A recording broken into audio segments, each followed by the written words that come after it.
ball now rolling. It's a brilliant sight. We'll have a slightly split start. They'll be asked to form up into 2x2 formation in a moment. That's the end of our countdown to green for the IMSA Michelin Pilot Challenge. 4 hours to come in the BMW M Endurance Challenge here at Daytona, and it's live on IMSA Radio and IMSA TV.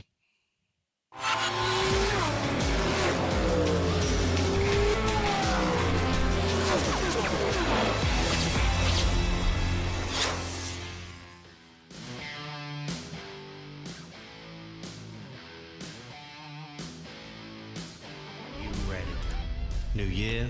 Drivers, start your engines. New rivals. Same legendary ground. Green flag, yeah. Oh, drama here. At Daytona International Speedway, precision meets chaos. Oh, look at this argy-bargy. Two that have tangled. 2 classes, 1 mission. No room for mistakes, no place to hide. Oh, door banging now on the Speedway. This isn't just the first race of the year. It's the first step en route to a championship at season's end. Oh, contact there with Conway and Aleem.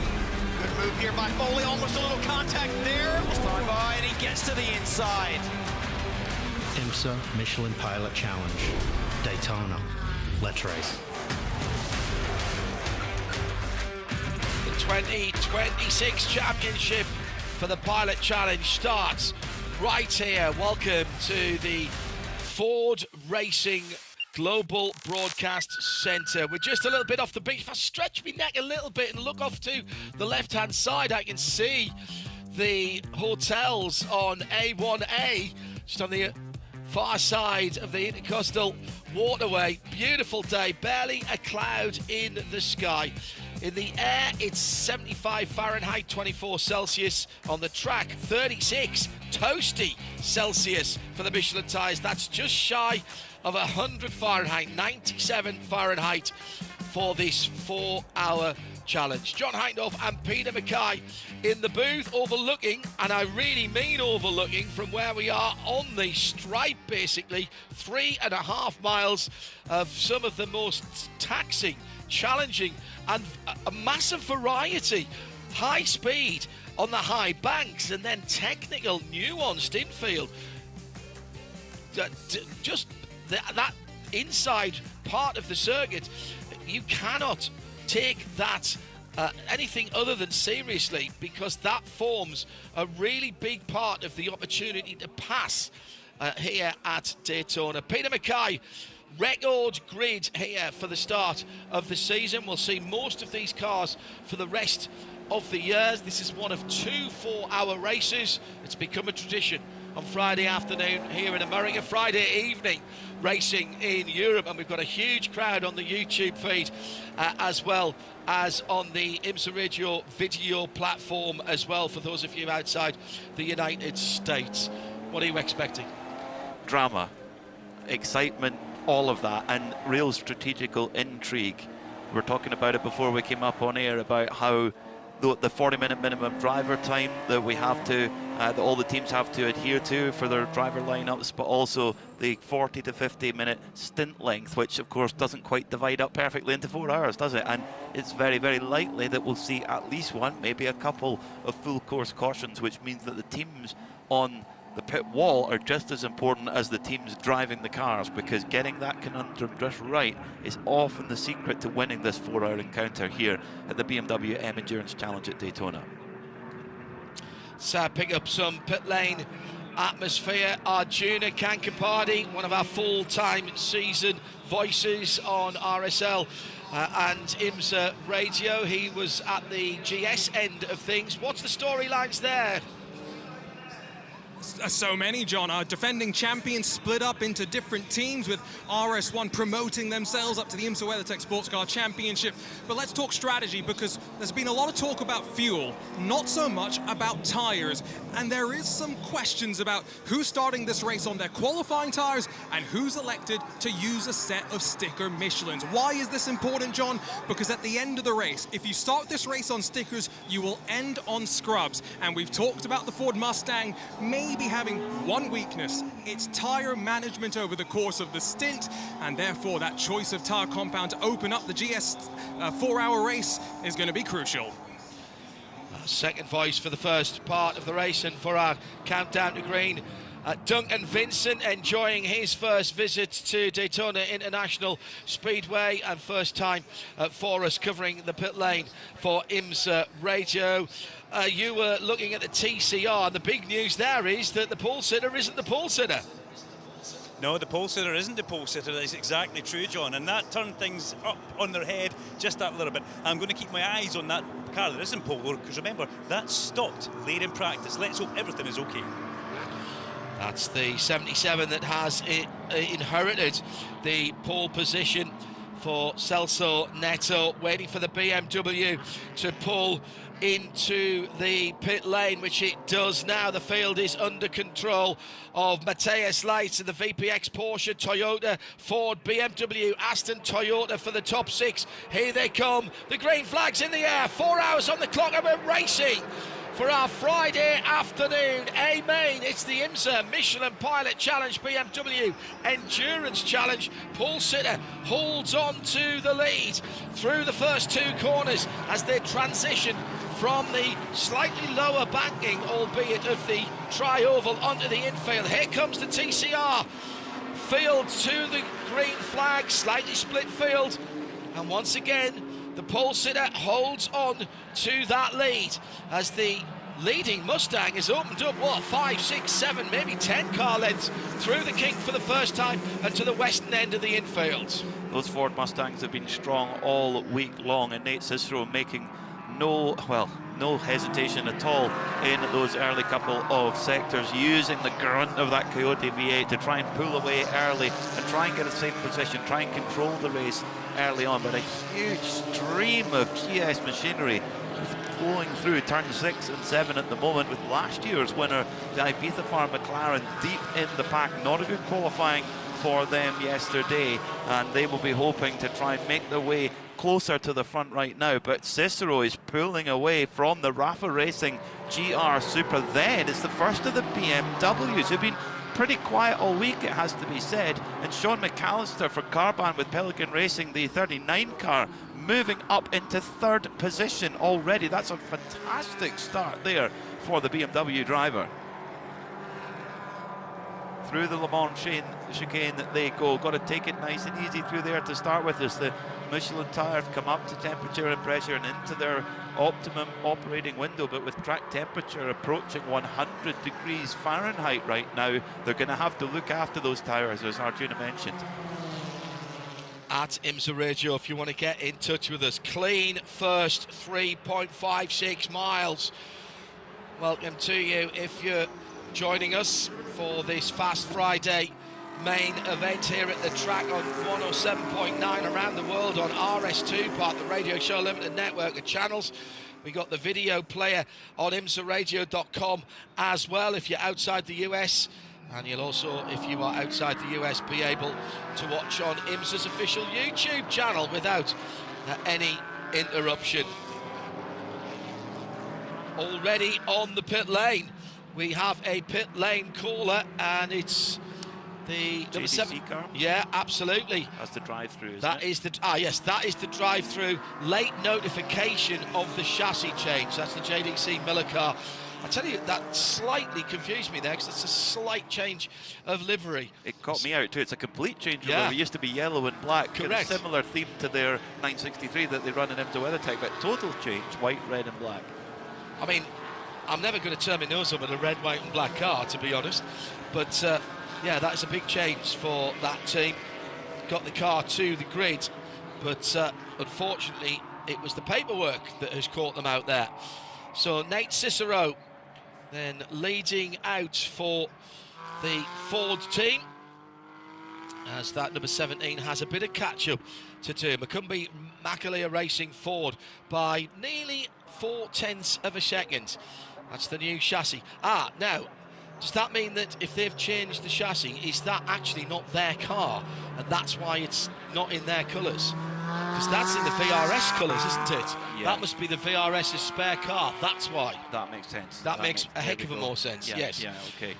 That was what threw us off there. I had quite a few white, red and black Porsches in the past. RS1 won with a white, red and black Porsche, but here comes Varun Choksi for the lead on his Michelin Pilot Challenge debut, don't forget, in the GR Supra at turn 1, trying to go around the outside. The big Mustang number 13 can't quite do it, and that's actually just opened up an opportunity now for the 39 of Sean McAllister in the Carbahn BMW. Always a threat, that car, and now all over the back of the Supra as they head through the International Horseshoe for the second time of asking. But the Mustang now, Cicero pulling away. It's got great grunt out the corners. Yeah, this GT4 version of the GR Supra, as we have to call it. We know we're going to get a GR GT3 next year, as Toyota have embarked on a global rebrand for all of their racing programs. Toyota Racing for the World Endurance Championship hybrids, and pretty much everything else will come under the GR brand, which will be their performance brand, much as Seat begat Cupra as a separate brand from just their sportier models. Well, you can also look at AMG, I suppose, for Mercedes, the BMW M brand as well. Well, that's going to be GR for everything Toyota, Lexus, sporty, including the street cars as well. Side by side on the high banks, coming down into the braking area. Further back in field, it's two Porsches. Who's the last of the late breakers? Well, that was Matty Stewart making up the position there in the number 2 for CSM Racing. Trevor Hill in the Shopify racing car, sitting in behind. This is a drafter's paradise. Whether it's the Mazdas that we had this morning, if you haven't seen that, by the way, put yourself about 45-50 minutes aside. I will have no spoilers. We've had 2 races. Put yourself an hour and a half aside and sit down and watch that on the YouTube archive. These cars move a decent amount of air, Peter, and that means, as that's a big late drive from the Shopify car. We had one of the Turner BMWs going wide there. That was the 96 car, wasn't it? The yellow and black car, and straight off for Maddie Stewart. Now, is there damage on that car that's caused her to pull off? She'll have to get back on in the shortcut. That's the motorcycle part of the eastern end of the infield.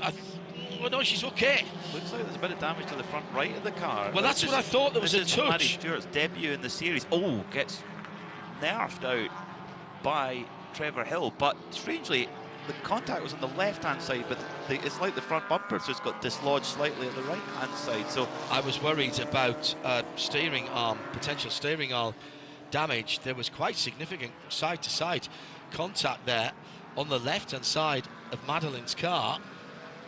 I think she's got away with that. We have quite a privileged position here for many reasons in the Ford Racing Global Broadcast Centre. One is the view. It's like looking at the world's biggest slot car track out of the window here, but also we're next door to race control, and there that is being replayed back and forth and being reviewed as we speak. Yeah, we don't take that for granted, because we're in a very, as Peter says, privileged position to be able to be here and see that. So Madeline needs to gather her thoughts, which she's doing very nicely. She's put a good lap together, coming under pressure slightly now from Roland Kreintz in the Autotechnic BMW, the number 27 car. But she is this is a long race, and her job is to get to the pit stop. Now, let's just keep an eye on this at the moment. The 718 Cayman looks compared to that BMW coming around the high side into turn 1, but that's not going to go through. That, by the way, is the battle for 27th and 28th position. Let's head further up the field. Second place, Paul Holton for Team TGM, and their second car a little bit further down. TGM is where we find Arjuna Kankapati. And I'm with Paul's teammate Matt Plum, who comes into 2026 tied with Billy Johnson for the most wins in IMSA Michelin Pilot Challenge. But the big change is a brand new car, and it's been a couple of years where you've been jumping across the manufacturers. Matt, how are you loving the Mustang life here at Daytona? Wow, it's an amazing car. you know, Ted Giovannis when he made the decision to change. You know, I'm an F-150 driver, so I have some loyalty to the brand, and it's been spectacular. You know, just got it, had a couple test days to kind of sort things out. We're still working on it. We've got a great engineer with Brian Ma who's helping kind of sort out all the little things we need to sort out. But it's amazing, and you know, what company sends their CEO down to pit to the grid to wish us luck? That just gives me motivation, and it gives me a lot of pride in an American brand. I love to hear that Jim's that involved, but you talk about the motivation coming into the season tied with Billy for the most wins. I've got to assume that gives you some motivation as well. Yeah, I'm not a young man anymore. I've been doing this for a long time. I've seen IMSA through all different configurations. It's never been so strong as it is with, you know, John Doonan at the helm. And yeah, Billy, I'm going to get that guy. We've been competing against each other for a long time. I have a lot of respect for him. He's a great driver, but still want to beat him. Thank you. Thank you. All the more reason to beat him. If he's good and you beat him, it means you're good, doesn't it? And you know, has been the gold standard for the Blue Oval. Let's be absolutely honest about that.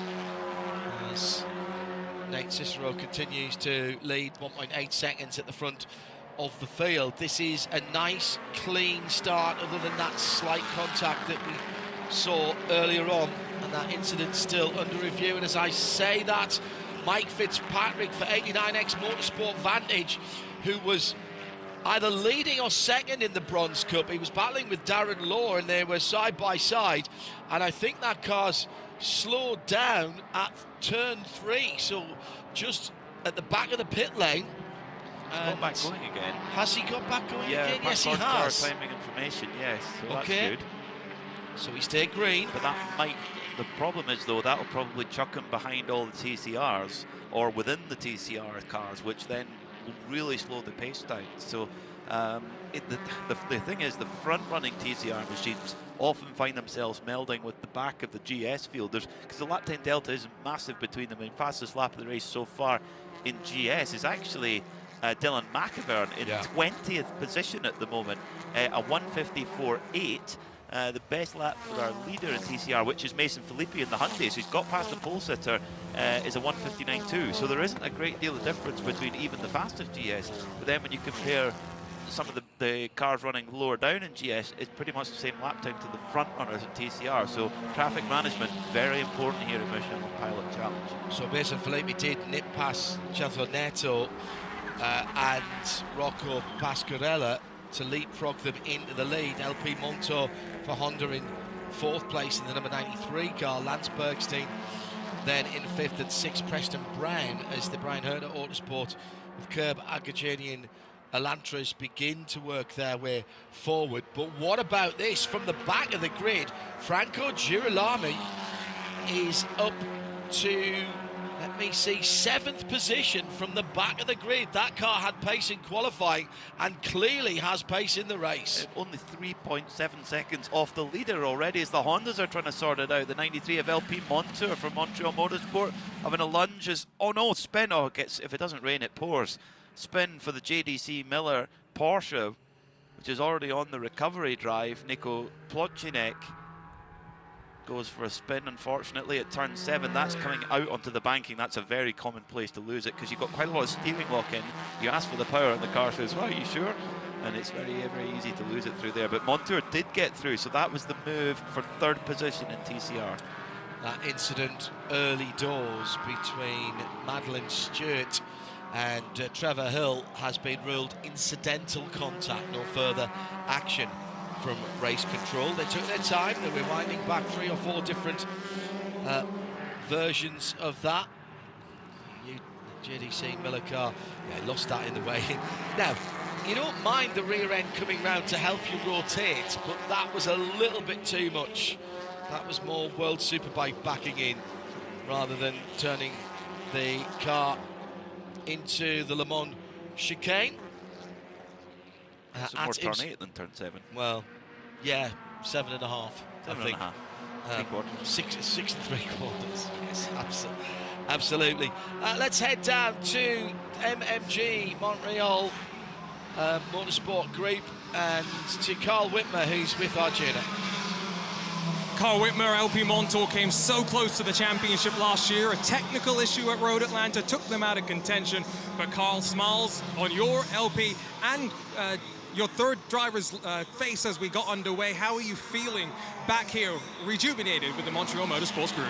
Yeah, we feel really good. I mean, we had a really good second half of the season last year, so the important thing is to build momentum, especially for a program this young. But I can't thank HRC, Yas, and MMG enough. The car is running so cold right now, which is a good problem, and we've never had it before, and that's because of that Honda HRC Formula R genuine Honda oil, so it's been really good. We're gonna hit our marks, and for the fans, hey, we're gonna go same rear tires the whole race. We're hoping for 3 stops, maybe a 4th on a joker to try and jump, but yeah, we're just gonna put our heads down and try and get a good result. Thanks, Carl. Thank you. What a run this has been so far by the grey number 77 Stallion Motorsports with Girl Racing. Now into second position for that number 99. That is an extraordinary run from the back of the grid. Sorry, make that 5th position for Franco Girolami. The 77 is Celso Neto in second place, but they've got the leaders in sight. Just a little bit of a gap between the first two and everyone else. Down the inside into turn 6 for that grey VGRT car. And Girolami goes by and takes that position from Rocco Pasquarella. No mean feat, because Rocco's been driving very well this week. Driving superbly, but you're right, the man on the move is Franco Girolami, a twice TCR Europe champion, so knows this formula inside and out, and he is showing the aggression that's so typical of a touring car driver. And the Cupra, I mean, we've talked about this during practice. There was only one of the car. It made its IMSA debut as a brand last year at Daytona, and it was almost like a little bit of an oddity, a little bit like the Alfa Romeo was. And now there's several of them, and they are quick. I mean, it is a car that's very popular in Europe, particularly in the UK, actually, a very competitive machine. And Girolami is driving the wheels off it now, and he's right underneath the rear wing of the third-placed car, which is the Honda Civic of LP Montour. Cupra, originally a sporty version of a Seat, itself part of the VAG empire, sharing platforms with Audi RS3, VW Golf, and some of their small and mid-size SUVs. Spun off into its own brand and now has some unique platforms to play with as well. And they have got back the 5-cylinder engine as well. Brought back the 5-cylinder engine that we loved so much from the Audi Quattro days. That's third place now in what looked to be a very easy manoeuvre. Now, what we don't know, of course, is how much everybody else is saving, but that is Cupra ahead of Honda and third place from the back of the grid for Girolami. Now, Girolami might not be a name that you guys here in the States know, but he's a very accomplished TCR racer, as Peter has been saying, and he knows this car even if he doesn't know the circuit. He's figured it out pretty quick, hasn't he? Yeah, and the thing is, touring cars they're such fickle beasts, and you need to know the tricks to get the best out of them. But I think that was smart, though, from the number 93 of LP Montour. He left the door wide open at the International Horseshoe, and it's not his fight right now. Clearly, Girolami is the quickest car on the circuit by a good distance, and you can lose yourself more time by trying to defend a place that you might ultimately lose anyway. Franco Girolami, 14 places gained, but would you believe he's not actually the biggest mover of the race? That's in GS. Dylan McIvern has jumped 16 places in his Turner BMW. Remarkable. Nate Cicero leads, though, by 2.5 seconds from his fellow Ford driver Paul Holton on the debut for Team TGM with their Mustang. Of course, a team that are so well known to this paddock and multiple champions, but moving from Aston Martin, who they were with for years, and switching to Ford. Now, problem though for JDC Miller, because they're going to lose the lead lap here, and yes, they have. They're now off the lead lap, so JDC Miller, after that drive-through and then the spin, they are now off the lead lap. That's not good with still 3 hours and 41 minutes to go. A couple of questions on at IMSA Radio about how the Cupra is running here, as it's not yet sold here in the US. It was meant to be launched here last year. Those plans were put on pause because of the general economic and trading considerations of global automotive. The VAG had gone an awful long way down the line, and they were ready to push the button on that, and under that auspices, IMSA accepted at this time last year the Cupra in ahead of a 2020, late 2025 launch of the brand in the US. We await that when the conditions have settled just a little bit. I think it's probably the easiest thing for me to say without getting anybody into too much trouble. Thank you. 2.7 seconds at the head of the field. Mustang from Toyota GR. And further down the field, it is Mustang battling BMW. Hunter Yeany on the move. Yeah, that's for in fifth the number and 4 on Mustang. down. Yeah, really good start for him for the 2020 US F4 champion. He's the youngest driver to take that title at the time, but he's moved up, just gone past John McAllister. So McAllister early on, he got up to 3rd position. Now he's back in 6th. So the BMW quick on that opening phase, but just fading back a touch now as some others force their way forward. I think we've moved into a bit of a holding pattern here, which I'm very pleased about. It can be sometimes a little bit like letting fireworks off at the start of a Michelin Pilot Challenge race. Perhaps the 4-hour nature of the BMW M Endurance Challenge is just playing on people's minds. Time to make time up, but also that you don't want to give away a good position at the moment. So now what they are looking for is drive time. And we, as Peter said, there is 40 minutes. 40 minutes. That's critical, because in this championship you have, for the full season cars, you'll have 2 drivers sharing the car. But for the longer races, some teams decide to bring a 3rd driver in, and we've got some really impressive 3rd drivers who've been brought into the mix. Drivers like Dan Law, like Andrew Davis, guys with so much experience in sports car racing in North America and various other places too.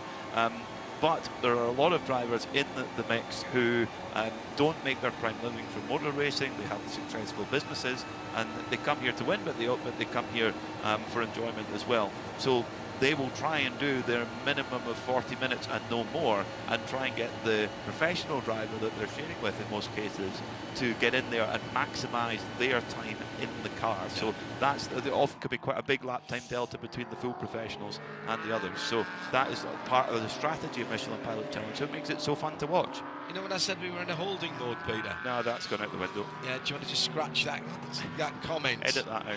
Yeah. This is the battle for 4th, 5th, 6th, 7th, 8th, 9th. And I think Hannah Grisham is just off the back of that at the moment. Matthias Least battling in there as well. So Team TGM, that's the number 4 car, 5th. Sorry, that's the Medusa car. No. Oh no, this is the BMW Autotechnic car for Chris Tasker. The number 25 machine struggles over the curb. Didn't get it high centered though. No, go backwards, go backwards. Is he going to get it off the edge of the circuit there? He does. That's turn 1 into turn 2. Do you know what? There's no damage. Has he got an X-Drive BMW M4? He must have.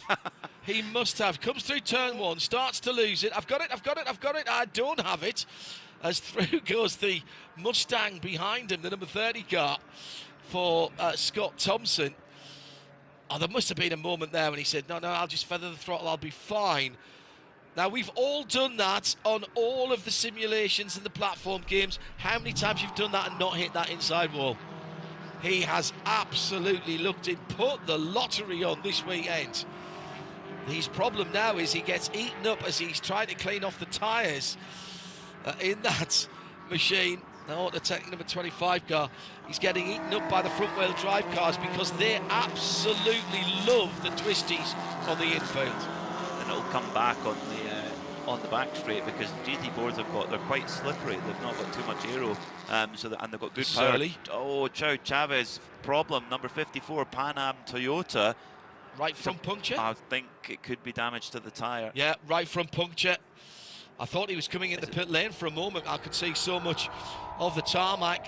Now, I know that the paving of that former grassed area gets a little bit of a hard time by the purists, but it does give drivers the opportunity to stay well off the racing line if they have had a problem on one of the fastest parts of the course.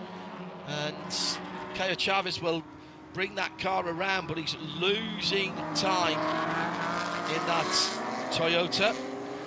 Also hearing a damaged tyre for the number 25 of Christopher Tuscan. Now that is the car that ended, that had that spin at turn 1. Now, was the tyre going down and then had the spin, or did the tyre get damaged when he maybe just nudged onto the grass? If it is the right rear, that could have caused that slide, couldn't it? Because you're leaning on that massively coming off the banking. Sean McAllister's back in the groove again. He's just made a great manoeuvre up the inside of Matches Least. In fact, there were 3 wide: McAllister, Least and Chogsy, Porsche, BMW and Toyota in there. And McAllister was just the latest on the brakes, used the grunt of the BMW, leaned up the inside into the Le Mans chicane, and he moves back up into 3rd position. And that just gives Paul Holton a little bit of a reprieve in 2nd position. But our race leader, Nate Cicero, he's 4.5 seconds down the road all of a sudden. He's gone. Confirmed front left puncture from Neil Cole down in the pit lane, who joins the broadcast. Good afternoon, Neil. Hear more from him when we get some drivers who get out the car after the first of the pit stops. So that must have been just maybe dragging that off as he went over the curb for Chris Tasker. Could have been. Yeah, and the inside of the curb can be quite sharp in places, and it's easy to damage the tyre there.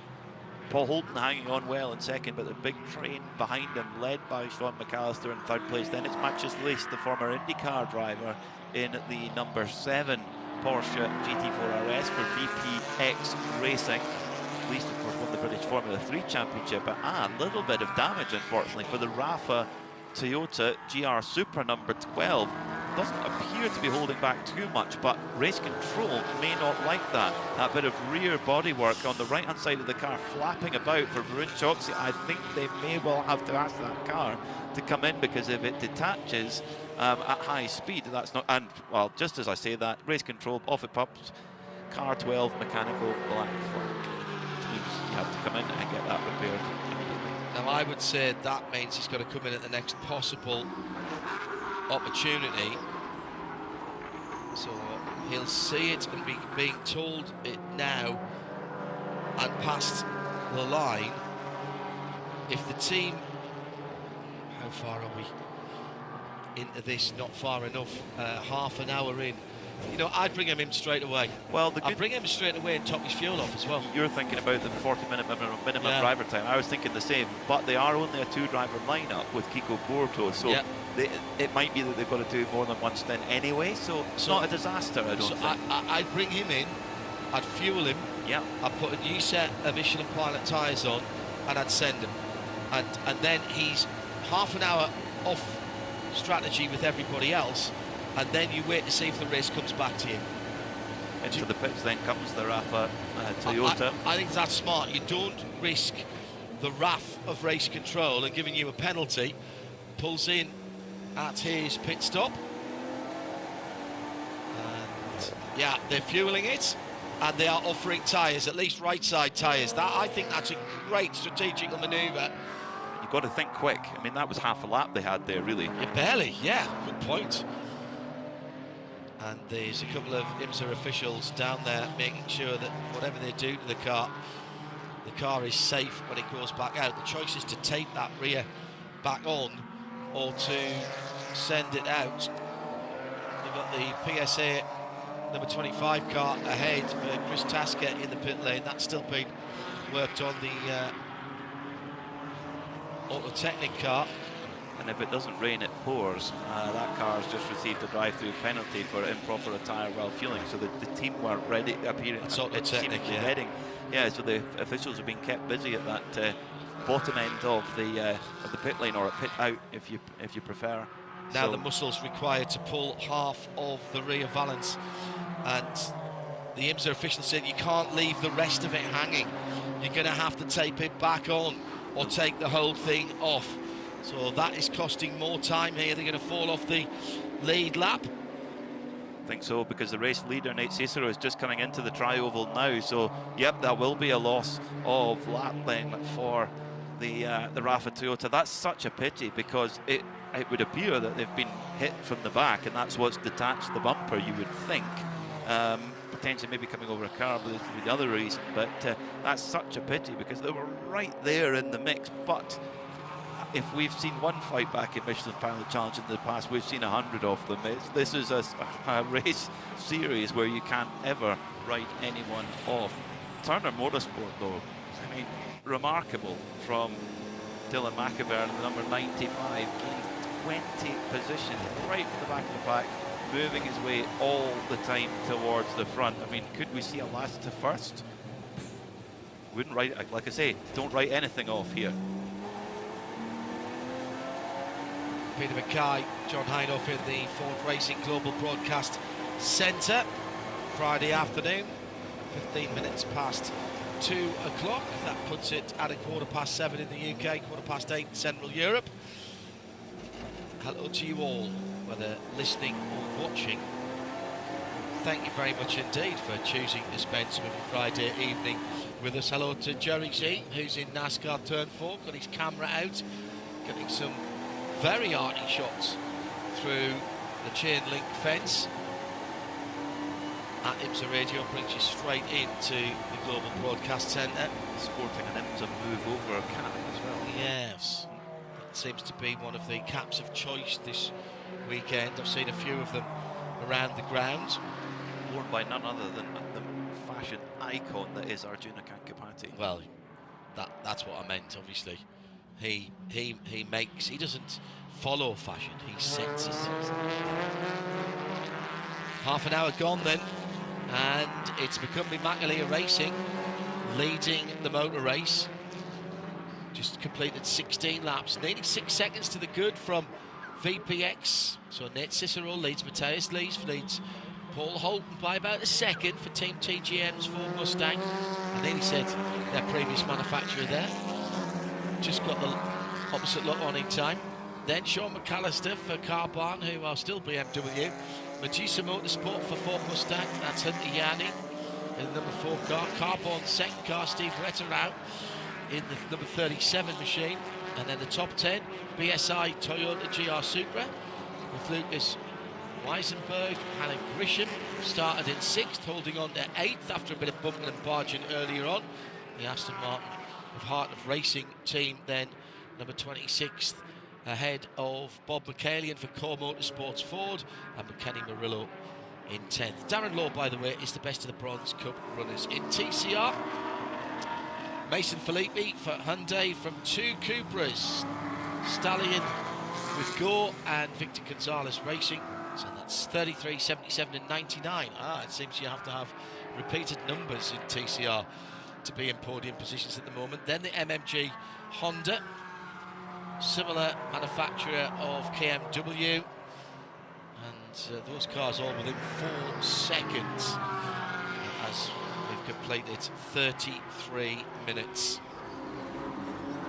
I'm already thinking that Franco Girolami is staking his claim in TCR for the Michelin moment of the race, because his car is pristine. He has got nowhere near touching anybody. Well, I've seen him touch one or two. Did you? Yeah. Was there a little bit? That's the skill of a good touring car driver, to be able to get away with things like that. Right. But, okay. He's been getting in there. Anna Grisham now under pressure though for 8th position in her Aston Martin, as here comes the number 59 Ford Mustang of Bob McCallion, former Michelin Pilot race winner, goes past on the tri-oval, hits the brakes, but Anna Grisham tries to just brake that a little bit later, but no. Unfortunately, it's behind the wall for the number 25 MotoTechnic BMW that had a little clip with the wall a few laps ago. But Matthias Least has moved past Paul Holton, as has Sean McAllister. So Holton, who was hanging on to 2nd position in the TGM Ford, is now just starting to lose a little bit of momentum, and Matthias Least is starting to clip that gap sector by sector to Nate Cicero in the lead. So at least the former IndyCar driver, British F3 champion of the past, driving very, very well in that Porsche, and now that he's got a bit of clean air, he's able to unleash the pace a bit better. Battling for 10th position to legendary names in IMSA racing, Kenny Murillo and Darren Law. Former overall winner Darren Law with the Brumos team in 2009, along with David Donoghue, who's next door to us. He's in race control. Yeah, I saw that. And the bright orange Murillo Racing AMG, mostly white number 91 Porsche of Darren Law, VRC Motorsports Group. The difference in the sound of that big twin turbocharged V8 and the 4-litre flat 6 of the Cayman 718. The variety in this class is brilliant. Oh, that's a really good run out of the Le Mans chicane by Darren Law. He's right under the rear wing of that bright orange and black AMG. He's closing. He doesn't want to hit the back of it too hard. He'll be close, but there's radiators, intercoolers at the front of that Porsche on either side, and a oil cooler right in the middle as well. Goes to the high side, might get a little more of a draft from Hannah Gresham's car as well, but he can't hold on to the bigger capacity front engine cars.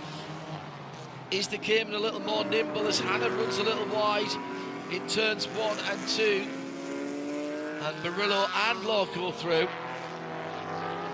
So Hannah Gresham just losing a couple of 3 positions in the last few laps. And Bryce Ward joining the party as well in the Tech Emet number 57. Bryce, father of Russell Ward, formed Winward Racing to further their racing ambitions, and it has become Anyway, they've done quite a lot of winning in the last few years, haven't they? and expanded out of the American continent as well and into Europe. They're AMG's participant in DTM. They'll be running Max Verstappen in the Nürburgring long distance series, the Langstrecke series, and the plan is to run him at the ADAC 24 Hours of the Nürburgring as well. And you have got to think, Peter, you're not going to get the nod from AMG or indeed Mr. Verstappen if they don't think that you can run the car decently. Great dive down the inside by Darren Law. Last of the late breakers. Kenny Murillo goes, all right, Darren, calm down. Calm down. I'll cut down the inside, leaves it. Hannah Gresham joins the party again, tries to go to the high side, will sit in behind the smaller Porsche. Here comes Bryce Ward. Is that Bryce Ward behind them? Yes, it is. Yes, it is, yeah. Big Texas flag on the roof. Of course it is. It's where they are based. Bryce, of South African origin, still has his lovely twang. Super bloke. Loves his race. Full course yellow. This is debris on the start-finish line. So somebody's dropped. Is that it down there? Let me have a look. No, that's something on the fence. That's...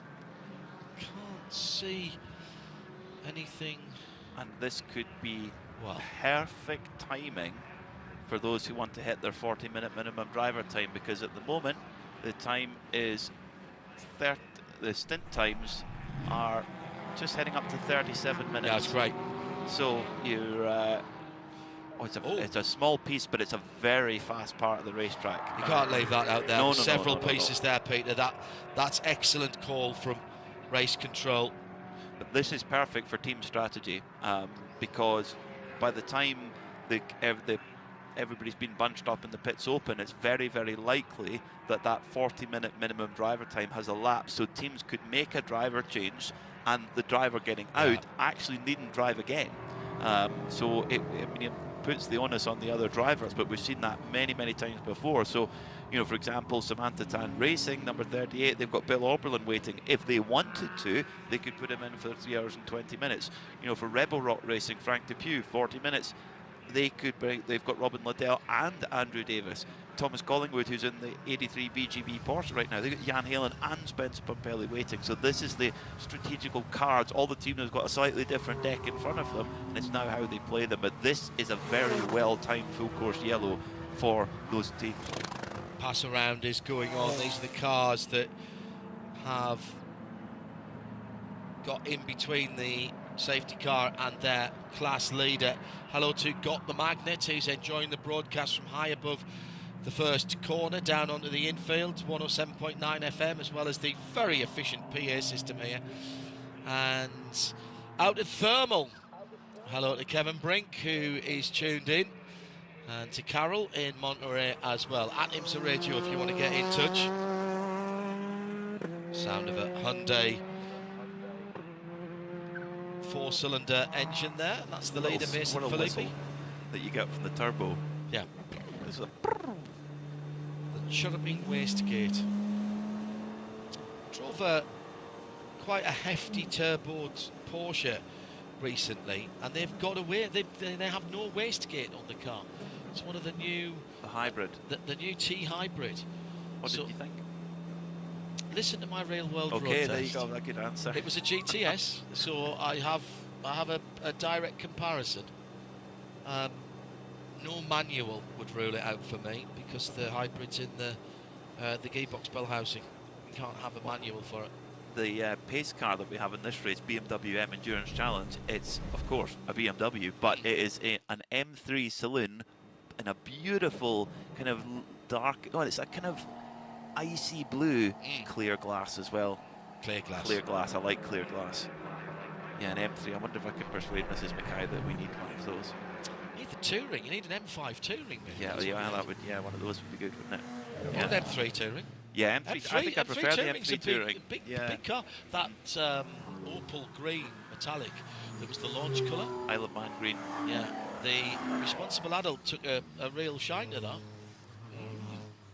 I've been throwing out the hints to BMW UK, but as yet they've not been taken up. It's like a dartboard, you'll hit the 20 eventually. Indeed so. Peter, yes. We've gone past 40 minutes. There you go. So anybody who hasn't been down the pit lane, because pit lane doesn't count in your driver time, their driver time is up. Hello to Daniel Pitty, tuned in for the first time from London. Blurfiend says that new 992, he is a Porsche technician, and it sounds so good when it starts up cold, thunderous growl when doing its initial heat up, and it spins up straight away, which is really interesting. I agree with the start up. It sounds like a World War II fighter, it really does. Blur, welcome to Daytona. I know you're on the grounds. Dave Alcott tuned in as well. Hello, Dave. The piece of debris came off the back of the Rafa Toyota. Which makes sense. Yeah. There'd been some damage to the back of that car, and that's exactly why it was called in, to rectify it.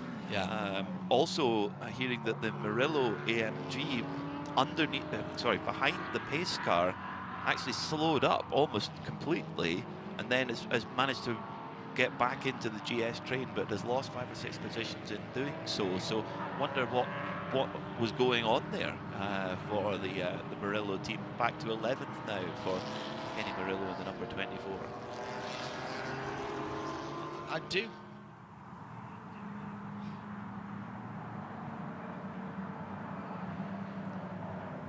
So this is really opening the strategical window. 3 hours and 17 minutes to go. The minimum driver time for all of the starting drivers is now complete. So they have the option to sit that driver out for the rest of the race, or indeed they can put them in as many times later on as they want. But the minimum driving time, as far as the regulations are concerned, is complete for the drivers that are in the cars right now.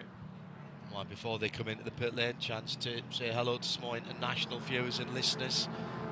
Paul in Switzerland, Hop Suisse from Zurich. He will be projecting the entire 24 hours on his wall over the weekend. Don't forget, if you're outside the US, use either the the YouTube feed from IMSA, or indeed the player at IMSARadio.com. Now, this is a story because the P1 Motor Club sponsored number 24 car that was doing great guns is pulling off for Kenny Murillo as the leaders come into the pit lane. Let's take some pit stop action first from the GS's down in the pit lane. Okay.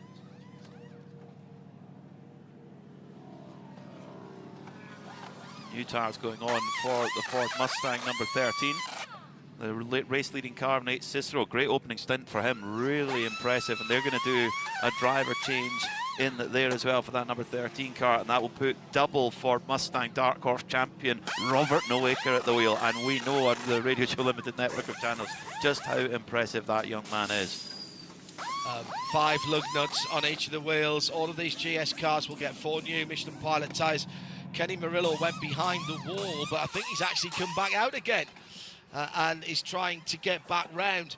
This is terrible for him. I mean, kind of run out of fuel, surely, unless they short-filled the car. GS coming in first. Turner waiting for the fuel. Dylan McAvern and Luca Mars sharing the number 95 car. The fuel should always be the determining factor. It is tight in the pit lane, and you can't fuel until you've got the car off the sliding jacks or the dolly jacks. Now it goes in for Core Motorsports and the number 60. That's the Greg Biffle tribute livery on that car. They are under full course yellow, so there's a slightly less imperative in terms of getting this done, because they're not going to lose a lap, but they will be losing track position if you don't get it right, maybe just 1 or 2. Such a pressure on the pit crew, because, you know, in the IMSA WeatherTech Championship, the GT3, GTP, LMP2 cars, it's one single middle lug nut, bang, and you put it in, turn the gun, and off it goes. Whereas using all those individual lug nuts, it's so easy to make a mistake. So the team and the crew, they've got to work really accurately to make sure that they get those pit stops right. Off goes that number 60 Ford Mustang back into the race, so that will shuffle the deck, and then of course the TCRs, they come down for their pit work in a moment's time. Hello to Daily Sports Car founder and original editor Malcolm Cracknell. Glad to hear you're feeling much better, listening and watching at home. Well, you've got the technology cranked up, crackers. Good to know that you're tuned in. Let's take some interviews from down in the pit lane. Not the opening, well, certainly the end of the opening that they hope for Kenny Murillo and that bright orange AMG. Here's Neil Cole. So I just had Kenny lined up, and he's run now to speak to the crew chief. They did a driver change. Kenny, can you tell us what happened? It looked like under the safety car you went the other side of the wall. What's going on? Yeah, just lost power all of a sudden. The power cycling helped, so hopefully it's all cleared up now that Aurora's in. I know that she's going to give it her all, and it's unfortunate because the Murillo Racing guys did a really great job with the P1 Motor Club car, and yeah, it's a real shame. You do look disappointed, because it was going, that first stint seemed to be going well. Yeah, obviously we want to be higher up in the order, but we're just trying to stay true to ourselves, stay disciplined, and set our expectations to what they are. So, like I said, the crew guys have done an amazing job with this car. The Mercedes has been really great, and just a real shame, real bummed out. Is there any warning, or did it start at safety car speed? Yeah, it only started on safety car speed, so it just a lot of diagnosing under the yellow flag lights. Usually that's time to kind of cool yourself down, but that was definitely elevated heart rate. Just trying to figure out what's going on and get it back rolling. And you'll be back in again in the race? Yeah, that's the plan. Thank you very much. Great, thank you. Well, it's sort of good news, bad news, isn't it? A bizarre problem under safety car speed where the car cut out. Good news is it was under safety car. He's recycled it and got it back to the pit lane. He'll be able to join on to the back. We'll split the field back up again and put all of the GSs ahead of all the TCRs.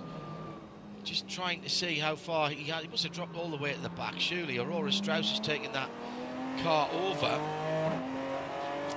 Now, has she dropped off the lead lap as well, possibly has. Here, all of the lead TCRs in. Peter will round that up for you in the moment as we go to our other Peter Snowden, down in the pit lane, who's been watching the pit stops of the 89 XT. Yeah, and it's nothing to do with it being an Aston, John, or Peter, before you jump in. I just happened to be, that's where I was in the pit lane and a car came in. It happened to be an Aston, I can't help it, it's just there. I'm just catching up with the outgoing driver there, fortuitous pit stop for you there. And so we got hold of you, Mike. So you're looking a little hot and bothered there. I'm a little bit warm. It's definitely a little bit warmer today than it's been otherwise, but it's great to be out here. It's a great event. We're loving all the fans, and 89X and the crew are just really coming through for us. So hats off to, again, all the crew, everybody, and really enjoying it out here. So, Mike, it's obviously it's quite warm in that GT4 Aston, I would imagine. It looks like it is. It's got air conditioning now? Well, it definitely has air conditioning, but we don't use it right now because that's going to zap too much power from us. We need everything we... I love it. The best typical driver answer. Absolutely. No, we're not giving up that power. We need it around the high banks of Daytona. A little sacrifice from the heat isn't going to kill us. So, yeah, I'm hot, but I'm looking forward to getting back in the car later. So this is the current spec 40A Aston Martin GT4 car, the new one, isn't it? Yes, it's definitely an improvement. It's definitely a great step. We got this car a couple months ago, and definitely looking forward to campaigning the whole season here with 89X. Our crew is great, and looking forward to all the great people in IMSA and in the Pro program. Is it quite a big step over the previous car for you? Is it notable for you as a driver in that sense? It's more an evolution than it is a big step. I mean, it's definitely improvements. I think categorically across the line, there's definitely improvements from simplification to just just overall improvements. It's definitely a little bit better inside, as well as the chassis refinements, the setup. It's definitely a plus. Mike Fitzpatrick, thanks ever so much, and we'll catch you later. I'll let you get some water. Just happened to be an Aston Martin. There's lots of things that radiate towards Peter Snowden. One of them is Aston Martin's. Yeah, I think if you cut him open, he'd have the Aston Martin wings. Yeah, but he is an impartial broadcaster as well. He can't help it. He's Aston Martin is. It's like, go towards the light. He does stay away from the Aston Martins. I can't help it. They're too beautiful. He does race an Aston Martin a little bit. Very nice Aston Martin. Not the latest model, we might say. Very beautiful. BB2. Yeah. So with cars known as Maureen is the car that are snowy races. Hello to Jeff Whitmore from a snow-covered Ontario, and envious of the warm-looking weather at the track. Jeff, hope you're doing okay up there in Ontario. Lots of weather potentially blowing in across the southern, central and eastern side of the US as well. We wish you well if you're going to get a bit of that. It's all changed at the front, as Carbahn with Peregrine Racing have taken the lead in the pit stops ahead of Macumbi-Macaleer Racing. Now Sean McAllister on board the 39 BMW, Robert Noaker and the Mustang GT4. Hannah Grisham up to third position for Hartner Racing Team. She stayed in that car at the pit stop, and they turned it round brilliantly well. So the Aston from the nether reaches of the top 10 up to third position. Has been down the pit lane though. Athen Sterling has taken over Medusa Motorsports Ford Mustang. Cameron Shields for Carbahn in the number 37 BMW. Bob McCallion has stayed aboard the 59 Core Mustang GT4. Dylan McAvern, tall lad behind the Turner Motorsports 95 BMW wheel.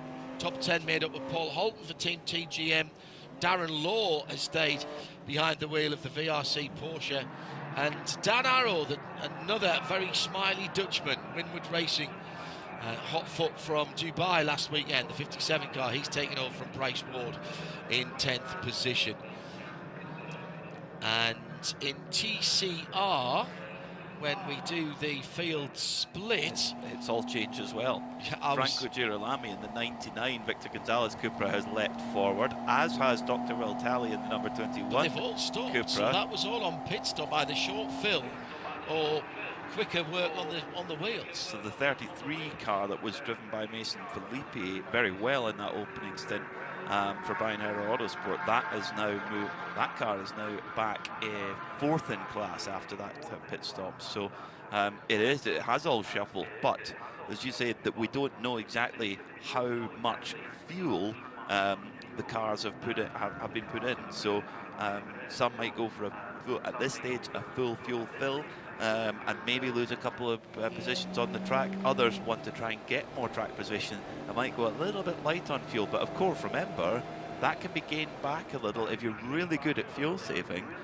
If you've had a slightly shorter fill at the fuel stop, you can get that back. Oh no, spin behind the pace car for the number 12 Rafa Toyota. Oh, it's not just a spin, he's been hit.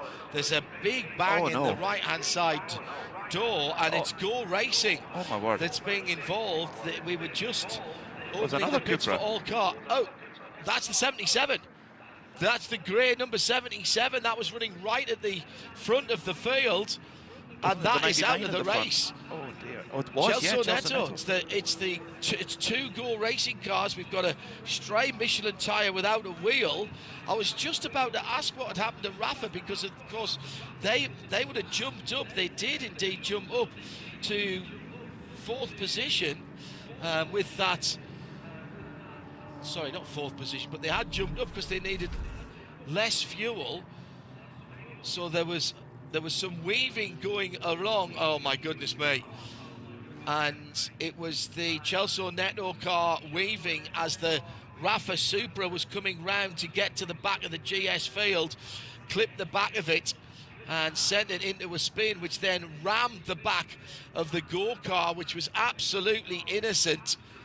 Now, pick the blame out of whether it was the car going on the high side trying to get back to the back of the field, having been instructed so to do by race control, or whether it was Chelsea Neto who was weaving side to side trying to get life into the Michelin tyres.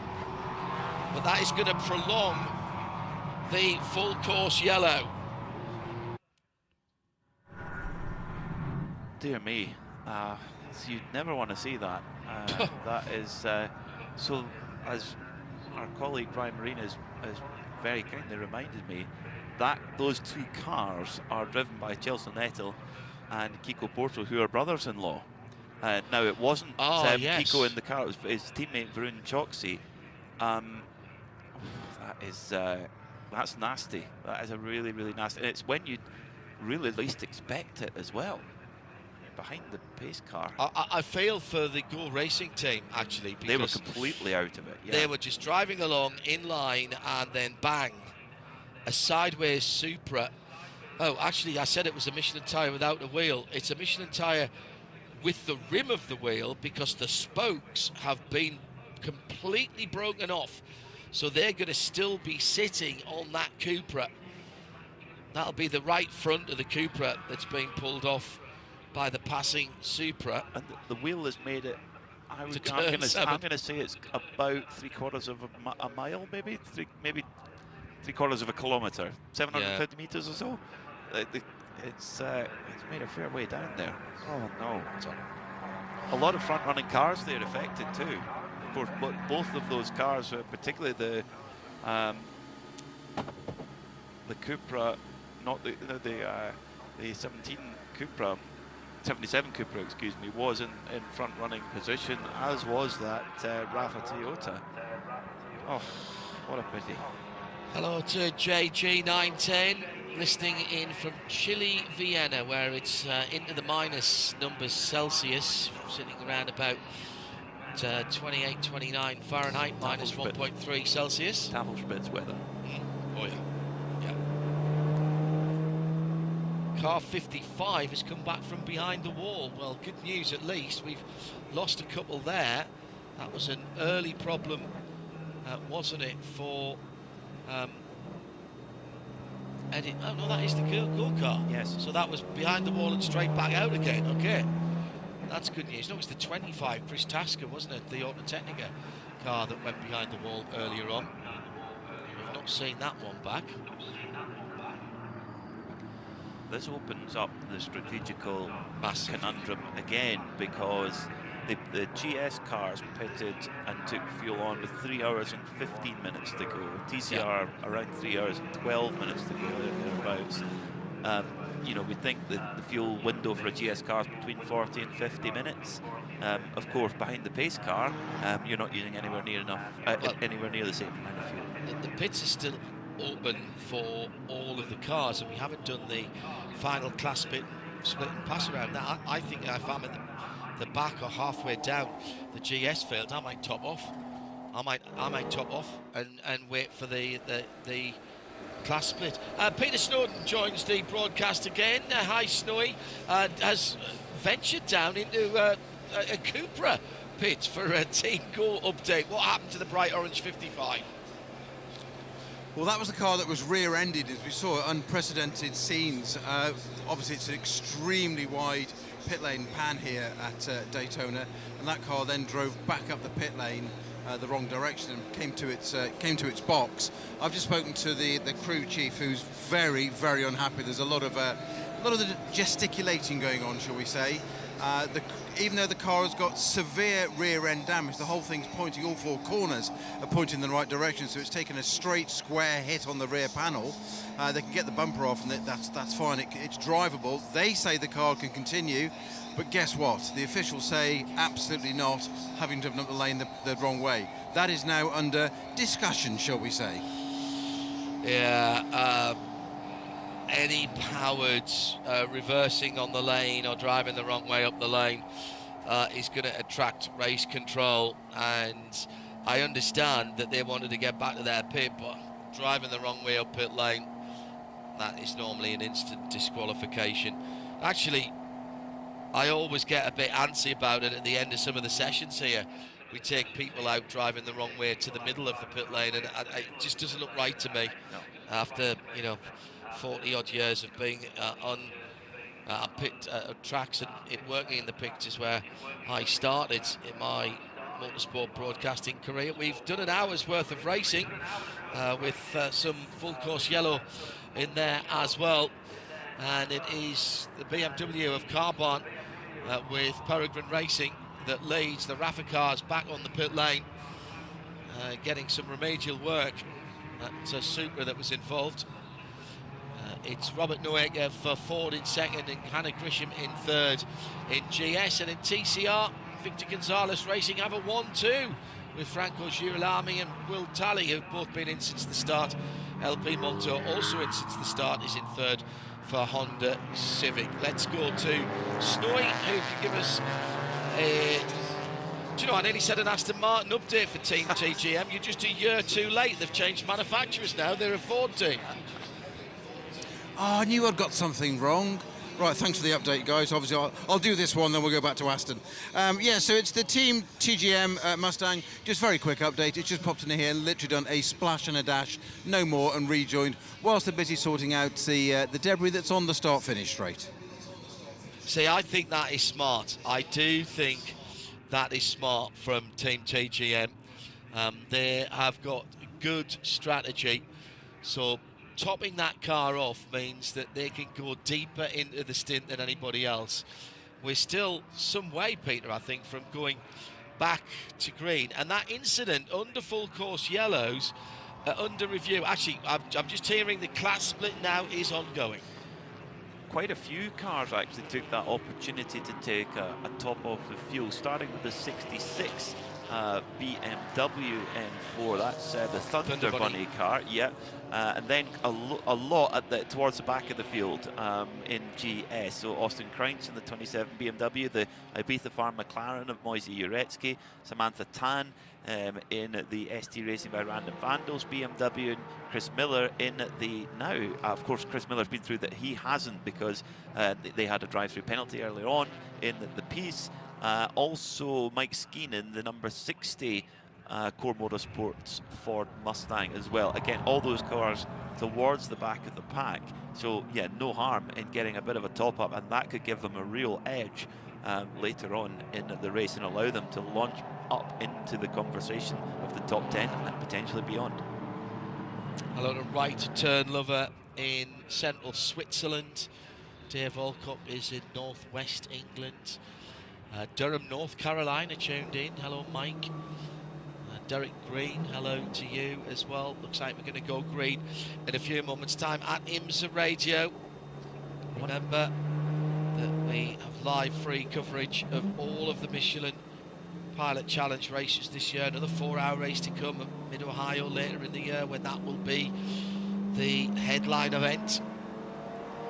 And if you're outside the US, you can catch our free coverage in vision, at least, on the IMSA Radio video player via IMSARadio.com, YouTube, IMSA channel as well. Here in the US, we've always got the audio for you, and you can listen in to that as well on RS2 if you are somewhat bandwidth challenged.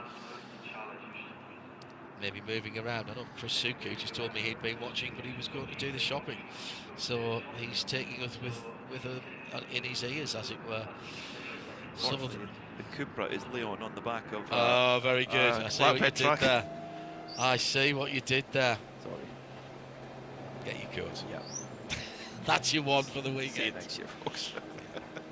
Peter Mackay, what a way to sign off his career. Very good. Back down to the pit lane, and one or two other cars taking the opportunity for a splash. Neil Cole can give us an update. Yeah, the pit lane's been quiet for a little while, but I did just happen to catch the number 2 car, the CSM Porsche, come in for a bit of fuel and go out again. No driver change, no tyres, just some fuel to carry on. Yeah, that's Gordon Scully. They were sitting in 24th position in class when he came in. I think that was really, really smart.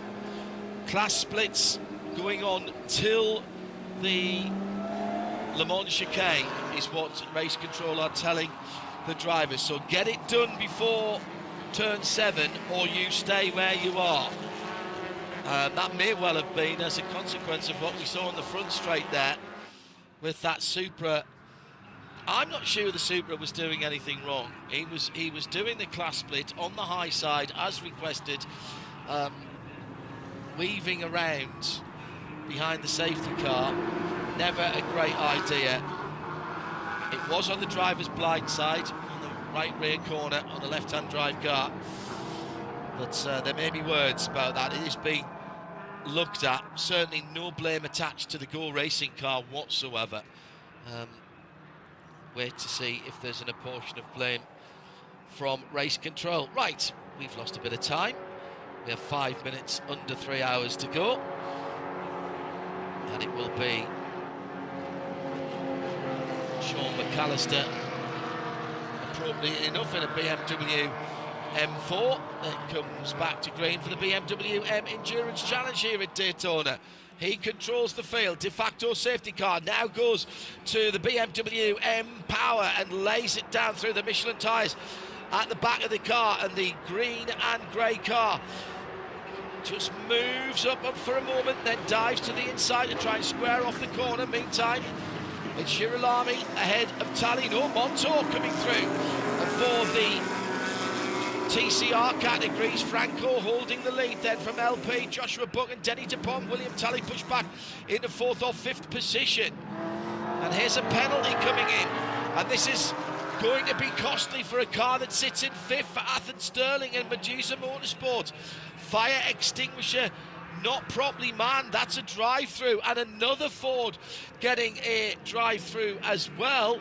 That's going to be the number 66, and that was with the...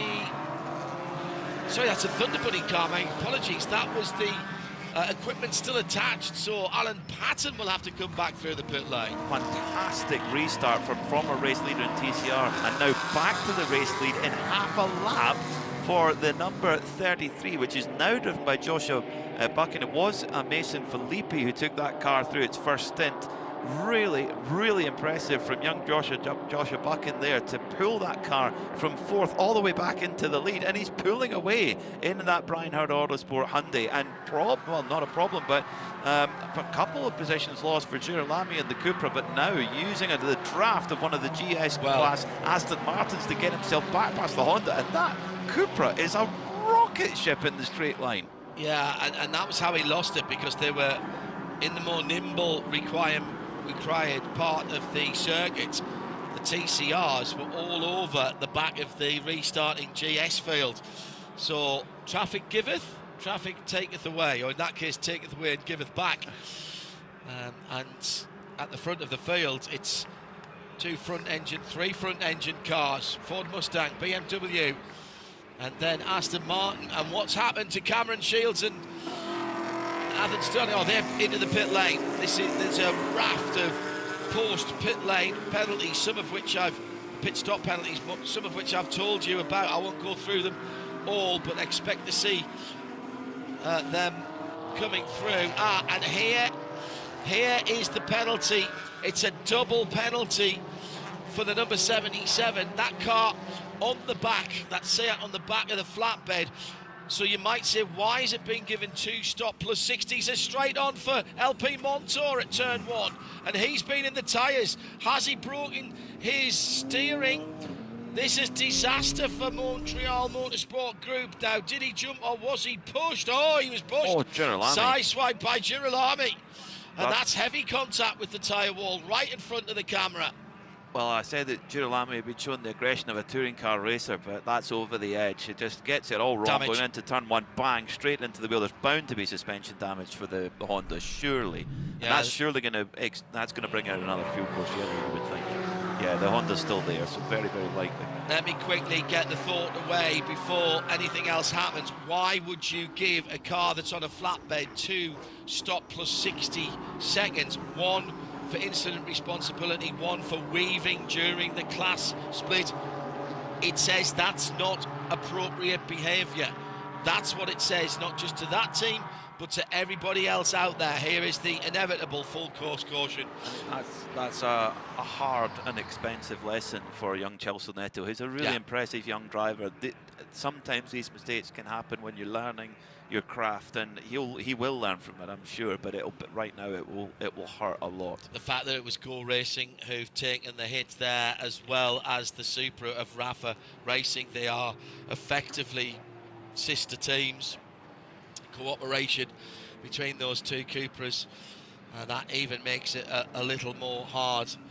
Our AMR safety team with the new Ford Raptor safety vehicles making their debut. That comes up behind you, you're going to notice, aren't you? Even without the wheel and light package that those AMR safety vehicles have been equipped with. Subtlety does not come as standard. I like that. I've got to tell you, I can see myself in one of those all day. And I'm getting to that age where sort of using gravity to get myself into sports cars and then having to work a bit harder to get out. I think something at that height off the ground might be more appropriate for my advancing years. Well, my stepfather, he goes to work every day in his Ford Ranger. It goes to work all day every day, and I think he's on he gets one every couple of years, and he's like on his 4th or 5th Ranger now, and he absolutely loves it. But I'm still trying to convince him to get the Raptor. He's got the one below the Raptor. He needs the power. Yeah, he needs the power. Yeah. We don't get the full fat Raptor in Europe, but I'll take the Raptor. And there's a Malcolm Wilson Motorsport version of the Raptor as well, the MS version, which I'm also slightly envious of, I have to say. Well, we didn't get much green flag running there, so Robert Noack has held on to the lead for Ford, and BMW, then Aston, so 3 front engine cars from different manufacturers. I've got to think that LP Montour's not going to be very happy. This is because this is within 15 minutes of the previous yellow. We will not open the pit lane, and therefore we will go straight to the class split. So that means that all of those fast TCR cars are going to get all of the GS cars they just passed back in front of them again. And that will have been quite a hit, actually, for LP Montour moving away from the walking to the Porsche Cayenne AMR safety vehicle. But these hits, they might look, from the TV, they might not look so bad, but imagine the noise on board. I once had a chat with Mike Epps, who used to race in the British Touring Car Championship, and he raced in a team where he could only really be in the midfield, and he said he said, have you ever been in a car accident, Peter? I said, yeah, I have, yeah, a few times. And he said, imagine having 3 or 4 a lap and you're getting close to what it's like being in the midfield in British touring cars. So it's a big shock when it happens, and for that Montreal Motorsports team, that is the bad luck from last year. The last race of the season continues into the first race of this year. That's such a pity for them. It seems like the Cupra of Girolami, the number 99 Franco Girolami, has survived that hit somehow. I've no idea how though. Hello to Phil Kinch in what he describes as a windy Wiltshire in the UK. He's tipping that car for a win. That's Tyler Gonzalez, Filippo Barberi and Franco Girolami tipping that car for the win. Hello to Jim Magnum, or JJ Magnum should I say, in Wisconsin, taking some of our Florida sunshine vicariously. Do unserved penalties carry over to the next race as they do in F1? Or are there licence penalty points? No, they don't carry over, but there are potential repercussions for drivers, shall we say. Your copybook will be well and truly blotted. Blotted, yes, very good. At IMSA Radio if you want to get in touch. Class split is ongoing. We've got another. You have a pit stop, you are likely to get some kind of penalties, and it's Dr. William Talley who's been pulled for pit lane speeding from Fiji RT. Before we go back to green, let's check in with one of the stories of the race. Pole position, not pole position, and then getting back towards the lead of the field. Victor Gonzalez racing team have been right up at the sharp ends with their Cupra. Here's Neil Cole. Yeah, I'm with Victor Gonzalez, and he's been living every moment of the race so far. He's very active and very involved in what's going on. Tell us the story of the race so far. Yeah, I mean, the race, we start from behind, you know, and we just want to race a smart race. The Cupra Leon is really good, and we're happy with everything that we have done to keep developing the car. But it's still a long race. You know, Franco started the race, and he's doing a wonderful job. We just want to put Filippo to do that strong middle stint and try to go for the win with Tyler at the end. But this field is tough, you know. I'm just so happy to be part of the Michelin Pilot Challenge, and let's see what happens at the end. Obviously uneasy moments to watch that contact. Is Franco telling you the car is okay?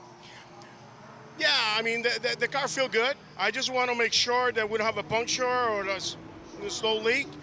So far, everything is good. We just have to focus again and drive to the 4 hours. Good luck. Thank you. Sorry. Thank you. Thank you. Down in the BDO pit lane team, that's Neil Cole. Peter Snowden, the other member of the BDO pit lane team at the moment, and we will be looking for our Michelin moment of the race in each of the classes as well. That's some 2.5 hours away, I think, before we have to make that, but I do have to sort of keep making mental notes about what's going on. It is a moment of the race that we are looking for, something that catches our eye, maybe a pass, strategical call, a particular incident. So once again, Robert Noaker has to bring the cars back to green, which he does with some aplomb and pulls out 2.5 Mustangs lengths. He goes up high before diving down towards turn 1. The Sean McAllister driven BMW stays low because he's defending from Hannah Grisham, who got a great restart.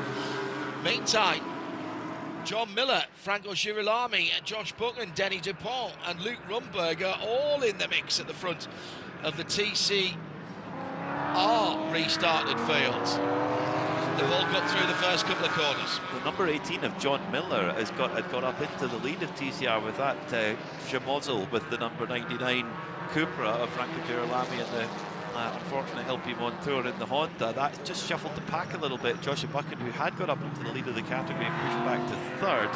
Unsurprisingly, the incident involving cars 99 and 93, that is the Cupra and the Honda that were just mentioned, is under review.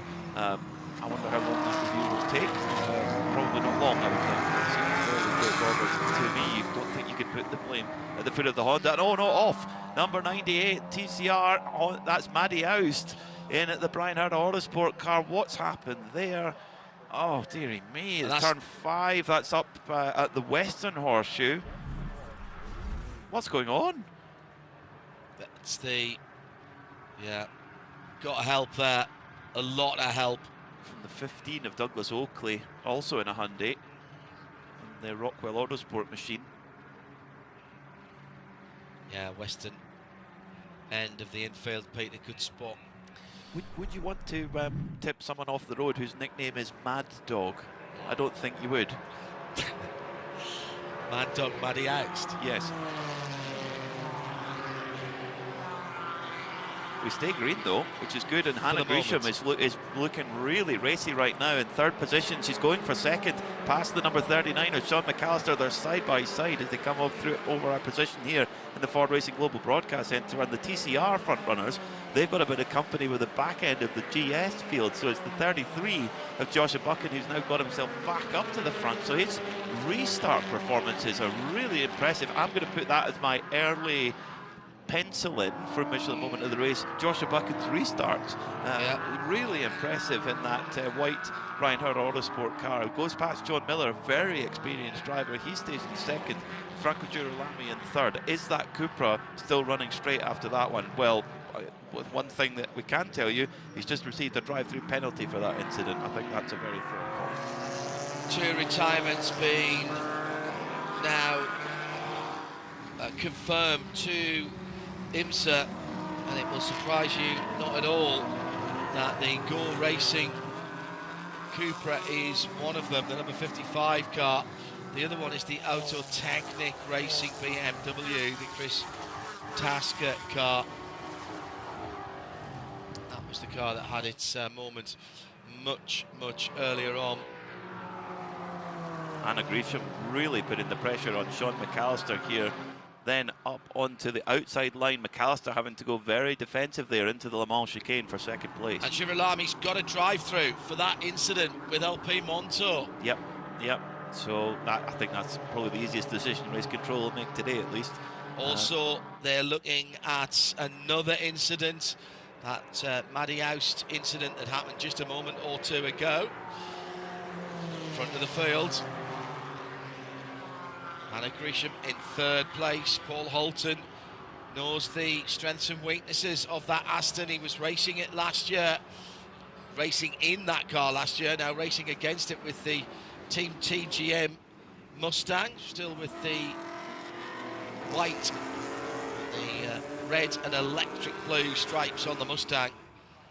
Still getting used to them being in a new manufacturer. The thing I love about Michelin Pilot Challenge, particularly in the GS class, is that the GS cars they run to FIA GT4 regulations, they have nowhere near the aerodynamics of a GT3 car, and because of that, it means they can run so close to each other. There's not the dirty air, which a lot of the GT3 manufacturers are trying to get around at the moment and trying to improve the car's performance in that. In the GT4, it's not a problem. You can run really close up to the other cars, which gives us superb race time. Girolami then in and out of the pit. Also means the cars are a bit squirrely. They move around, which also I like. That's pretty old school. They haven't got a massive surf feet of grip over power, but you can lay some Michelin rubber on the ground. And the penalty has been for the Maddie Oust incident. That penalty has been laid at the doorstep. It's the number 15 Rockwell Autosport car. Yeah, so Douglas Oakley, who's just gone through the pit lane. So Franco Girolami and Doug Oakley's just gone through. They have, I'm fairly certain, they have ticked off their penalties there. So Girolami dropped all the way down to the bottom of the top 10. It's about a 45-second pit lane transit time. So you lose quite a lot because you're on the pit lane speed limit for that time. As the cars are going past, for the most of that, they're at VMAX coming through the tri-oval at top speed. I would think maybe 165 now. Oh, yeah. Something Yeah, like yeah, that. The GT3s are 175, so it's not far off that. Andrew Davis, by the way, took over the Rebel Rock Racing green number 71 Aston Martin, and he's putting his experience to good use up inside the top 10 at the moment. He's just got past Gregory Leofouge in the orange and blue number 19 Ford Mustang. I think it puts him 6th. It does. Yep, so he's now behind Dylan McIvern, who's had a great race so far in that number 95 Turner machine. And Robin Liddell to come in that car. There you go. Yeah, well, there's a car we've got to keep an eye on. They go about their business quietly. Frank Tapu's done his job well in that early session of the race. Now here's another penalty, and once again it's for Athen Sterling in the number 4 Matisse Motorsport car, this time for a pass under yellow, and that will be a drive-through. And for we did the Frank Girolami one, didn't we? Yes, we did. Yeah, and he's answered that. Yeah, so it's just that last one there for Athen. Hyundai on Hyundai for second position. John Miller holding on to that for now with Denis Dupont right behind. The Hyundai Elantra is such a formidable package, which got its first win here at Daytona last year, amazingly. Is that, but Hyundai's, they looked like they were struggling in practice, and now they're 1, 2, 3. They are just relentless, that factory. Here comes Dupont, though, having a look, and John Miller says, no, this is not my first rodeo, pal, and on the brakes late and holds on to that position, but that just takes a little bit of momentum away, and it's going to allow the leader, the number 33 of Joshua Buchan, just start to pull away a little bit. Two slightly different paint jobs on those cars, and does make the car look very different. The sort of wavy lines down the side of Denis Dupont's car and the very straight lines on the car he's following.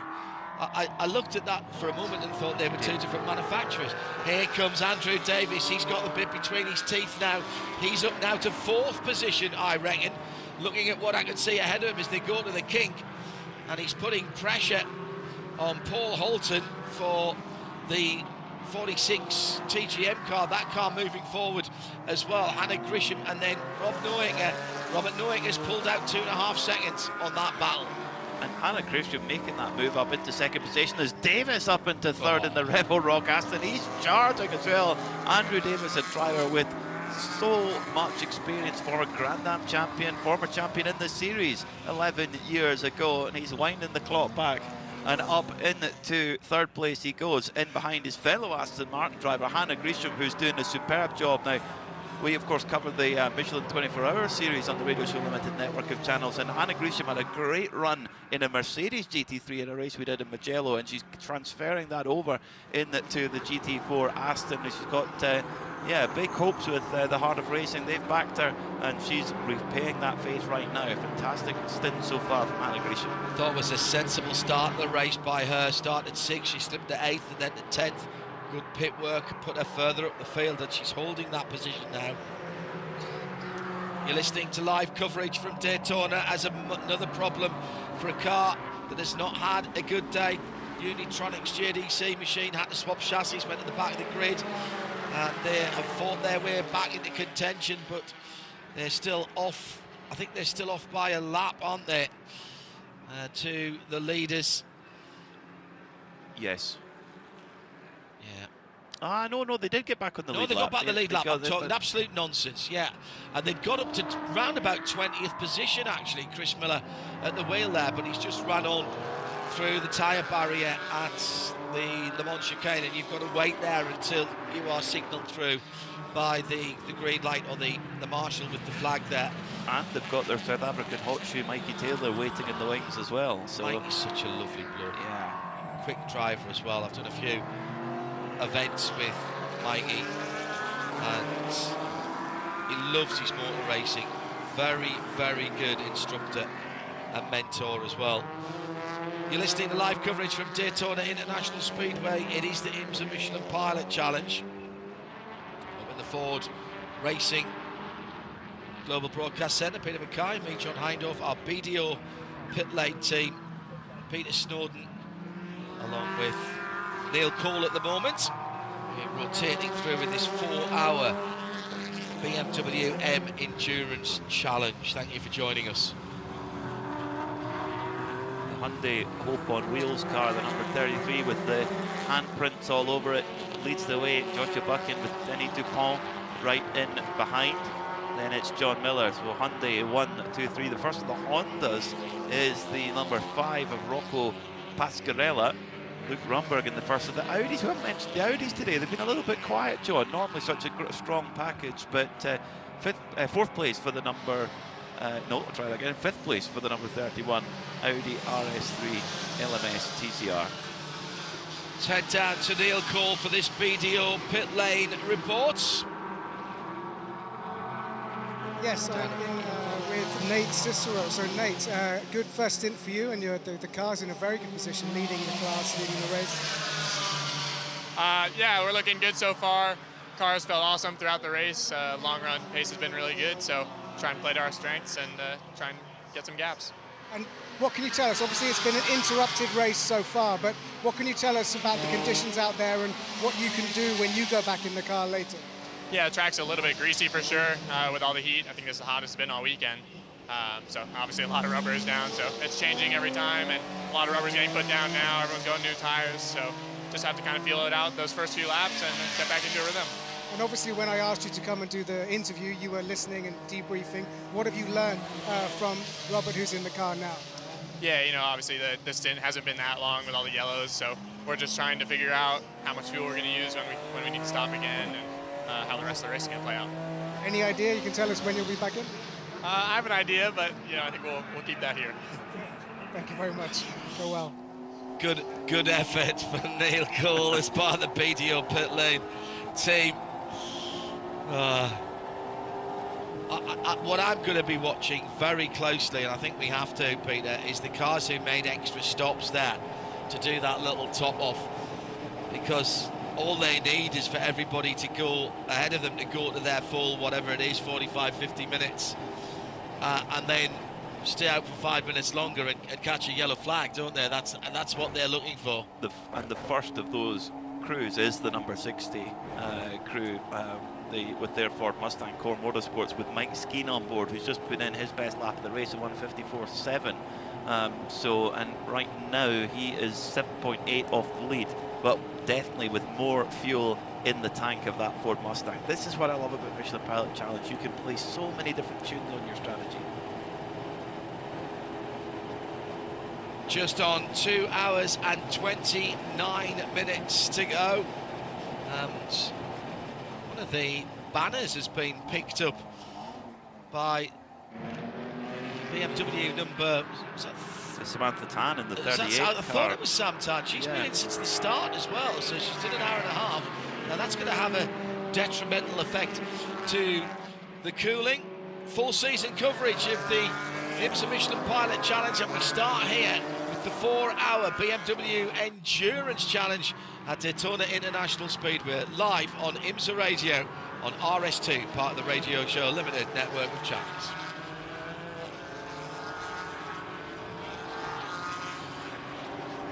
Peter Mackay, John Hindorf. This is starting to... I'm now already in my brain trying to count backwards from the end of the race, which is always a dangerous thing to try and do. 5th place, actually 3rd, 4th and 5th at the moment. Still under challenge here with Hannah Grisham, Paul Holden, Dylan McIvern, Gregory Leofuge, and Jan Halen is only another second and a half or so behind them. BMW versus Ford Mustang at the moment is Dylan McIvern and Gregory Leofuge. Great story behind the 19 car as well, racing to end Alzheimer's. Various names on the side of that car, people who have been lost to the disease or have been affected by it, their families. A little bit wide there for Hannah Gresham. Andrew Davis had moved up into second position, and Gresham loses a position there to Paul Holton. So Holton now back up to third position. Oh, and then he loses it again, goes wide, goes really deep into the international horseshoe. So Gresham gets that podium position back again. But there is a swarm of rivals behind there with the yellow and blue Turner car there of Dylan McIver and Gregory Leofouche, and the BGB Porsche of Jan Halen. Sam Tans had to come in. Mechanical black flag that will have been for that advertising hoarding on the front of that BMW. That's dropped her down. Again, I might have given that car a splash of fuel. They are, yes, at the moment they are putting fuel in, and they may well do a driver change. Possibly. Yeah, good point, actually. If you're going to do the fuel, if you've got time to do it, and it's potentially worth it. So we'll keep a watch on that ST Racing car. There's a bit more going on there to that number 38, the golden black and white car, because the rear bumper has been pulled off as well. They're going to have to get going because the leaders are already coming up towards the Le Mans chicane. So, yeah, indeed they are going now. Also coming in for a mechanical black flag. This is the Victor Gonzalez Racing Team number 99 Cupra. So, no, that's the 99, it's the 92, sorry. So that is coming in for a pit stop. VGRT, the 99 for a pit stop. What are they up to? So it's Nikki Hayes in the BMW number 92 that has the mechanical black flag. I haven't seen that. That's the Random Vandals car, isn't it? Yes, it is. Try and get a view of that car and see what the problem is.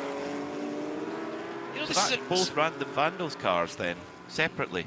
Yeah. That's very, very unlucky for them to have that. Jan Halen's on the move. He's just gone past Leofouche, and now on this at the same corner he's got past Paul Holton. So he's now moved up into 5th position. The brilliant Belgian, former champion in this series, reigning champion exactly, in a Porsche last year with Luca Mars. And oh, how interesting! His teammate Luca Mars is waiting to jump into the 95 Turner BMW, which Jan Halen is right on the back of now. So bragging rights on offer here.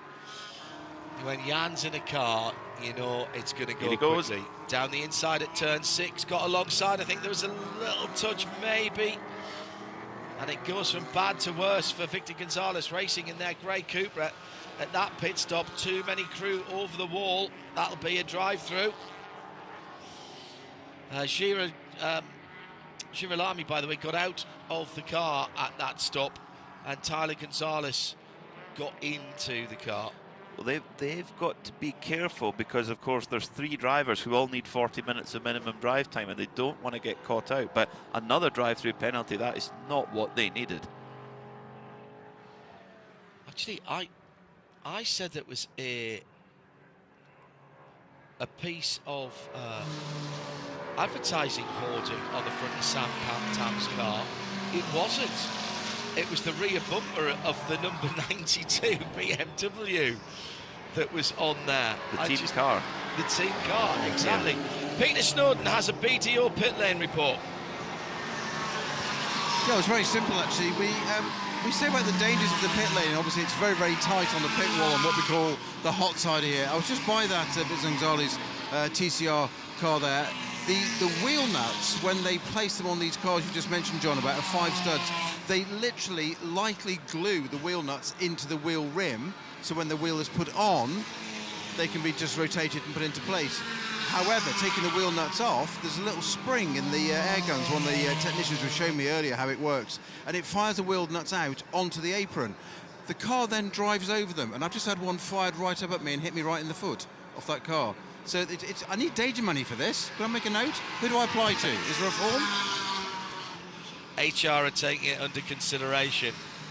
Hang on a second. I have their reply.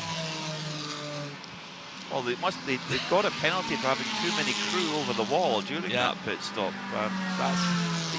It's funny, a car that's got race-winning pace, clearly, but the execution is starting to unravel slightly for Victor Gonzalez Racing, and that car is now serving its drive-through penalty. Side by side on the high banks then for 9th position, Sean McAllister and the number 7 Porsche of Danny Disleski. battling over that. Looks like Dyslexi's going to pick that position up. Now the Audi number 56. Audi number 56 for Baker Racing has not served its penalty at the right time, and that will be a stop and 60-second hold. So they only get 4 crossings of the start-finish line. 2 hours 21 minutes to go. We're approaching the halfway point of the 2026 BMW M Endurance Challenge here at Daytona, and it is just bubbling up nicely. In fact, Andrew Davis is only 7/10 of a second now from Robert Noaker. So Andrew Davis, the sports car veteran, former Brumos racer as well, of course, he's in the Aston Martin for Rebel Rock Racing, and he is now right behind Robert Noaker. So it is properly game on, and they're 6 seconds up the road from Gregory Leafouche, who's now up into 3rd. Jan Halen behind him, Dylan McIvern in 5th.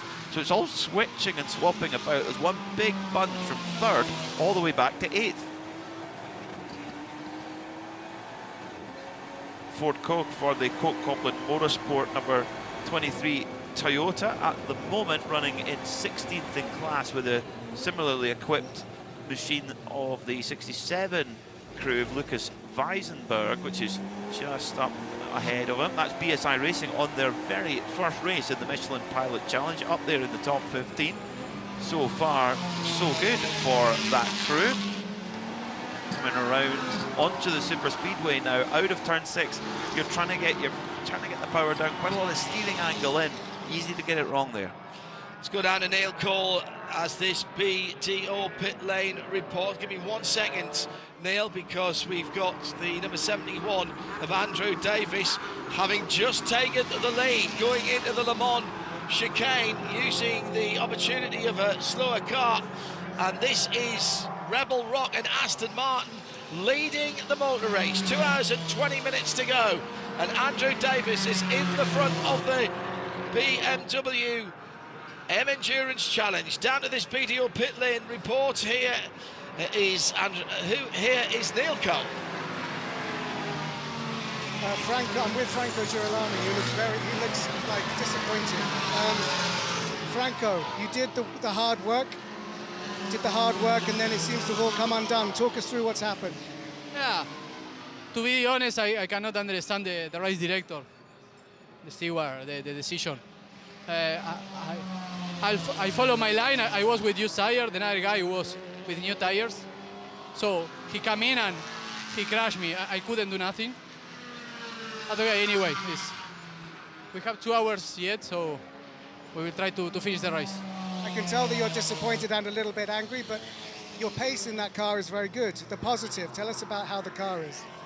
Oh, no, the car was okay. In the end, that started to broke. So this is why I pit in a little bit earlier. But okay, we will see. And is there anything wrong with the car after the contact? Is there any damage you can feel? I think it's small damage, yes, but not so big. Good luck, thank you, Franco. Well done, Neil Cole there with that BDO pit lane report. A clearly disappointed Franco Girolami. The rule of thumb from my side of things is the amount of stories that will emanate and the points of view that will emanate from an incident on a racetrack is the amount of cars that were involved plus one. Both drivers or all drivers will have one, and there's probably something else around there as well that is an amalgamation of what went on. Maybe get a word with LP Montour when he gets back to the pit lane. Spin, and a very slow rejoin with a damaged side sill for one of the Hyundais. Yeah, it was the yellow and black car, Peter. Yeah, didn't quite catch the number on the car. Keep it, it's car number 15 for a TCR. That's Rockwell again. Yeah, and I'm going to suggest this was contact. It was big contact. It was big contact from one of the car-bound BMWs, and that might result in a penalty as well, if what we've seen already. And Darren Law, how he avoided that spinning Hyundai, I have no idea. That is experience. Yeah. There you go. That's Darren Law. How long has he been out of a car? he gets in, he doesn't forget how to drive. It was the number 39 BMW from Carbon. They've got damage to the front right of that car, and I think they'll be down along pit lane at all. Sean McAllister, not at all a dirty driver, so don't say that, you know, we're not saying he was trying to nerf that car out of the way, but he came in a little bit too hot into the first left-handed part of the Le Mans chicane on the back straight, made contact, significant contact with the TCR car, pulled the Rockwell Auto Development car's sill right off and spun that car, and that's not going to be a quick fix for the Audi team. No, for the Hyundai team, no, it's not. It's not at all. And of course, they've got a bit of damage on the other part of the car as well after the contact with Matty Oust, so that car has definitely been in the wars. And Carbon with Pellegrin taking a little while to get things sorted on their BMW. They have done a driver change. They've installed Jeff Westphal into that car, so John McAllister jumping out, Jeff Westphal jumping in, but right now they are more concerned about getting this BMW fixed and getting it back out on the lead lap, because they were hunting at the front of the field. They were in the top 10, and it's so easy to happen, because when you're coming into the Le Mans chicane, the closing speed is pretty big. That's where the GS cars are at their most advantageous over the TCRs. Then on the braking, the TCRs can be really good under braking and corner entry, so it can easily get all mixed up, and there was a lot of cars involved there, so yeah, there's a lot of different points of view there. Mike Skeen in at the number 60 Ford Mustang GT4 for Core Motorsports, doing a superb job at the moment after taking that top up of fuel. Now actually in 5th position, excuse me, and has more fuel than the cars around them that have only been down the pit lane once. They took the top up in that number 60 car, and they are looking really, really good as well. But don't write off the 95 Turner Motorsport BMW of Dylan McIvern, who does hold the fastest lap of the race right now, 154.186, which he set just 11 laps ago. Oh dear, now a problem for the number 21 Cupra is Dr. William Talley. Oh no, the spinal surgeon has come to a grinding halt just coming out of the International Horseshoe.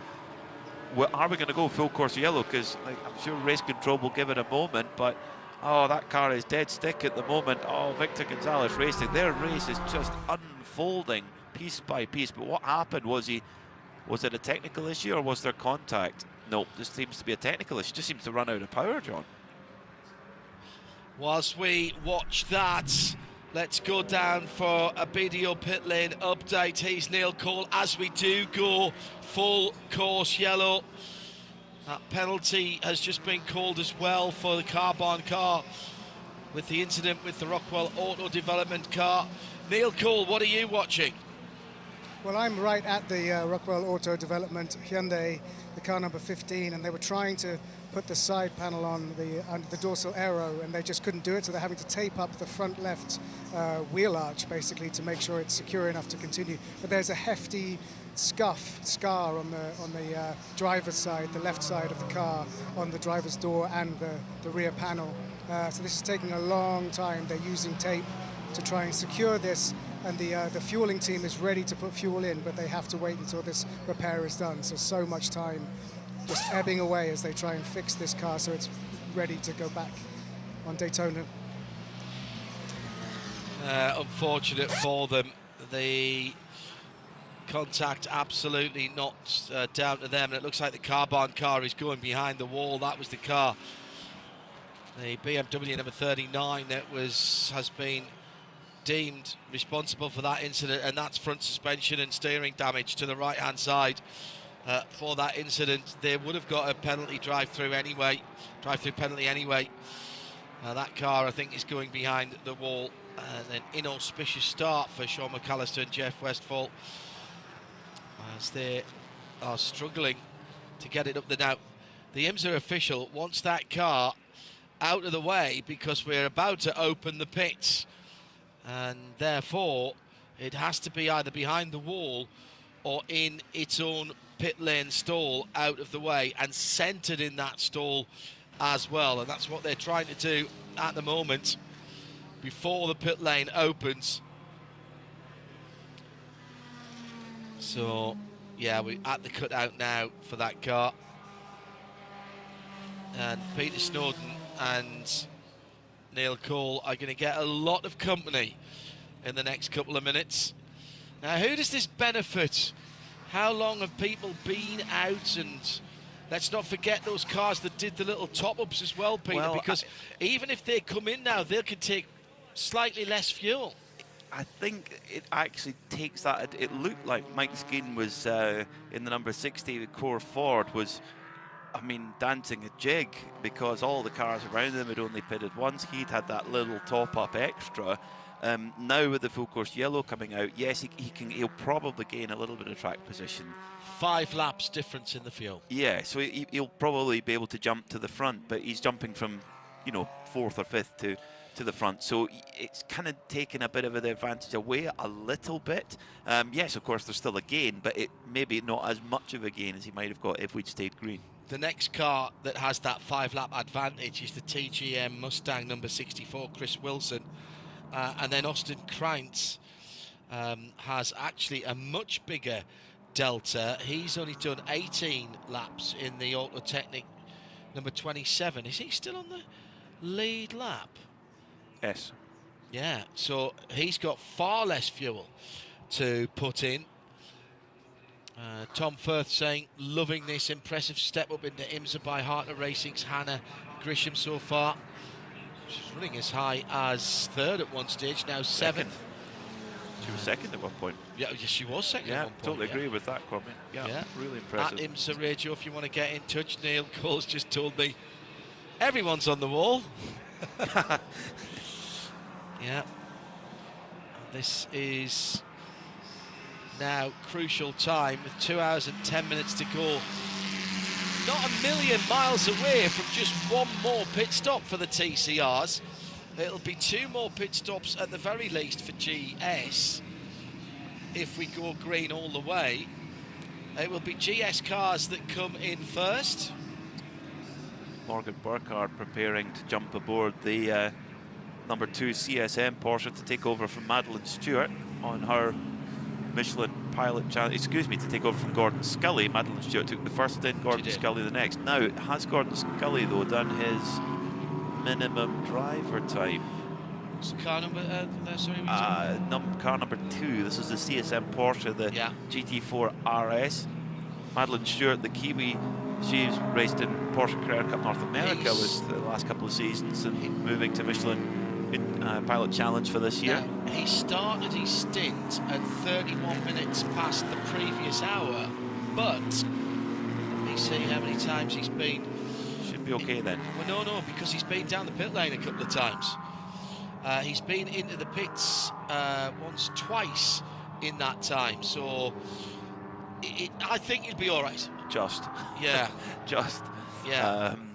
Pits have been opened for the GS cars, the GT4 cars at the front of the field. So then if they want to, theoretically, CSM could keep Morgan Burkhardt in the car for the rest of the race if they wanted to. So and he's kind of their gun driver, really, isn't he? So we could see that CSM Porsche moving towards the sharp end of the field. The Ibiza Farms McLaren needs strangely quiet here, sitting down in 20th. Didn't show in the early part of the week either, or in qualifying. Unusual for a car that you would think this particular layout of racetrack would suit. Winners last year, of course, and they just don't seem to have the package underneath them this weekend for whatever reason, and that can happen sometimes. Everybody in racing will have had those weekends over the years, sometimes on multiple occasions, and you just got to try and get smash and grab and get the best you can out of the situation and move on. It's a long season here in the Michelin Pilot Challenge, and it's consistency that wins championship, not bursts of performance. You know, look in the Porsche Carrera Cup North America, which is part of the IMSA Support Series package. Ryan Yardley, who's going to be racing in the Rolex 24 for the first time tomorrow, he didn't win the most races, but he was on the podium, I think 12 out of 14 times, my memory serves. So if you do that, you're very likely going to win the championship. So yes, for Ibiza Farms McLaren, it's looking tough at the moment for them, but get out of this weekend, head to Sebring, which is a completely different kettle of fish, and they'll be back, I'm sure.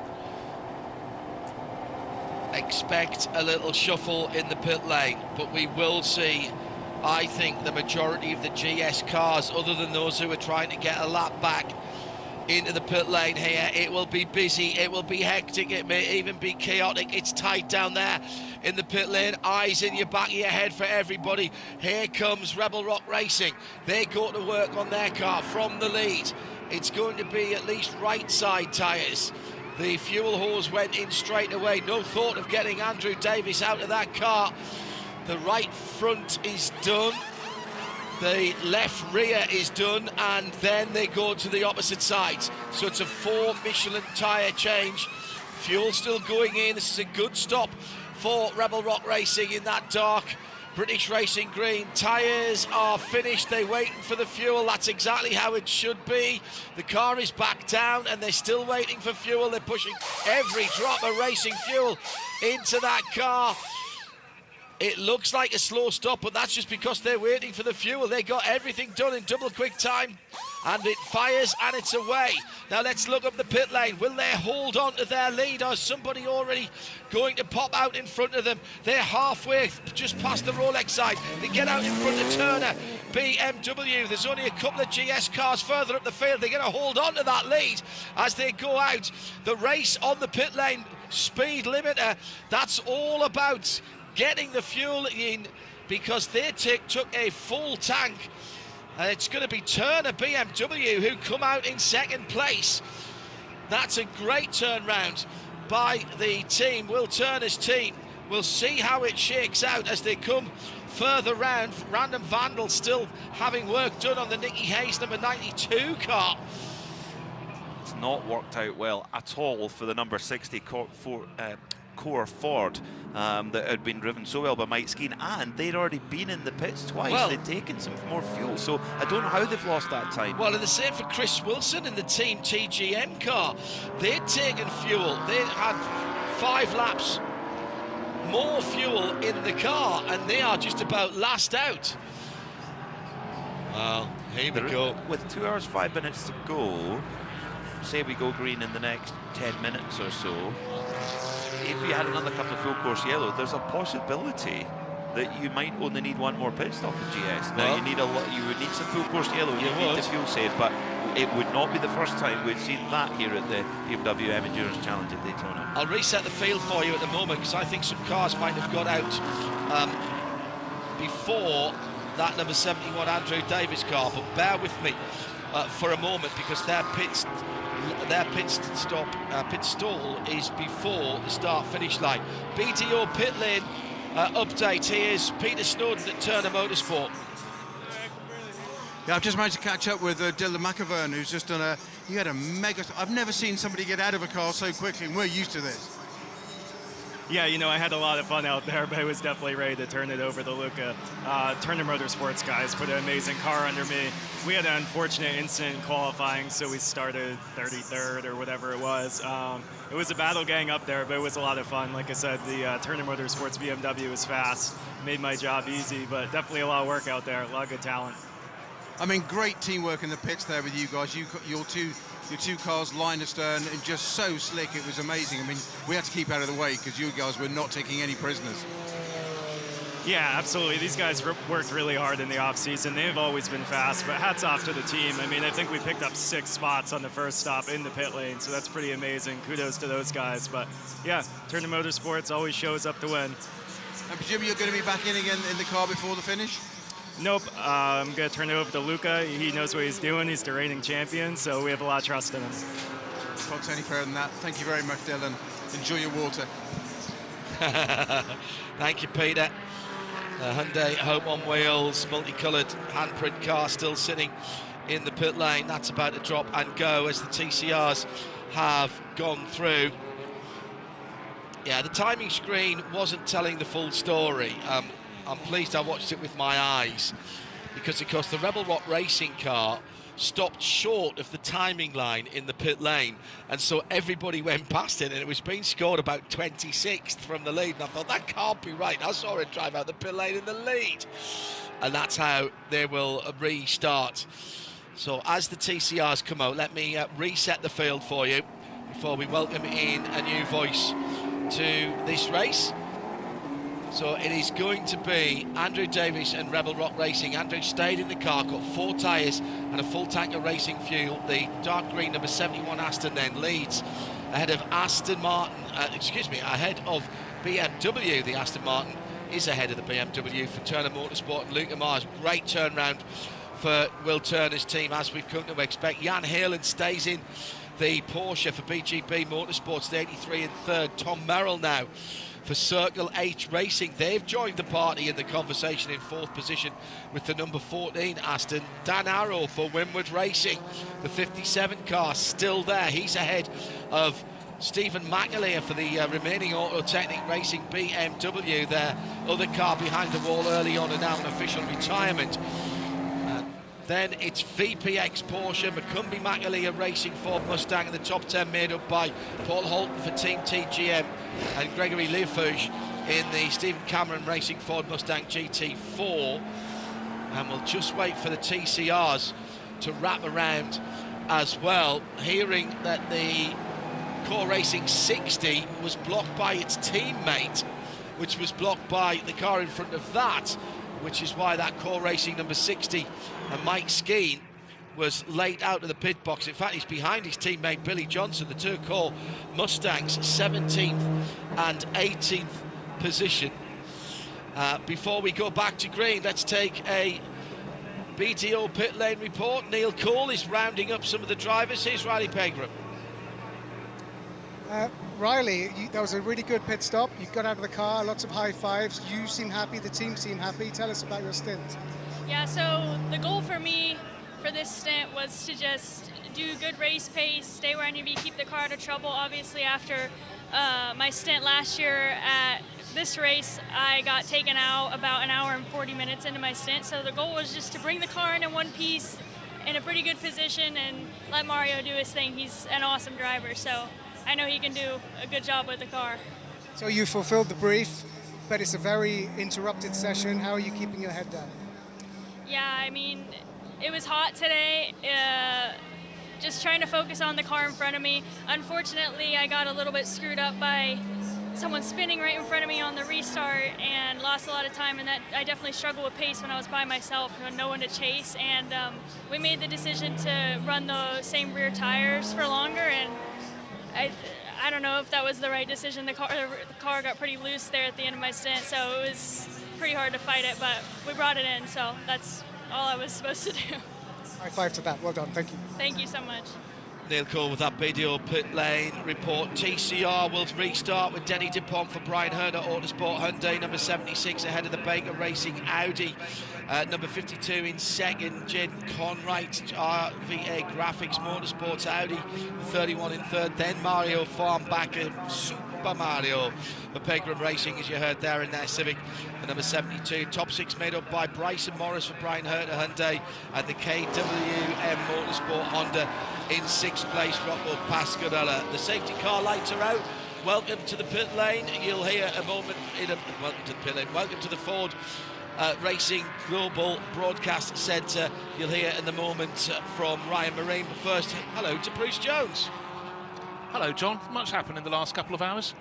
I didn't know where to look. I absolutely loved the start of it. Everywhere there was something happening. Some really good drives. But as we just saw in that scramble in and out of the pit lane, suddenly a few crews, including the crew that led away, the number 13 Ford from McCumbee McAleer Racing, always first or second or thereabouts. You come out of that pit stop, driving back in the hands of Nate Cicero, who led at the start of the race, but they're down in 8th position. Ryan Marine lines up alongside me. Full change in the commentary box here, but this is chopping and changing. Will this settle down, or will we have an interrupted run to the end? And we heard from Peter Mackay reckoning some of these crews can go through with one more splash of fuel to the end of the race. We've got 2 hours remaining, but it's going to be marginal, and they are going to rely surely on having some yellow flag periods. Seems a pretty safe bet for the TCR cars. They should be able to make it from here on one more stop, but it is marginal for the GS class.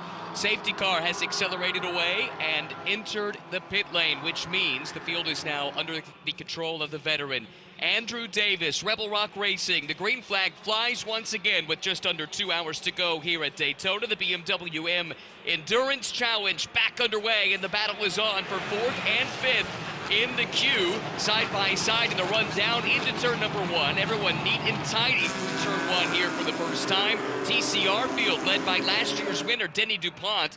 Pretty clean restart for them as well. It's Andrew Davis, though, starting to extend that advantage here on the restart. Yeah, that was clean and tidy. Hasn't always been the case, but I'm just looking for some of the runners. I mentioned Nate Cicero. He ran away. Remember, he was 5 seconds clear in that opening stint to the race.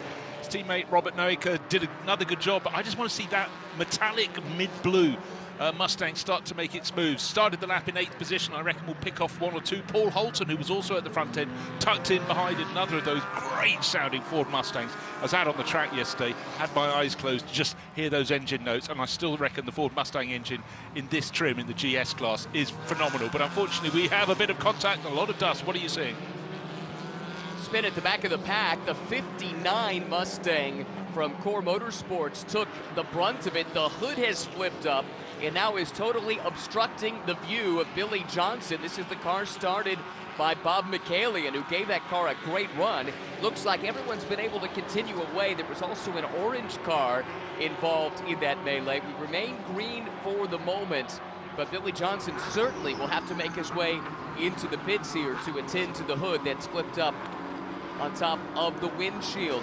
Meanwhile, a couple of penalties have come in. There's been a penalty for car 8. That is the Aston currently driven by Johann Schwartz. Too many crew over the wall considered working on the car. He'll have a drive-through penalty coming. Also a penalty to car 24.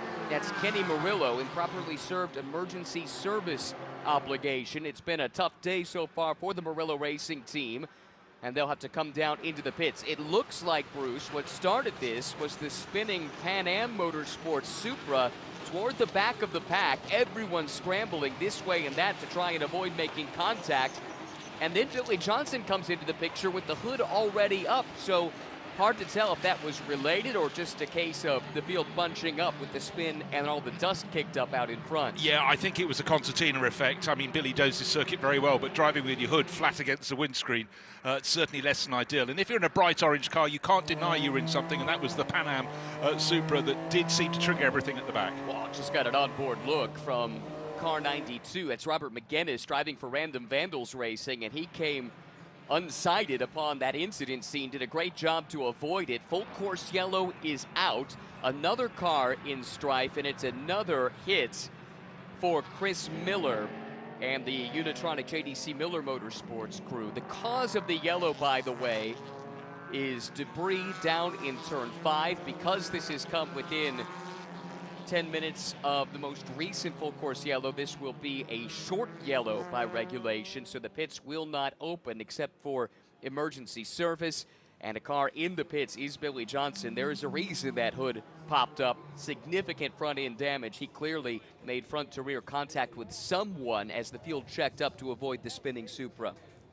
And it's cracked into the front of the hood, and it's hit the release catch. Up it goes. Of course, that bonnet won't, the hood will not be in pristine form. It will have been folded back against the screen, but did well to bring it back. But I very much think that was someone else's accident. He just came across it.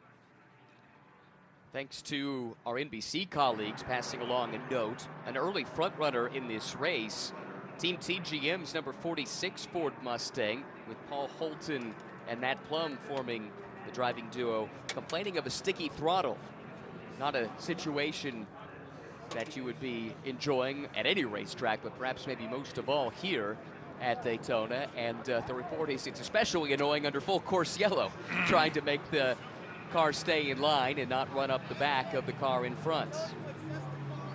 No, entirely so. So having just had the field released to go racing again, we had the scramble in the pits, back out, waved away, but now full course yellow. But certainly debris on the track up at turn 5 already. The marshalling crews are down there clearing it up. I sense we might have had a couple of cars off the track also out at the Le Mans chicane at the back of the circuit. Can't quite tell from here, but there was a lot of shuffling of that pack. At least one, and that was the JDC car that's had a tough day really from the beginning. They had the drive-through penalty after the chassis change that occurred too late. That was right off the top, and it's not gone any better since then. I think that car's been able to continue on. I believe I see it making its way around the track right now, but really difficult season opener for that team, which just a couple of years ago won the TCR Championship in Michelin Pilot Challenge. Good bit of news. The two course vehicles were pulled off the circuit just before turn 6, so they should have cleared that debris that was sitting on the track at turn 5, and we had the field bunching right up as the Pan Am Supra went over the curb and back onto the circuit. Everyone else scattered in avoidance, but that was very good, tidy work. But of course, still the pace car at the front of the field beginning to bunch up as per the rule book. Still a few cars about, well, the best part of half a lap in arrears, and they've got the chance to catch up, so it's a golden gift for them. Get to the back of the tail. This also helps those teams that might have been attempting to stretch the fuel mileage, as we talked about. I think this eliminates any doubt whatsoever for the TCR cars. One stop from here, almost certainly good enough to get them to the end, as long as you time the stop correctly. But for GS, this helps in that cause as well. I think I got an update in my ear. We've got a PDO pit lane report. Let's head down to the pits for that now. Yeah, I'm with the number 59 core Mustang that is heavily damaged. I've got it with Morgan and Dean here. Morgan, I'm going to put you right on the spot here. You're watching this live as the work goes on. You're saying it's not looking too pretty? The splitter's separated right here, and I think, unfortunately, if he went back out, it would just pull itself apart and drag on the ground, and without that arrow, I don't think we can be safe around the track. You haven't given up just yet? No, we're going to work on it and see what we can do to get him back out for a few laps. That's the spirit. Well done. Thank you, Morgan. Thanks to Peter Snowden as well with that BDO pit lane report. Really tough luck there, though, for a car that had been quick, really, from the get-go. Going back even to last week when the Mustang started to flex the muscle back at the Roar before the 24 test. Gives us a chance to catch the breath a little bit. Andrew Davis continues to lead. Sitting in second, though, John called it during the pit stops. Great pit work by the Turner team to get the 95 car some track position for the first time today. And now it is the defending GS champion that holds down the second spot in GS right now. Let's head back to the BDO pit lane. Snowy's got another update for us. Yeah, it was just a very quick one. So Morgan there from the team just said he wasn't going to give up, and as I finished that interview and handed back to you guys in the booth, the electric saw was passed over the pit wall. That tells you how much it is. The driver's still in the car. There's pre-made, and no, there's lots of noise in the background. They are, never mind the splitter being split, they're cutting bits of bodywork away now to take the pressure off that splitter so they can put it back into place. And of course, as ever on the pit wall, these teams are so organised. Strips and strips and strips of gaffer tape, all pre-done, pre-shaped, ready to go on. So they're now creating anti-dive planes and all sorts with gaffer tape. And say never, ever, ever give up. That's the name of the game. We've seen these championships decided by just a handful of points, one way or the other, so you might wonder what's the point. They're several laps down, out of contention with the car that's not going to contend at this point, but you don't know. But, and where do you know, this is the first round of the season. Get some points in the pot if you possibly can. Yes, by the end of the season you may not be in the reckoning, but absolutely so. Sounds as though if Peter wants any, Snowy wants any minor surgery down there, sounds like they've got all the tools, so, you know, form an orderly queue. But, you know, again, it's the very essence of racing, in my mind. Core Motorsports, really good team, so much experience with the Mustang platform, do a lot of work in the street tuner industry with Mustangs specifically. Had been based up near Ford in Detroit for many, many years, but relocated down to Florida a few years back. They know their way around this car, and if a team can get one of these GT4 Mustangs back out on track after sustaining some damage, it's Dean Martin's squad, no doubt about that. Happy news to report, lights out on the safety car. That train now making its way back up onto the banking in oval turn number 1. So we're about a half a lap or so away from the resumption of festivities and what has been a staccato start to the 2026 season. Stop and start, not much rhythm to speak of, but we'd love to try and establish a little here before it's all said and done. Why don't we go back to the pit lane real quick, Bruce, and we'll get to your thoughts in a second. But we've got another update from our BDO pit lane reporting team. Yeah, it was just a very quick sort of finish one. Sadly, it is terminal for the core Motorsports Mustang, the number 59 car. The officials have just come down and said, despite valiant efforts to tear inner wheel arches away and get the car out, they've just said, look, it's too dangerous. And in fact, as I'm talking, they taped the bonnet down into place and completely static. The bonnet just popped open again of its own accord, so it wouldn't have got much far around the track. So it was exactly the right call by the officials here. Always gutting, as Bruce said. It's the first round of the championship. Get some points in the bag if you can, but sometimes you just can't make it happen. Good effort though. Thanks very much, Snowy. And tucked in behind there in the pit lane, the next car is car number 10, which is a Van der Steur Racing Aston Martin. That's been pinged for coming into a closed pit lane. Also, just before the cars get released onto the final corner, onto the straight for the restart of the race, it's involving car 59, we've just been talking about, the core motorsport car, and 91, the collision, Darren Law, Owen Trinkler, Dan Ammon's car, the VRC Motorsport Porsche. That is being looked at, but where we're looking is Speedway turn 4, and the field of cars coming around. The pace car has moved into the pit lane. Let's see where we go from here. Andrew Davis aced the restart last time. It looks like he'll do so once again. The green flag waves high above Daytona International Speedway, and it is the Rebel Rock Racing Aston Martin green with the orange trim down into turn number 1, giving chase the reigning GS champion Luca Mars. Then it's Thomas Merrill, Jan Halen, also the reigning champion. He was part of that pairing with Luca Mars a season ago. They've been split in 2026, but you can't count the Belgian out. And Stephen McAleer has entered the chat as well, driving for Auto Technic, best placed of their BMWs, running in the top 5. What a way to start your season. 4 hours of racing at the Daytona International Speedway. It's absolutely brilliant. Great colours, great cars, great sounds. And at the moment, they're behaving as they get up to turn number 5. But that really, really tidy restart, you just want a car length or two of advantage. You can concentrate up towards turn 6, then onto the banking. A bit of the dust kicked up in the background and just outside the tail of the top 10. Everyone else, though, tucked in, running behind. Thank you very much. No action taken on that incident involving the 59 and the 91 that unfortunately has led to the end of the day for the core motorsports number 59 Mustang.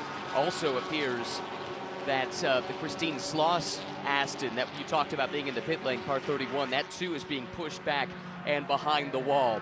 Let's jump back to the middle of the pack and around the outside with relative ease. Stephen Cameron Racing's Mustang putting the pass on the Ibiza Farms McLaren, the winner of this race 1 year ago.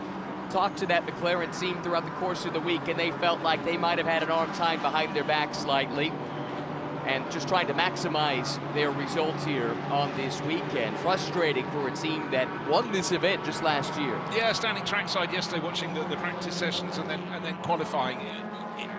It just didn't look as dynamic as some of the other cars that were cracking in some really good times. And I think you commented on this. The Aston Martin looked very handy indeed.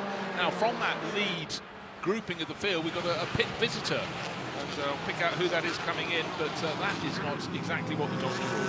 Now, we do have that pit caller. It's car 37. It's a drive-through penalty. And Cameron Shields is the one bringing that BMW down the pit lane. That's from Random Vandals Racing, I believe. And that was too many men over the wall. Also a drive-through penalty to car 8. Excuse me, Carbon, you're quite right. And then car 8, a speed violation, will be doing a drive-through as well. Battles in the TCR pack, fast and furious, and now it's Tyler Gonzalez. This yo-yo day continues for car 99. They've been up, they've been down, rinse and repeat all throughout the course of 2+ hours. I think you just need a series of interviews with him. That was a good hour, that was a bad hour, but we fought our way back. But yeah, nose to tail at the moment, that class being led by the Honda Civic and Mario Farnback and Dennis DuPont, tucked under his rear wing, less than a 1/5 of a second in arrears. But the 1/5 of a second seems to be really the gap between first and second, third and fourth. It's super, super close, but Andrew Davis leading the way. Car number 71, the Aston Martin from Rebel Rock Racing.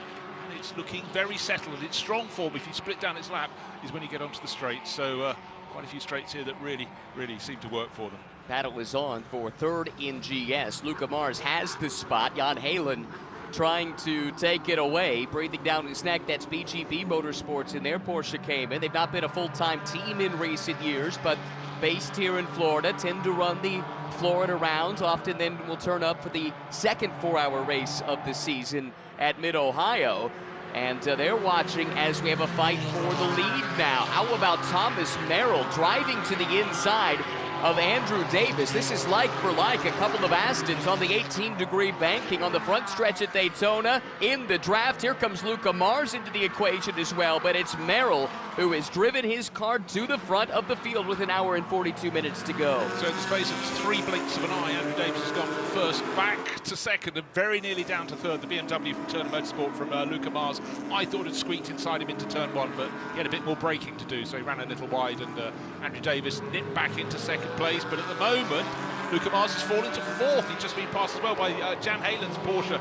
I mean, Jan knows what to do with these cars supremely well, and he's moving himself into the reckoning. I just want to see where Nate Cicero, he's moved up to 6th place. Remember, on the restart he was 8th, but also remember at the start of the race he led away from pole position, pulled clear. So there is performance to come as well. But that other issue we have to nip in on the back is who started the race on fresh rubber and who is going to be doing the second part of this race on scrubbed rubber. Big differences will be showing.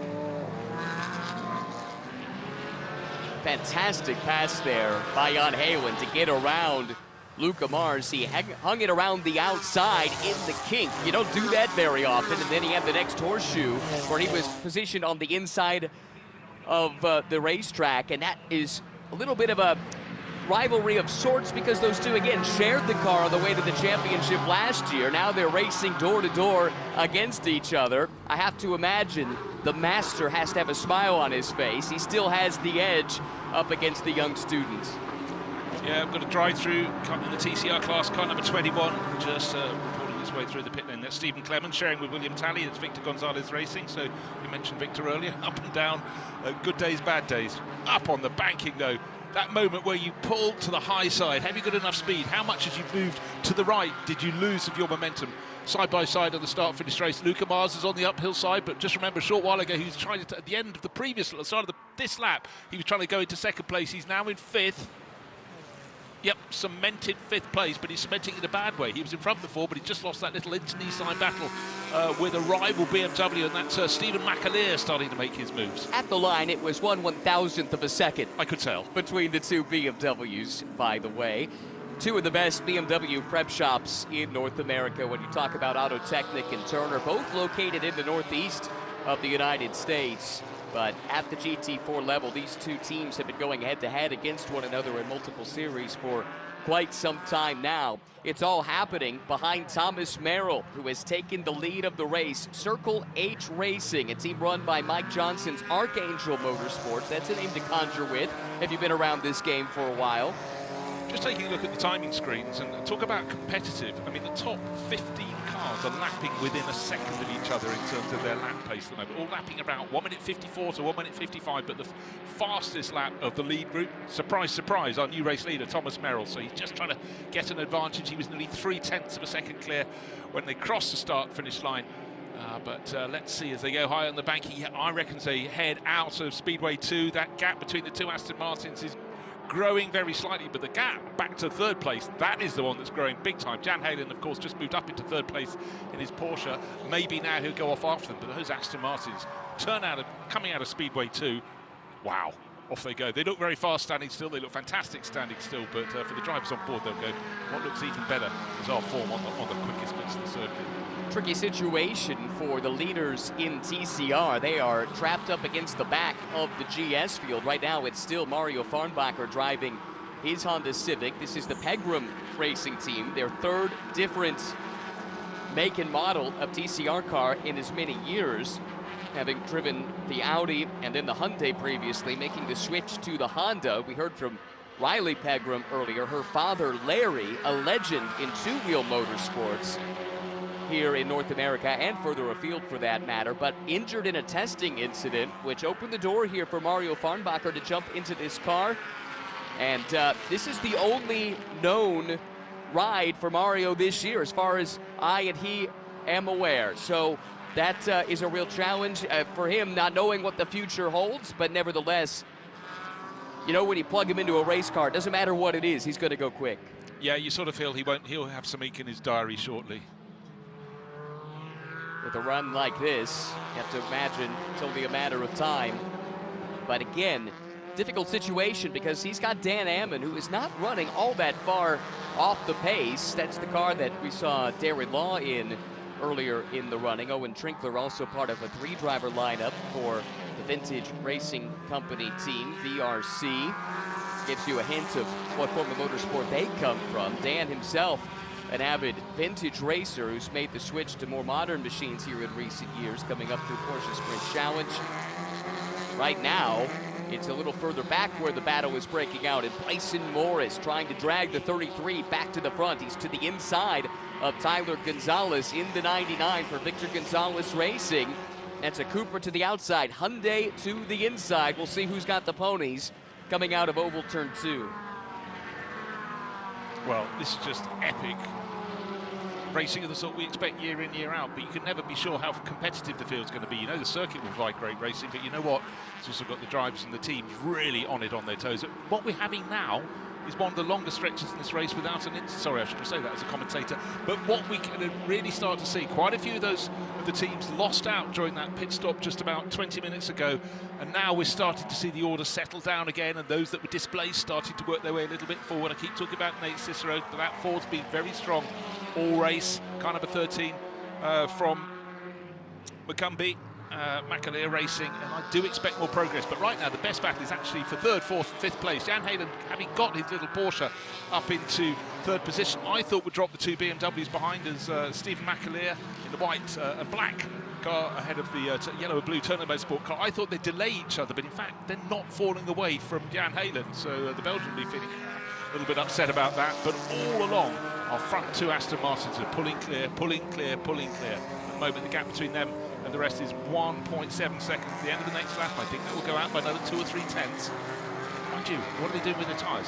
Speed is great, but if it comes at the cost of your rubber, then of course that is a different equation all over. But what a great start to the season for fans of Aston Martin. Those two Vantage AMRs, first and second. On this run through the infield, Heylen has been able to pull a bit of a gap on those BMWs. Now clearly alone in third place, which makes it a battle for fourth and for fifth. McAleer has the position. He took it away from Luca Mars not that long ago, but Luca on the counterattack now. Still a remarkably young driver, but he's driven a lot in a short amount of time. And maybe the crowning achievement of his young career is that championship in this series with Jan Heylen a year ago. Yeah, and it came off the back of a title the previous year, didn't it? The IMSA-sanctioned Challenge GSX title. So, you know, you look at a driver's career, and in my driver notes, if they get something sort of put in bold ink, that's a championship. If you see 2 or 3 championships across 4 or 5 years, you go, yup, that's someone. Just keep giving them drives, and they will do good business for you. Right, Aston Martin's first and second, still Thomas Merrill of Circle H Racing leading the way. Andrew Davis half a second down. Now looking up a track ahead of them, there's a back marker who's out of kilter. He's about 5 or 6 seconds ahead of them going through the International Horseshoe, maybe slightly more, but they'll be catching him. But it is only one car, and there's enough space around the circuit here for them to find a passing manoeuvre. But we all know you can be slightly interrupted. Usually it's the car in front that comes across the back marker that seems to gain a bit of an advantage. But let's see where it falls. Where will they find him? I think they'll probably find him sometime just coming out of the chicane. That should probably be okay. Got a glimpse a second ago of Denny DuPont having made some inroads, closing in on Mario Farnbacher once again for the lead in TCR. But we'll turn the focus back to the front in GS, where Thomas Merrill shows the way, former Trans Am champion in the highly competitive TA2 class. That was back in 2022, and it was around that time when some teams overseas realized he's pretty quick and he's a bronze, or at least he was then, and that led to him getting some really interesting opportunities all around the world, which helped, in fact, him get a seat in the Asian Le Mans Series in 23, won a GT title there, runner-up in Trans Am as recently as 2 years ago, I should say, 2024, driving a Ford Mustang.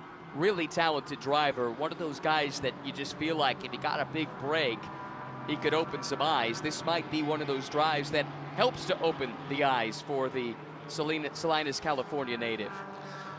Yeah, not so long ago, Cruz used to look out for a driver's lap time, but now they check the colour of the metal of their ranking, and yeah, a good bronze. Suddenly, you can almost name your car. So anyhow, but they do get upgraded each year or downgraded, but regraded, I suppose, is where I'm really evaluated. Exactly. Yes. And then potentially changed up or down.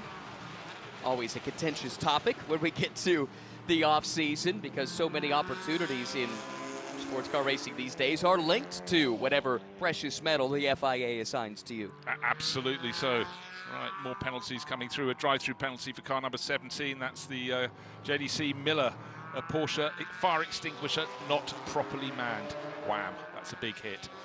It has not been their day. That car well down the order, unfortunately, already shown as 30th in the class, and that's actually worth reiterating because this is likely to be the biggest field we see all year. That's a team that came into this season hoping to fight for a championship.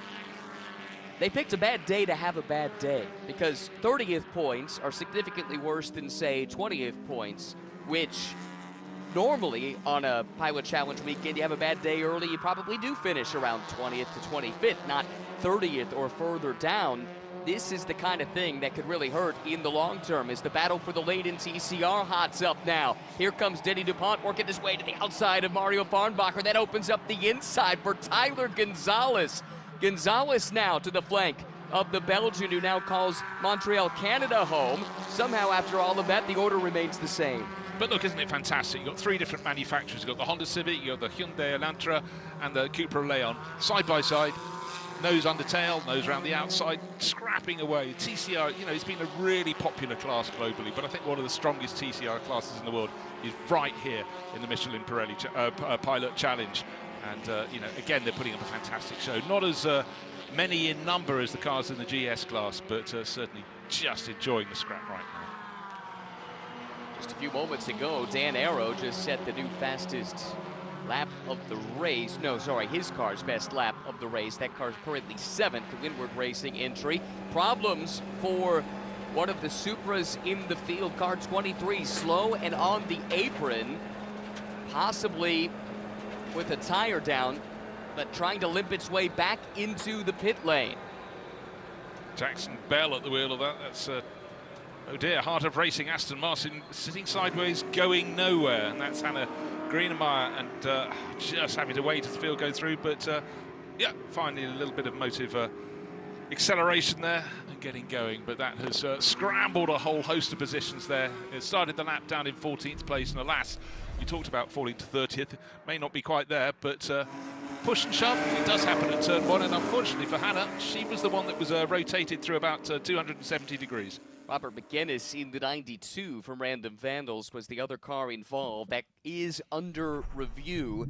Race control just next to us, already taking a look at the footage that they have of that. Meanwhile, Jackson Bell has limped the Koch Copeland Motorsports entry into the pits. It's been a surprisingly quiet weekend out of that entry. I have to say, I feel like that is a lineup that has a chance to contend at the front over the course of the season, but some frustration there, and it might be more than just a tire down. Gloves coming off, door opening up, and you can almost sense the frustration seeping through our pit lane camera into the broadcast booth here. We can't have clear line of sight of his shoulders, but you can be sure that Townsend's boy, his shoulders are down physically and metaphorically as well, because, you know, what a fantastic, only the start of his 3rd season of racing. What a stage to do it on. But, you know, in a field as packed as this, as competitive as this, it's very easy for incidents to occur. And talking of incidents, one between cars number 26 and 92 under investigation. 92 was Robert McGuinness's Random Vandals. BMW at 26, as I think we mentioned earlier, was the Hannah Greenemeyer Heart of Racing Aston Martin. That was the incident that spun her around between just in the middle of turn 1.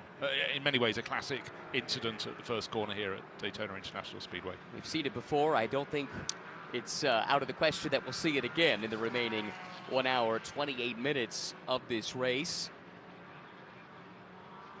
Still Thomas Merrill out on the point, and he's extended the advantage now to over a second over Andrew Davis. Further back, an onboard look, Michael Cooper just had a car blast by in the run to the kink, to the dog leg in the infield. Not sure if that car is having a problem or not. A car in the pit lane, though. Let's head back down to the BDO Pits team for this update. Yeah, 37 car in the pit lane just now. Tyres and fuel going on this car. Driver not getting out. Driver staying very much in the car. You can hear the wheel guns very much busy in the background as Snowy gave us a pretty in-depth run on what happens with one of those. I believe there's a full course yellow coming out there as well. Let's pop it back to Ryan. Interesting timing for this full course yellow as it relates to that car. They were in the pit lane, so this is effectively a free stop as long as they can get out without dropping a lap here. Let's file that away for a potential Michelin moment of the race. Debris on track, by the way, the cause of the yellow, that debris in turn 7. Well, not where you really want to find it. That's effectively Speedway corner number 1. You're really ramping up the car, ramping up the pace. Will they get back out? And the answer is yes, exiting the pit lane as the front few cars come through. Thomas Merrill from Andrew Davis and their Aston Martins, but it looks though that has been a gift. That could be. We're well past the point where we have to worry about short yellows. That was a nice extended run. I think it gave us a sense now for the pecking order. Oh, this is interesting. It was so close for the 37 to be out of the pit lane ahead of the leader, but I don't think it quite made it. So to my eye, at least, it was not past the leader at the blend line. It will have to fall in line behind. That would trap the car a lap down. It'll get it back because of the waiver round rules, but you lose the chance to cycle back up through the field. 1 car length would have been the difference. And again, having called the fact that I thought it would squeak out, you forget how long the exit is and how slow the exit is from the pit lane here at the Daytona International Speedway. Looks as though we've got a car being pushed backwards up the pit lane at the moment. So I think that's probably going to be pushed behind the wall. Arjuna is efforting some information about what befell that car. We saw Jackson Bell take it into the pit lane well off the pace, but it looks like their day is done just past the halfway mark. Such fine margins in this game, Bruce. But also the fact was, whatever reason that they brought the number 27 BMW in for Autotechnic Racing, it was going to be a gift, and you take it if you can, but just by the smallest margins, 1, maybe 2 car lengths, just didn't get out ahead of Thomas Merrill's race-leading Aston Martin. But that would have absolutely put them in the driving seat. Yellow comes at an interesting time from a strategy perspective. No one can make it to the end on a stop here. So, especially if you're running at the front in your respective class, I think you're in a bit of a strategic conundrum. Do you risk giving up track position if people don't follow you into the pits, knowing you'll still have to make another stop? Meanwhile, those at the back of their classes, they have a chance to read and react to what the front runners do, and if they don't feel like they have the outright pace, maybe it's worth trying something different just for the sake of getting some track position down the road. Yeah, I honestly think if you've been stuck for a handful of laps behind a rival whose car, you know, through balance, performance, whatever, could equal your lap time, but does it in a different way, you just can't get past them, I think it's worth diving in and having a bit of a gamble. However, if you're in the top 10, I don't think it's worth doing so. Got the update from race control that the pit lane is open. GS cars get the first crack at it. So our BDO pit lane team will be ready to hop into action if anyone elects to take this opportunity and come into the pit lane. It comes again with 1:24 to go in this 4-hour race, the BMW M Endurance Challenge, first race of the 2026 season for the IMSA Michelin Pilot Challenge, and it looks like all of the front runners are going to come in, led by the Circle H Racing team. A couple of Astons into the pits, peeling off. First out of line will be the Rebel Rock car, and let's get an update now from Arjuna down in the pits. Bit of damage, Ryan, to the right front side of the Koch Copeland Toyota Supra, and I did see it visually, and it sounds like just a small checkup. Typical Daytona stuff, but big consequences. They will not continue, but I can promise you one thing. That's a car that is going to be one to watch when we head to Sebring in a couple of months' time. Yeah, you can hear the wheel guns once again in the background. I'm at the Circle 8 car. The number 14, they're going for tyres and fuel-only. Driver change will be happening here. And it's a pretty slick stop, I've got to say, in a pit lane, which is a hive of activity. Car comes off the jacks and just waiting for a little bit of space to go. And there we go. That's a smooth stop by the Circle 8 team. It was. However, they lost the lead. Rebel Rock vaults back to the front. Really quick work by the Florida-based team. Turner comes out in third, it would appear, assuming nobody pulls in line just ahead of them. In fact, both Turner cars now running line astern. That's the second time in this race that Turner has been able to use the pit lane to grab some track position. Aston 1-2, then it's a couple of BMWs coming out of the pit lane, Bruce. Yeah, and again, I was trying to see if those that sort of went backwards down the order, the last scramble through the pits, if they managed to bounce back, but I was looking particularly for the car that I still think has got the pace to do something in this race. Number 13, the Michelin racing car, the Mustang that started on pole, but they came in 6th, and I think they're going back out in 6th, so it's by tiny, tiny margins. But for Aston Martin, they've shuffled the cars at the front of the field, 2 different teams, but they are looking very, very good. The clock counts down. What have we got left? 1 hour and 22 minutes out of this 4-hour season opener. And we've had another little roll of the dice there. Let's go to Arjuna for a BDO pit lane report. Yeah, a couple of things from the front of the pit exit where Stephen Cameron Racing lost a bit of time. They had to push the Ford Mustang back to be able to release it from its stall. That's something that we've known is going to be an issue, the tight confines of pit lane. But Ryan, maybe more significantly, the 60 core Ford Mustang, the rear tire wheel gun actually got caught up as they were pulling out of pit lane. Fortunately, no one hurt, but just one of those moments in pit lane that everyone wants to avoid. Pick up with Rebel Rock Racing after that fabulous pit stop that you called it from the box, Ryan. And we've got Andrew Davies down here. I can see the smile on your face. Is it all? You've handed over to your good close friend Robin Liddell. This is looking like a good charge towards the end. Well, anytime you have Robin behind the wheel, you have a good chance for sure, but especially when we're up front. I can't say enough about our Rebel Rock crew. I mean, the first stop from Frank to me, I was, went to 14th, and I cut up through the field. They put me back in the front again, and now they've got us to the front for a 3rd time. So, I can't say enough for them. Our Aston Martin's running really well. This is just one of my favorite races, one of my favorite places. I think I've been racing here since 2001, either in the 24 or in this Michelin Challenge race. So, I can't thank everybody enough for their putting on the track. Robin, but everybody else. Do you think the hot temperatures help the turbocharged cars? Is that taking away a little bit of the advantage maybe the naturally aspirated engines had when it was cooler? Yeah, there's no doubt. I've spent a lot of time, and people know, in normally aspirated race cars here, and when it's cool, they've got the goods on the banking. When it's warm like this, it hurts them. So the turbo cars are typically better, can adjust. So that was helpful. But it made it a little bit easier for me at times there, those restarts. Good luck for the rest of the race. Thank you. Back down at the pit exit side of pit lane. Driver changes not on the cars for these TCR machines, but of course it's going to be a front set of Michelins for them, fill up the fuel and go off once more. I was talking to one of the Audi TCR teams, and they were saying, Ryan, that they think the car is only going to get tighter from here on forward. They're losing the fronts, and therefore it's just going to plow a little bit more through the corners. And so even with these front Michelin changes, remember, these drivers in TCR battling the front-wheel drive nature as off and away. It's going to be Brian Herta versus Pegram Racing in the race to pit exit. And Brian Herta Autosport will win that race off of the pit lane just ahead of the Pegram Racing entry of Mario Farnbacher. So a change for the lead in the pits in the TCR class. We'll sort through the running order in the respective classes in just a moment, but great work down in the pit lane by the BDO pit lane team. Duncan Vincent and Arjuna Kankapati helping us through these pit stops here with an hour, 19 minutes to go in the season opener for IMSA Michelin Pilot Challenge.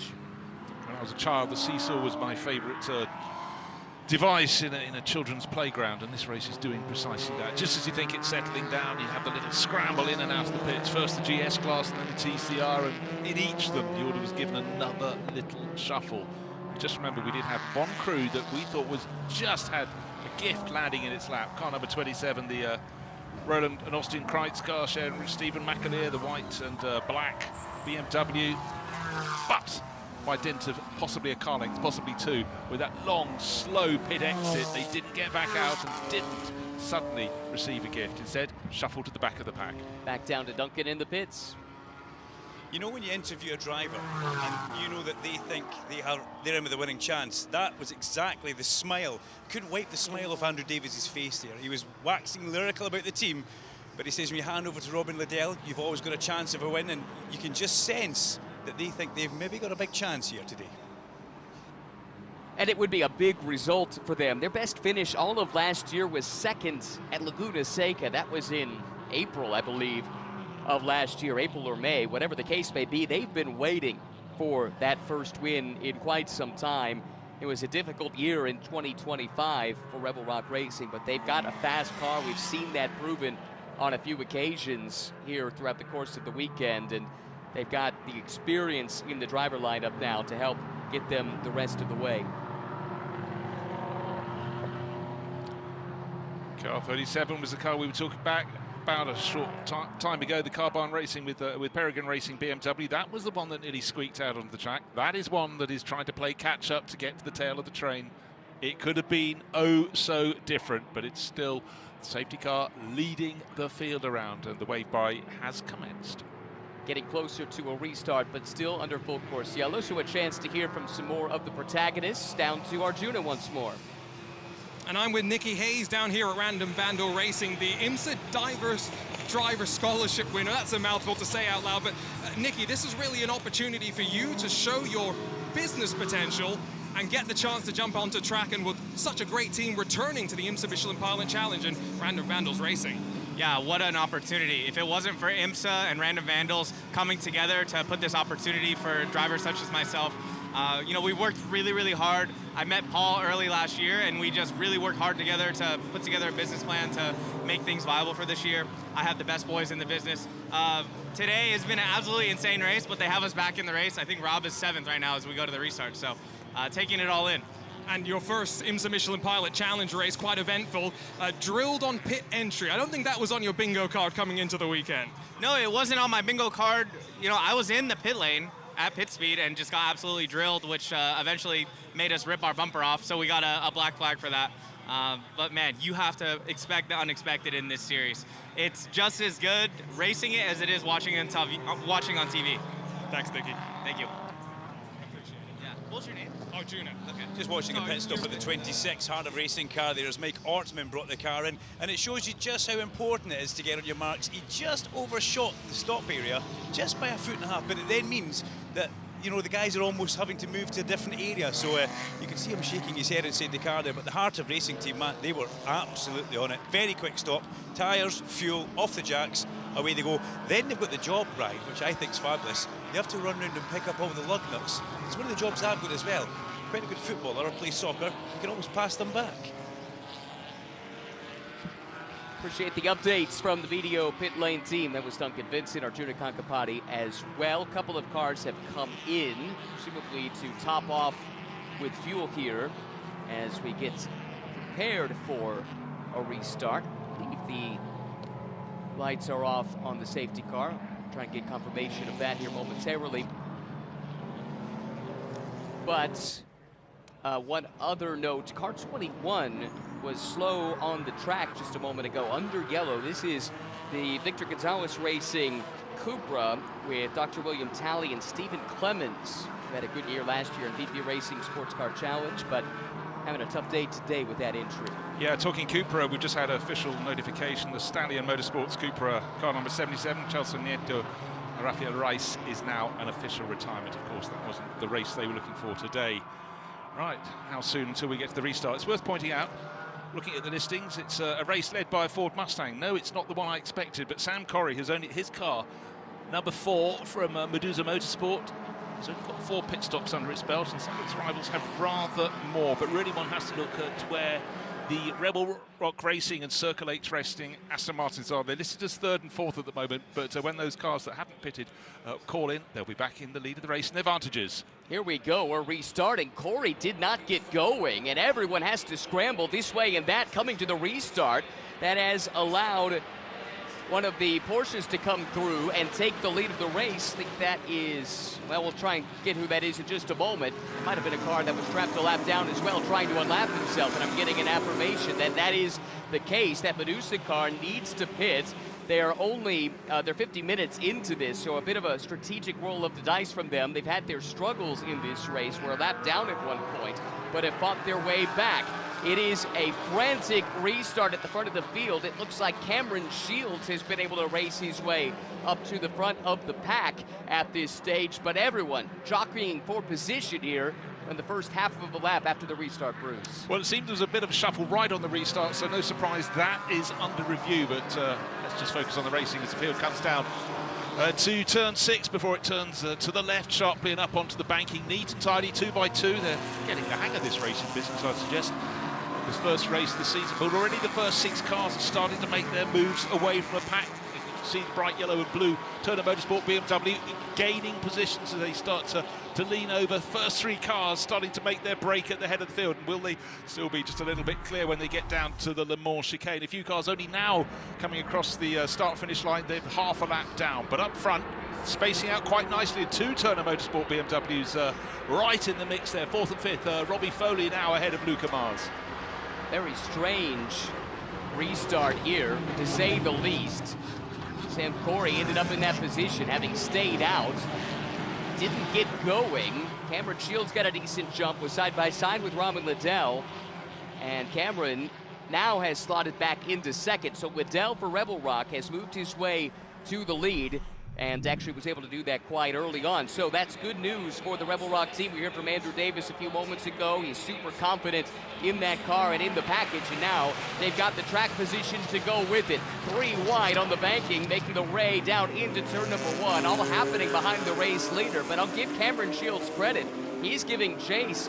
Robin Liddell has not been able to scamper off into the distance. Cameron Shields keeping him honest in the BMW. Again, neat and tidy. 2 Turner Motorsport cars having a real tussle with the car in front, and Robert Noaker not too far behind them in the Ford Mustang. That's car number 13. Up front, though, the order has changed a little bit. Still more cars coming in and out of the pit lane, but you can be fairly sure if they're doing that right now, they're out of the overall reckoning. How is this going to fall? In TCR, it's 2 Hyundais in the lead. It's Bryson, well, not both in the lead. One's first, one's second. Bryson Morris, Dennis DuPont. Another penalty for car 99. That's now Barberi behind the wheel. This is the car that has been yo-yoing up and down. Penalties and miscues all throughout the day. The car's been fast. They were running inside the top 5, but have to relinquish that position to serve a drive-through penalty. Windward Racing in the mix right now. Dan Arrow in the car shown 7th. Let's hear from the team boss now with this video pit lane reports. Yeah, Bryce Ward stands here with me. I said, how's it going? He says, it's kind of up and down. But you guys are in the mix right now, Bryce. Yeah, you know, we really are in the mix. And the car's great, it really is. It's just a little tough, particularly at the start. You know, there's some really quick cars around, and it's difficult to hold your position. But once we get settled in, we can put some good lap times down and hopefully, you know, work our way a little bit to the front. The pit stops have been amazing. The guys doing the pits have been awesome. So we've managed to pick up a few spots. Thank you very much. We'll pass it back just now for a full course yellow. And it looks like a fairly major incident. Dean Baker Racing has nosed his Audi into the wall at one point or another. It looks like Dean is out of the car, talking with one of the Daytona Fire and Rescue representatives. And that is good news. That car very much second-hand, having made contact with the wall. I believe that was turn 5, Bruce, where the contact was made, the second horseshoe in the infield, and lots of safety equipment there trying to attend to that car and to the driver. Yeah, very, very quickly on the scene. It's fantastic to see the way the marshalling services here is absolutely on point. You'd expect it, a premier global racing circuit, but I must say I've been super, super impressed. For Dean, but you know, you've got through all the pitfalls of the first 2.5, 3 hours of this race, and suddenly an incident like that. It's probably a tiny incident, but with large consequences. It could be a cruel game, that's for sure. You survived the melee only to have an issue later on in the race. The AMR safety team is there, and they'll try and get that car taken care of. Another car involved, evidently, or perhaps a separate incident altogether. This is the 91. Dan Ammon, Darren Law, Owen Trinkler, the vintage racing company Porsche Cayman, making their series debut as a team in Highwood Challenge. Trinkler and Law need no introduction. They have plenty of experience. That car has found a safe spot, a cutout in the concrete wall, and there's another AMR team there attending to that car as well. And suddenly we get into this sort of roll of woe, because car number 21, which is the Victor Gonzalez Racing Cooper Leon, William Talley and Stephen Clemens, now an official retirement, back behind the wall. Tough day for VGRT in a lot of respects. Tough day as well for the Koch Copeland Motorsports car 23. They appear to be a retirement. That car shown behind the wall and in their garage. While we have a moment under full course yellow, it's thrilled to welcome a friend of racing pretty much anywhere around North America, Phil Prangs, who is the founder of Racing to End Alzheimer's. fantastic cause. You've been involved in this paddock for a long, long time, and this year renewing the partnership with Stephen Cameron Racing, Sean Quinlan, and Greg Leafouche. Excuse me, I couldn't be happier. The Cameron guys adopted us last year when we were orphans, and we've gone through the foster program, and we're now officially adopted. So Cameron's been great. Tell us about the genesis of Racing to End Alzheimer's. Where did the idea come from, and why is this such a special cause to you? So my late wife, Mimi, was first diagnosed with Alzheimer's at the end of 2013. I'd been involved in racing and loved it. Stayed home for a couple years to take care of her. And after we had caregivers come in so we could more professionally support her, I came back to the track. And I was inspired by seeing the names that used to be on the Freedom Motorsports transporter of Marines who had lost their lives. I thought, well, that's a pretty good idea, but maybe it'd be better if we put it on a race car. So we add the names of people that have been affected by Alzheimer's, starting with Mimi as the first one. And we put on about 200 names per year. We're starting year 10.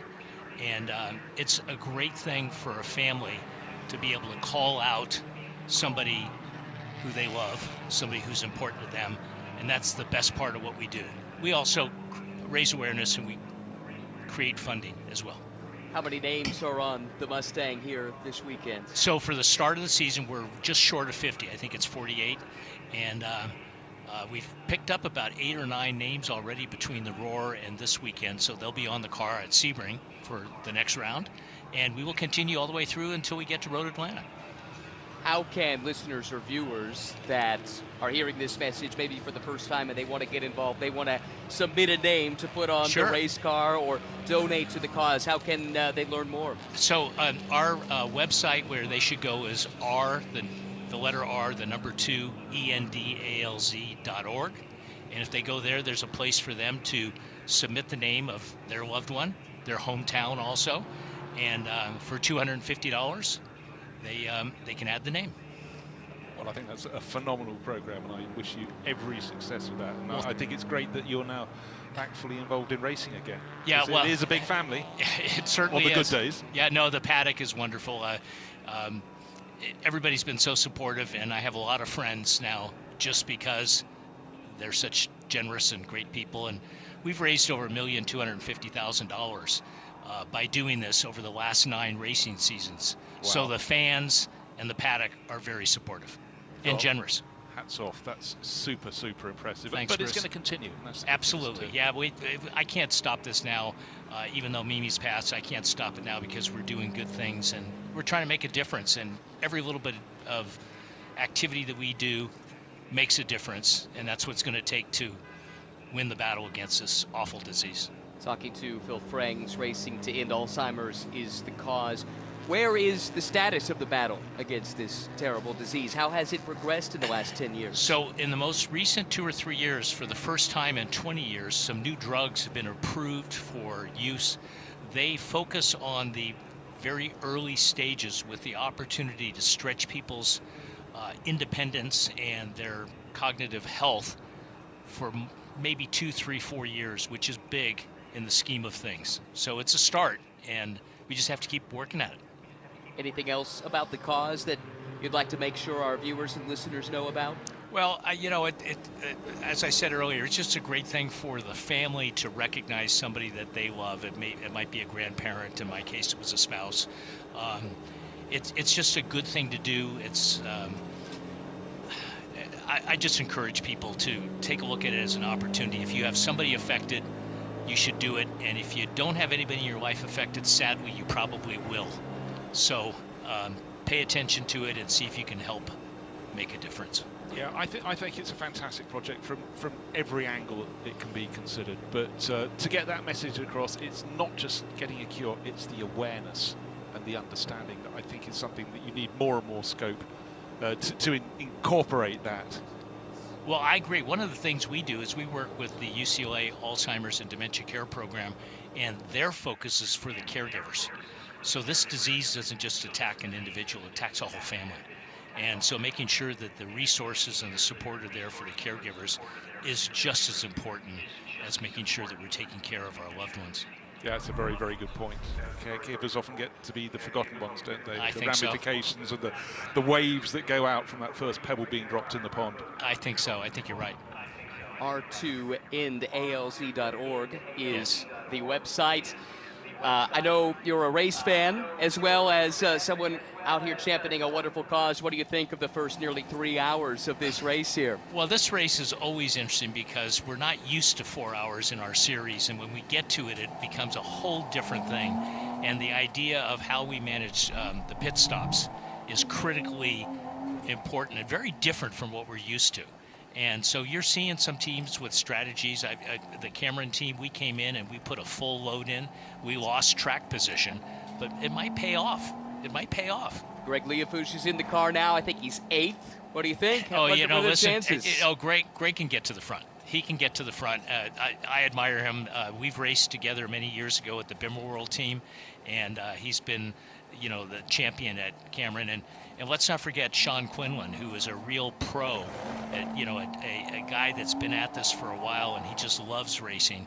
And he embraced us like you couldn't believe. So between the two drivers, they were the ones that brought us to Cameron.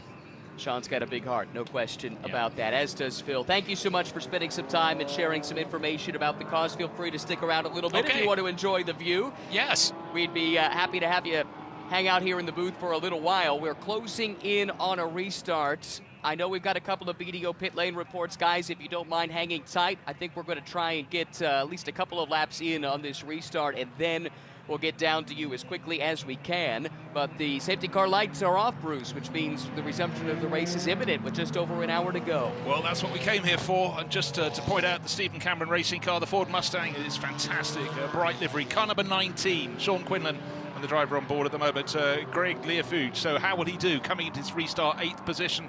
But of course, no overtaking until we come right beneath our commentary box here and sweep onto another lap. And anyone passing before then, they will have their knuckles truly wrapped by race officials, quite rightly so, but of course they won't be doing that. But just remember, the last restart was under investigation. We thought it looked a little bit unusual, but we'll leave it at that. We are not the race officials, but let's hope this time we can get it absolutely bang on. But of course the safety car starts to pull clear. The field is going into nose to tail formation. It goes through Speedway 3 onto Speedway 4, then they'll see that curve straight and the great big gantry over the start finish line, and only then can any overtaking take place. Top 10 cars absolutely nose to tail, but at the moment it's Robin Liddell at the front of the pack. And, oh, we've got a problem. We've got a TCR Audi by looks things coming along with some of the rubber on its front left tyre, but most of it has departed. It's smashing into the bodywork. That will be leaving debris around the circuit. It's Jaden Conright. Oh my word, and the green flag is being waved on the start finish straight. The start can get underway. The Aston Martin pulls clear. Robin Liddell at the wheel as they head down towards turn 1. Neat and tidy at the front.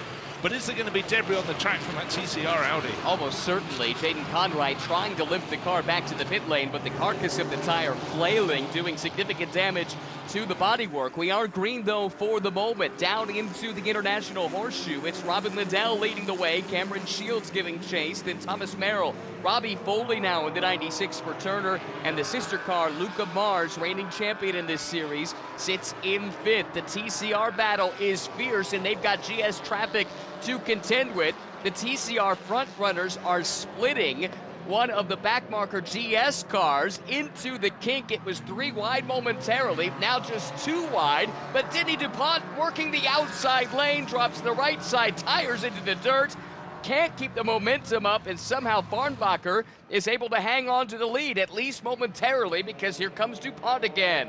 Well, it was like a Wacky Races cartoon from the 1960s and 70s. Take that, dust in your eye to you, but no dust in the eye of Robin Liddell. The Scots racer has got his Aston Martin out front and is going to surely pull clear at the front of the field. He's got the airspace. We've seen the Aston Martin so strong, the Vantage AMRs down the longer straights, and he has got a lead of about 10 car lengths, but second place, the battle for that is very close. Cameron Shields, car number 37, the BMW, and the second of the Aston Martins, that's Thomas Merrill. They can fight all they want as far as Robin is concerned. His job, pull clear, build a lead. He would love to do exactly that, because Merrill was leading this field prior to the last round of pit stops. Merrill only lost the lead in the pit lane. He moves to the outside now in the battle for second place. Meanwhile, further back in the pack, we've got a whole bunch of cars bunched up together, fighting for positions further down the order. Car peeling off and making its way to the pit lane now, and it is a penalty for a jumped restart. That's Cameron Shields, who was running up at the front at the time. That's now set Thomas Merrill loose. He's now second with no impediment between him and the race leader. Yeah, well, that's really cruel for car 37. Cameron Shields was in second position, remember. He was just behind Robin Liddell, but now what else is going on? The Turner Motorsport BMWs have risen up to third and fourth positions. It's closing up at the front. Tucked in behind them is Robert Noecker. Gregory Lefug is gaining ground as well, up to sixth place. Little by little, chipping away. Where's the next incident going to come? We did have Jaden Conright make his whole way back to the pit lane. He's pulled up, but obviously there'll be bodywork damage on that Audi. Young driver making his Pilot Challenge debut here today. Danny Dashelski is standing by with BDO pit reporter Arjuna Kankapati. Debut in the Michelin Pilot Challenge, but 57 podiums in 3 years of car racing.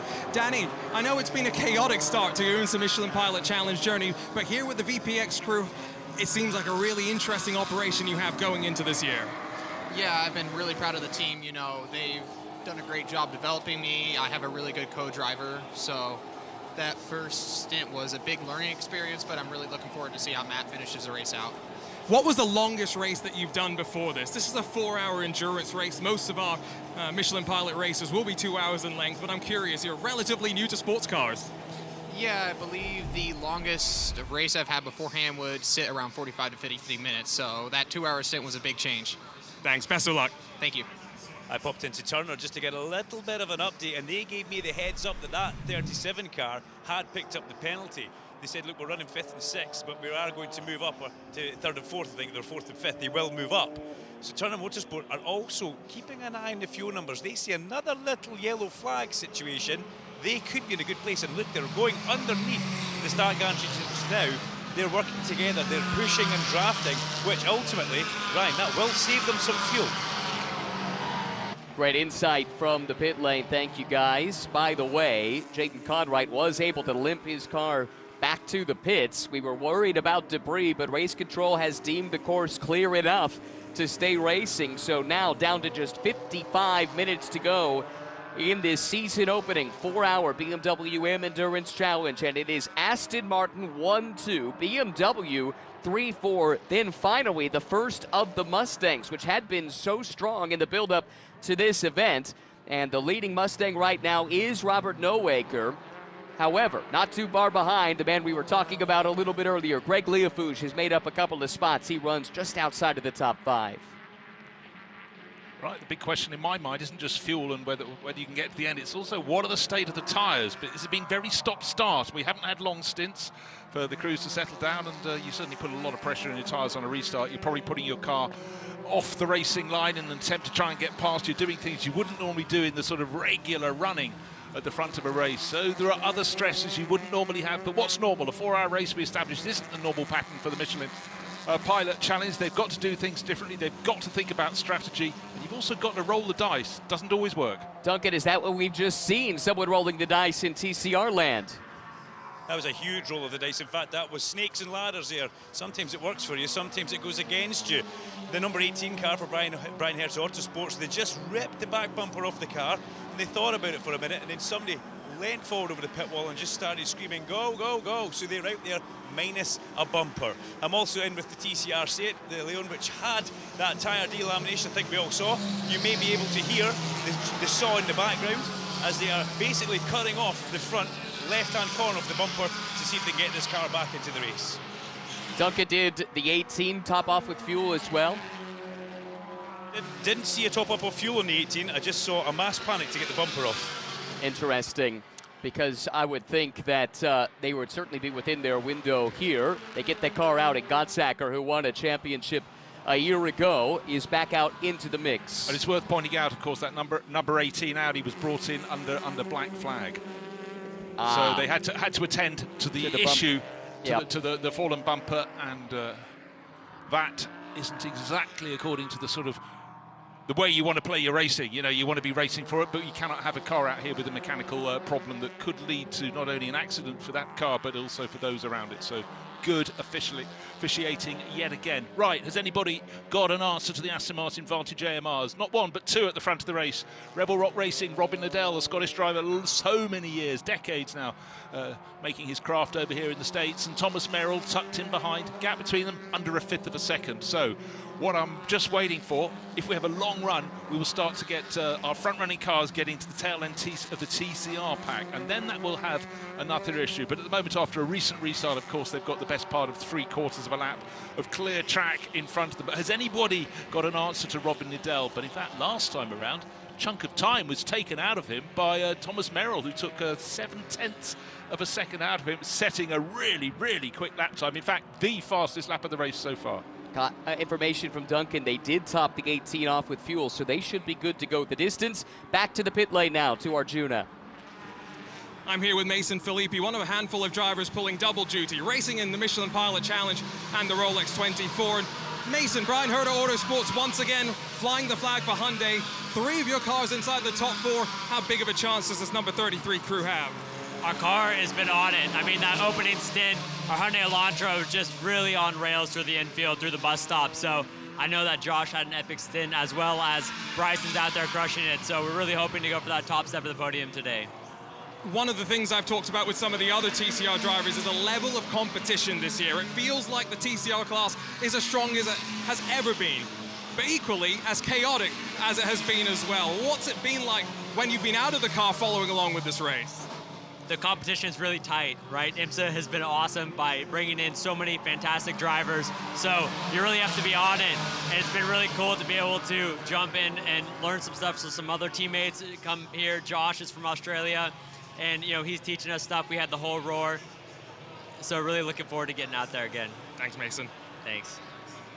Mason Filippi, Brian Herta Autosport. His entry currently sits third. Teammates Denny DuPont and Preston Brown are second. They are chasing Mario Farnbacher, who leads in TCR. Top 3 covered by less than half a second, and it's even closer than that in the battle for the overall lead. Yeah, into the Le Mans chicane. On the backstretch of the circuit, the Aston Martins all but nose to tail. Robin Liddell and Thomas Merrill last time round, when they came beneath our feet here, there was next to nothing between them as they went on to the start of this current lap. They were a 1/10 of a second, in fact slightly less than that, as they went through. And the second car of Thomas Merrill was really getting a fabulous tow for Circle 8 Racing. And this time they've got a back marker who luckily is staying low. That's one that came out of the pits there. I was saying a short time ago they had 3/4 of a lap clear track ahead of them. And right now, the orange nose of our race leader, Robin Liddell, he's on the low side. You can see that. This time, Thomas Merrill going for the high side.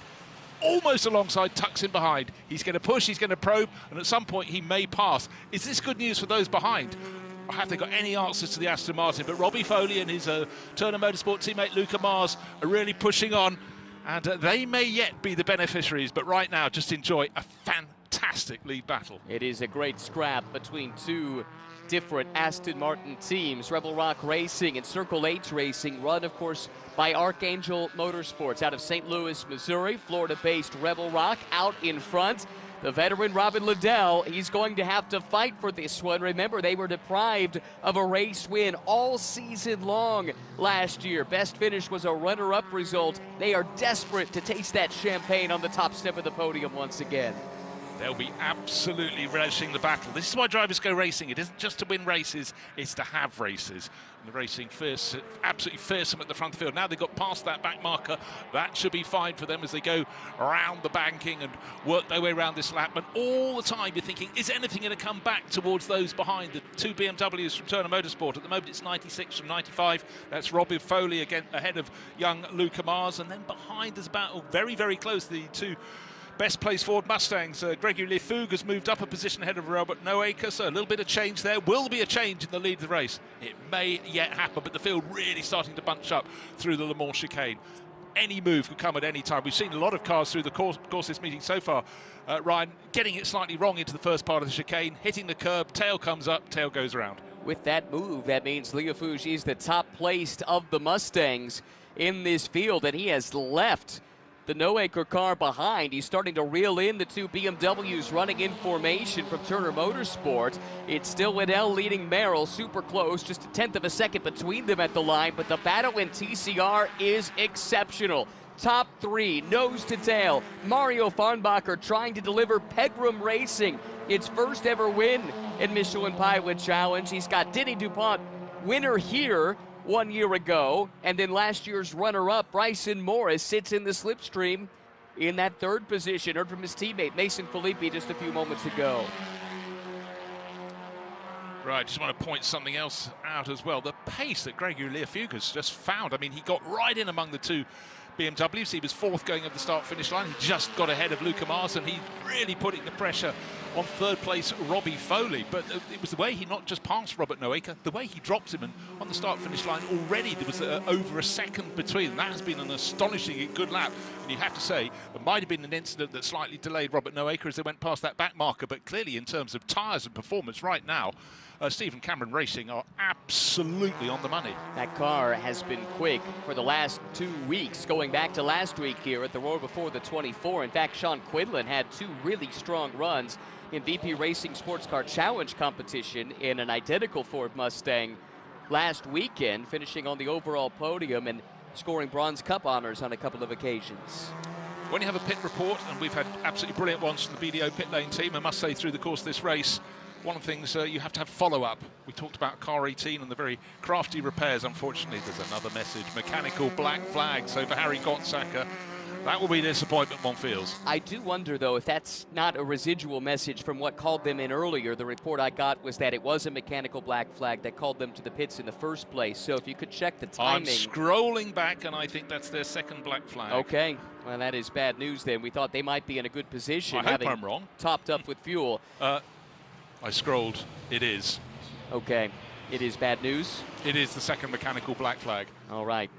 And that drops that car presumably out of contention with 46 minutes to go. We have the leaders running nose to tail in GS. An update from the pit lane. Duncan Vincent, what do you know about the second place car? Thomas Merrill behind the wheel. Where are they on strategy? They will be coming to do a splash and dash in the next couple of laps. That's guaranteed. They're on the pit wall just now. The thing they have in their pocket is they've got a nice opening before them, an empty box which takes you back towards the garages. But yeah, keep your eyes on that 14 splash and dash expected very soon. And the two of you down in the pit lane, keep your thoughts out about potential Michelin moments of the race. I suspect we've not seen them yet in either the GS or TCR classes. Still a lot to play for here in the final 3/4 of an hour in this season opener. To reset, Robin Liddell and Thomas Merrill lead first and second ahead of Greg Learfuge, who has come through the Turner traffic just like that, Bruce. He made mincemeat of them. Now he has 4.6 seconds of a gap to overcome to get to the front two Astons. Not so long ago, after the most recent restart, we were looking at the pace and the eternal upward progress of the two Turner Motorsport cars. We thought, if anything goes slightly wrong for those two Aston Martins at the front of the field, they could be in the mix. They're not even close to Gregory Learfuge. We didn't see him. He was further down the pack. We heard that people think he might make his way up to the order, but the speed with which he's come up, I thought it might be a full 50-minute process getting to the front, but he is flying. Theory for your consideration, Bruce. What if the Turner cars feel like they can't do this on pace and they're trying to stretch the fuel mileage? Maybe they're giving up some pace. We'll consider that in a moment, but first down to Duncan. 14 comes in, stops on his marks absolutely perfectly. The fuel goes in, the jacks go in, and you can also hear the tyres getting taken off the car as well. This is a big stop. This needs to be executed with perfection to get them back out. What will Rebel Rock do? Will they need to counter this in the next lap or two? Looks like it's right sides only that's going on the car. They're not going to put anything on this side, so this should be a fairly quick stop. Waiting on the fuel. Fuel jug unplugged, and he's down and away. That was pretty quick pick work by the Circle H crew. Down and away down this pit lane. It's a crawl relative to the speed on the 18-degree banking around the tri-oval here at Daytona, and it takes 45 seconds to transit pit in to pit out. That includes that jaunt past the pit out Sunoco sign, and then the run around turn 1 to the inside and rejoining the racetrack. That last bit almost feels like the longest part of the run through the pits because it's so slow, but I think that was a really, really clever move from the Aston Martin that was challenging at the front of the field, the car that came in. Robin Liddell's been left in the head of the field, but for Circle H Racing, they came into a nigh-on empty pit lane. As we heard, they had a pit garage clear next to them, so they had a nice smooth run in. And you can't be sure who's going to be in next time around. But if they do dive in, Robin Liddell at least would be leading the train on the way in. He's leading this race by 5 seconds from Gregory Learfugue, who's now up into from third into second in his flying Ford. That is an interesting development, though. Liddell, now that he's not under pressure, has been able to extend that advantage over Learfugue. And now he comes off the banking, race leader, down into the pit lane. Duncan Vincent is standing by. Here comes your race leader in GS, guys, into the pit lane. Robin Liddell, he's been here so many times before, he knows what to do. Interestingly, he did manage to stretch the gap when there's no pressure. He's not needing to defend. You can take the proper Robin Liddell racing lines. You can hear the wheel guns in the background. They're counter-crossing tyres. They've got a front right on and a back left on. That's the way they want to do it. They're topping the car up with fuel, and Rebel Rock are going for a 4-tyre stop, in fact. They're not just doing 2, they're putting 4 tyres on. Remember, the 14 car only put on right-hand sides. Wait to get the fuel done, and this is a very calm stop down here. Robin Liddell, I can see the whites of his eyes in the car. Down it comes off the jacks. Get every last little bit of fuel in, and that'll be away for the 71 race leader. Meanwhile, I'm up at the Turner Motorsports crew. The number 95 is putting 4 tyres on, but it's scrub tyres. Remember, we talked about this at the start. If you saved a set of stickers, it would give you dividends at the end of this race. In terms of the fuel numbers, Ryan, I've heard conflicting reports up and down the paddock all weekend long. Some teams saying we can only go 41 minutes in GS, some saying we can go 49 minutes, but we've reached that magic mark where I think GS pit stops might be their last of the race. To quickly touch on touring car though as well, it's very, very tight on fuel, and depending on who you ask, Ryan, some at the front think they may be good to the end, some think they need a caution, some expect to stop no matter what. High drama indeed. Thank you very much to our BDO pit lane team. Duncan and Arjuna doing yeoman's work down in the lane. Now we need to see how everybody merges back together now that we've gotten through this round of GS stops. But we haven't, because Turner Motorsport only brought in one of their BMWs. Very wise, of course. Why have people right next door to each other? Okay, there was actually a bit of space in the pit lane. That was sensible. The one that was left out was Robbie Foley. Gregory Learfugue leading the race in his Ford by 1.3 seconds. They surely will be in this time around, as if on cue. Both the Ford and then the BMW now crossing the white line to come into the pit lane. Turner bringing their second car in. Arjuna is standing by. As you mentioned, Greg Learfugue also in. This is from, well, they were third prior to this round of pit stops. Arjuna, let's talk us through this pit stop here for the Turner bunch. And one key difference, Ryan, that I always love about the Pilot Challenge compared to WeatherTech is 5 lug nuts as compared to the center lug nuts. The tire changes have some extra work to do, and once again, it is scrub tires going on to that number 96. A little bit further down from me, I can actually see that Stephen Cameron Racing Ford Mustang. They've got the right side door open. I'm not quite sure if there is a driver change going on, Ryan, but maybe you can tell a little bit better. In front of me, that Turner car packs in the fuel. They clearly need every ounce of it that they can pile in, and they're watching that clock. Off and away they go. It's a great stop from the blue and yellow 96. Pit stops have been crucial for Turner. That's how they've been able to get track position in this race. It seems like every yellow flag pit stop, both cars were picking up positions, but now watching to see where the 14 cycles through. This is the car that led, or actually was second coming into this round of pit stops. And pretty soon we'll have a sense for how things cycle out. A few cars still at the front of the field. That O stops, really the top 5 all yet to pit at this stage by my reckoning. Yeah, but again, blowing the trumpet of praise for Turner Motorsport. So they came in behind the Mustang of Stephen Cameron Racing and went out ahead.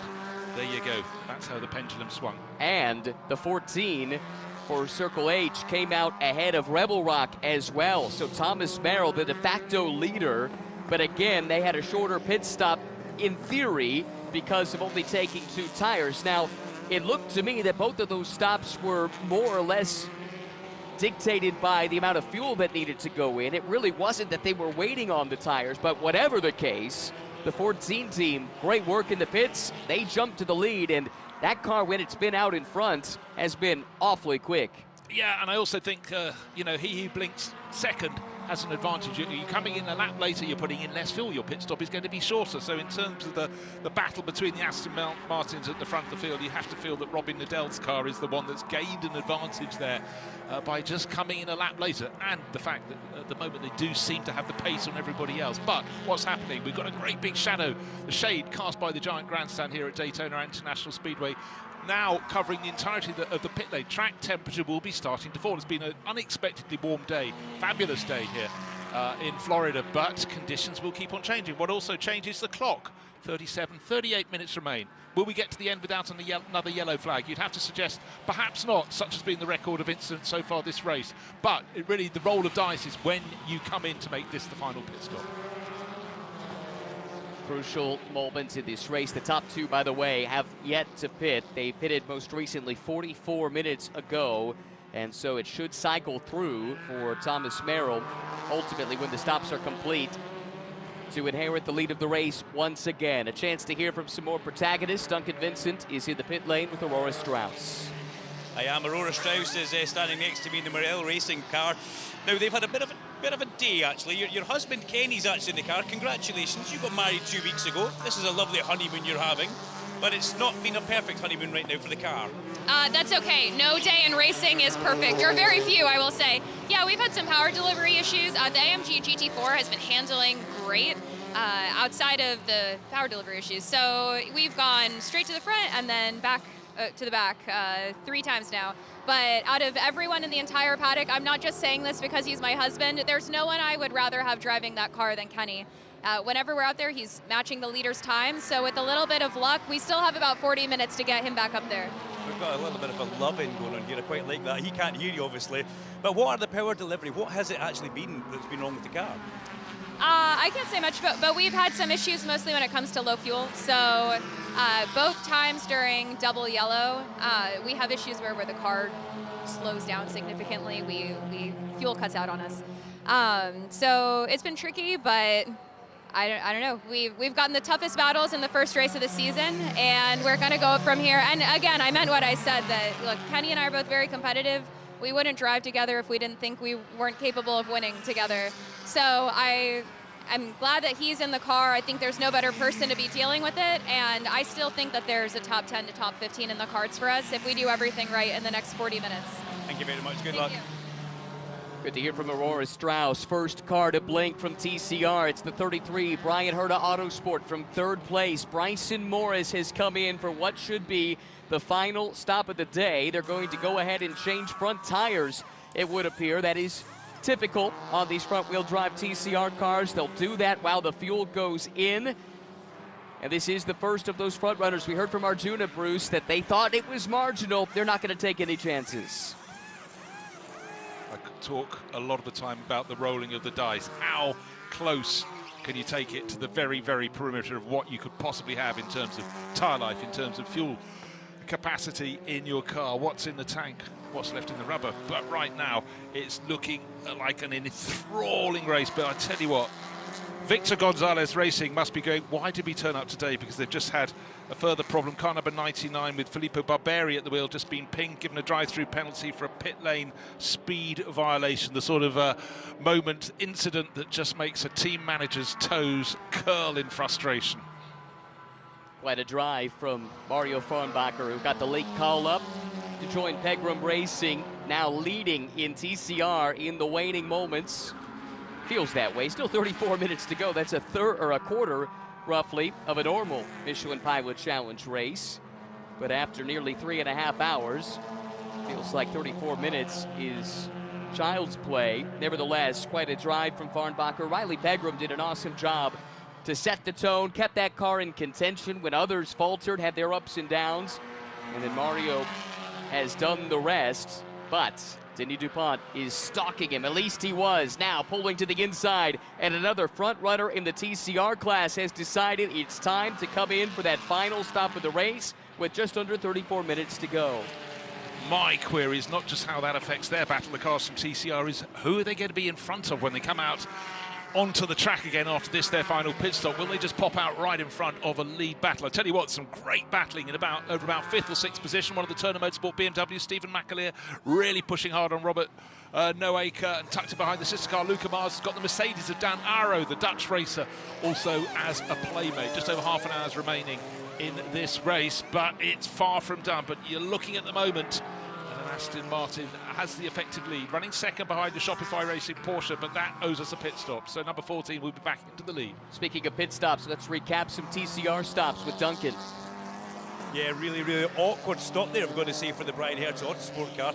It was pretty faultless, to tell you the truth. I think that was Denny DuPont who went out there. They couldn't get the airline off the back to release the jacks. This car sat there for a good 3 seconds of doing nothing before they could actually drop it to the ground and get going.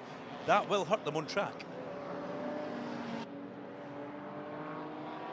Now waiting for the leader to make what we would presume would be the final stop, assuming they think they need to.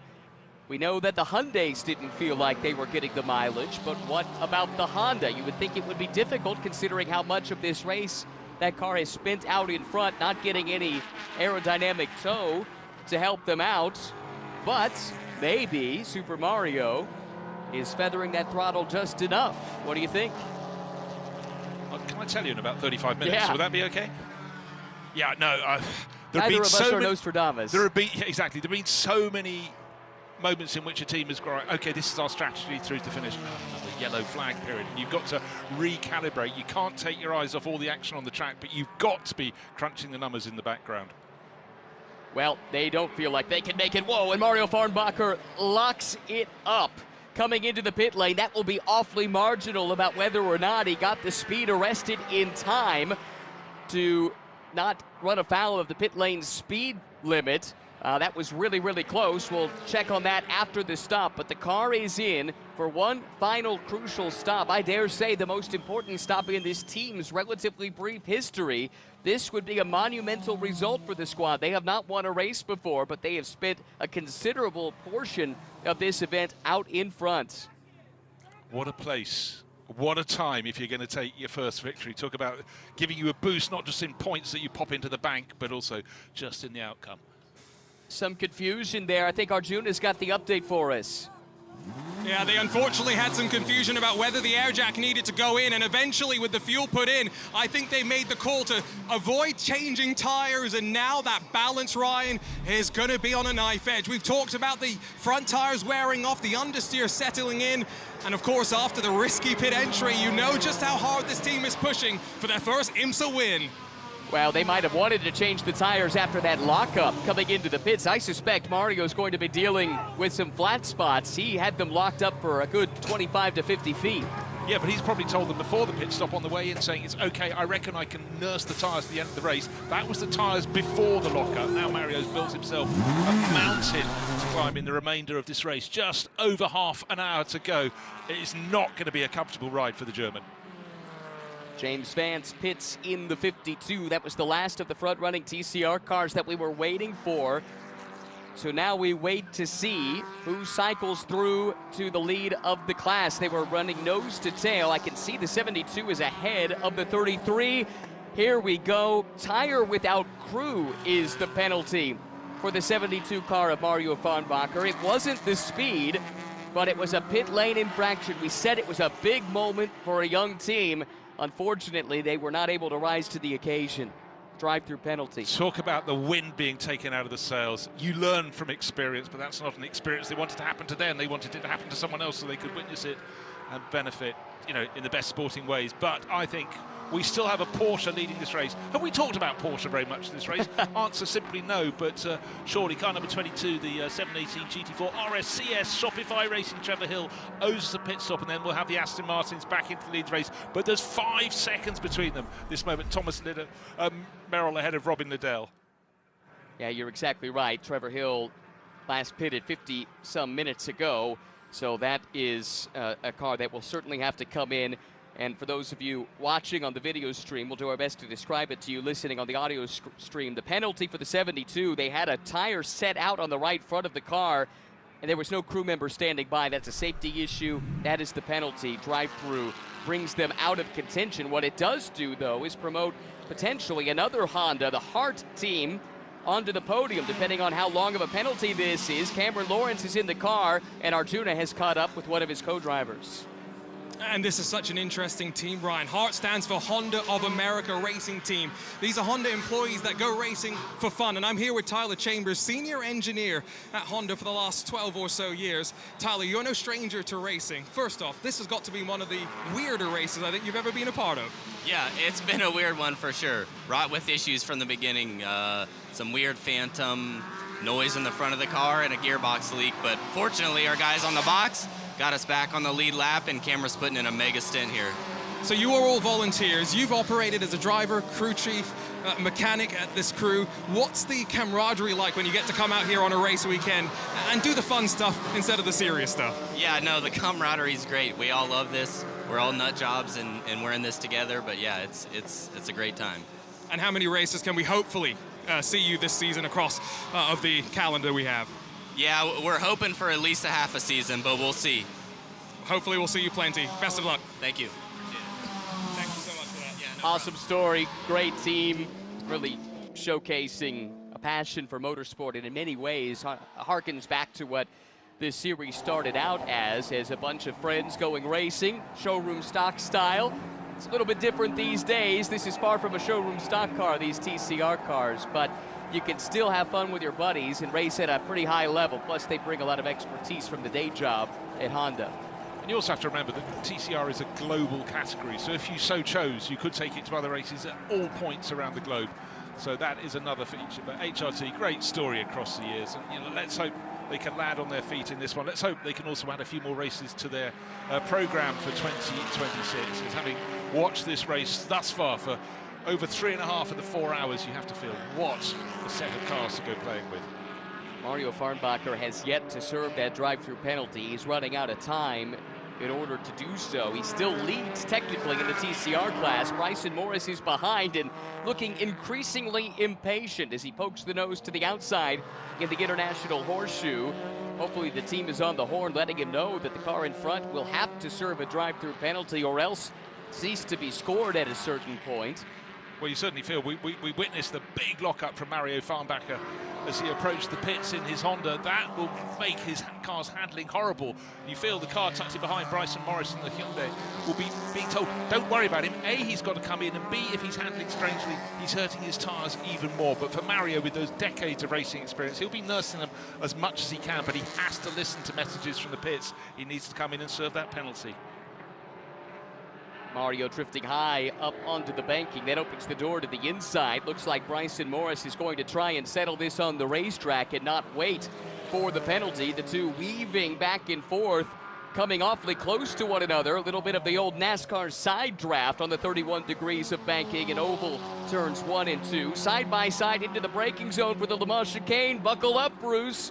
Too wide going in. What will it be coming out? Well, let's just have a little guess. Who had a little more grip? The guy without the flat spots on his tyres, and so Bryson Morris would have sensed what was happening with the car in front of him. The team would have probably sent him a message. So we've had a change for the lead in the TCR battle, and Honda has gone from first to second, and from second to first goes the Hyundai. But waiting to see if the Honda's going to tuck in car 72. Is he going to go, right, okay, I will come and serve that drive-through penalty. Got a glimpse on our monitors a few minutes ago. Larry Pegram, team boss at Pegram Racing, for whom Mario Farnbacher drives, having some words with the pit lane official, but to no avail. That penalty still hovers over them at this point. However, they are not going to serve it, at least not yet. Bryson Morris still continues to lead, having just put the pass on Farnbacher, but creeping up into the picture, slowly but surely. Here comes Denny DuPont, closing in on his teammate as well as Farnbacher. This has been the battle really for the last hour and a half. Well, just official notification. We had a message a while ago that the number 72 entry was being pushed back behind, not the 72, I beg your pardon. It's car number 23, the Toyota Supra, was being pushed back behind the wall. Now official retirement. Jackson Bell will not continue through to the end of this race. Sad to hear.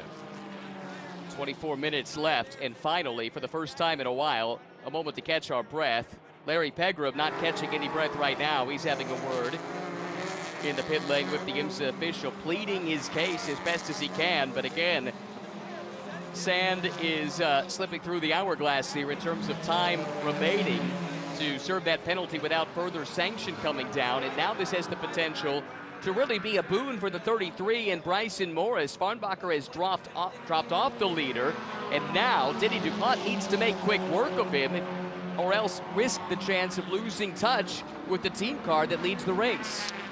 Let's talk about leading the race. It's still Trevor Hill sitting there for Shopify Racing. Have we sold them short with our description, thinking they owed us a pit stop? They've only done 3 visits. No, they're not. You said a while ago they've done 50 minutes, so they will be coming in. So strip him away. He's 8 seconds, best part of 8 seconds clear of Thomas Merrill. But Thomas Merrill, the Circle H Racing Aston Martin, just remember, that only had 2 tyres, fresh tyres put on it for the final stint. But giving chase, Robin Liddell got 4 rather lovely sticky black things on his guys. 3.5 seconds down, though. They got the root of the problem for the Pegram Racing team. They had initially planned on doing a tire change. I think this goes back to what Arjuna pointed out in his video pit report. They weren't sure if the air jack had deployed, and now a problem on the 72. That might be a puncture. It is right front, and that surely is residual from the big lockup he had coming into the pit lane. Well, there we go. For all the arguments Larry Pegram's putting up, I'm afraid none of them will produce a race victory for them. He was fighting the corner, but the person who was fighting harder was Mario Farnbacher, trying to keep his Honda on the track. The handling must have been hideous, and then it went pop. No big surprise. Painfully, it happens down into turn 1. The good news is there was lots of runoff, so no trouble there in terms of any risk of running into something solid, but it means he has to limp basically 3.5 miles around this track to get to the pits and get that tire changed. Step forward, everyone else. So up into second place in cars goes, in TCR goes Denny DuPont in his Hyundai.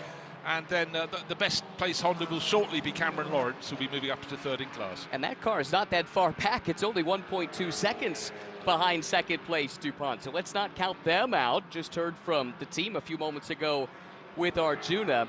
With 21 minutes to go, a chance now for us to contemplate our Michelin moment of the race. Bruce, I'll start with you. Do you have any nominees for GS and or TCR? And then pit guys, we'll get down to you here momentarily for your nominations as well. You know, to be honest, to me, it's not just inspired performances in the pits. Just remember how packed they were. It was performance out on the track. And just the way that, you know, it's hard to split them. Circle H Racing, Rebel Rock, they look fantastic. They weren't at the front at the start of the race, but they worked their way forward. They showed patience. It was stop and it was start. Right now, I'd go for Circle H Racing by dint of the fact their car is ahead of the rival Vantage by 3 and a bit seconds with 20 minutes remaining. That's my GS vote. Come back to me for a TCR one in a few moments. All right, let's check in with our pit reporters to get their nominations. We'll start with Arjuna. Well, you know, I've been contemplating this. In GS, it's very much the pit stops that I think have been the determining factor. And so my Michelin moment for the race, well, it's a toss-up between Rebel Rock and Turner Motorsports for their great pit work today. I'll flip the coin and I'll go the way of Rebel Rock just because they're slightly higher up the order. But in TCR, Ryan, I think back to one of the restarts we had where the front of the TCR pack was all over some of the slower GS cars. And that's a talking point that goes all the way back to my first IMSA radio appearance at Laguna Seca, which had some of the craziest restarts that we've seen. Surviving that was important. Staying out of chaos was important. I think that's my Michelin moment of the race for TCR. Yeah, I've got Larry Pegram here. Larry, I mean, I could see you pleading your case with the official in the pit lane. What was your take on the incident with the tyre?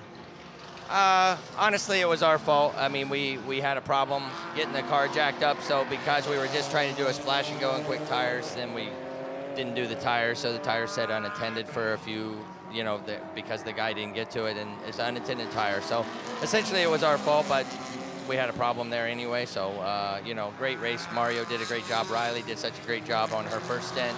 And, you know, can't say enough about the Honda guys and everybody doing a great job, but, you know, we had a little bad luck right there at the end.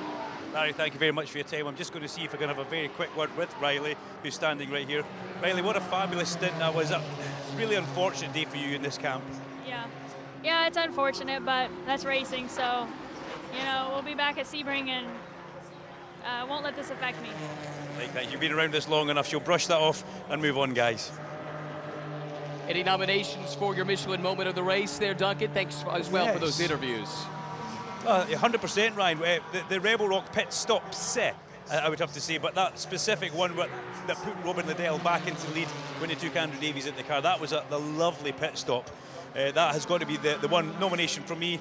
And the earlier one was when I wasn't actually on air. I was back in the media centre and I was listening to I'm going to say my soul brother, Peter Mackay, and John Hindhaugh. And Peter was talking about a restart early in TCR where somebody made up at least 5, 6, 7 places, and he mentioned that would be his choice. And I have to agree with that one. Peter for once, bang on the money with that one.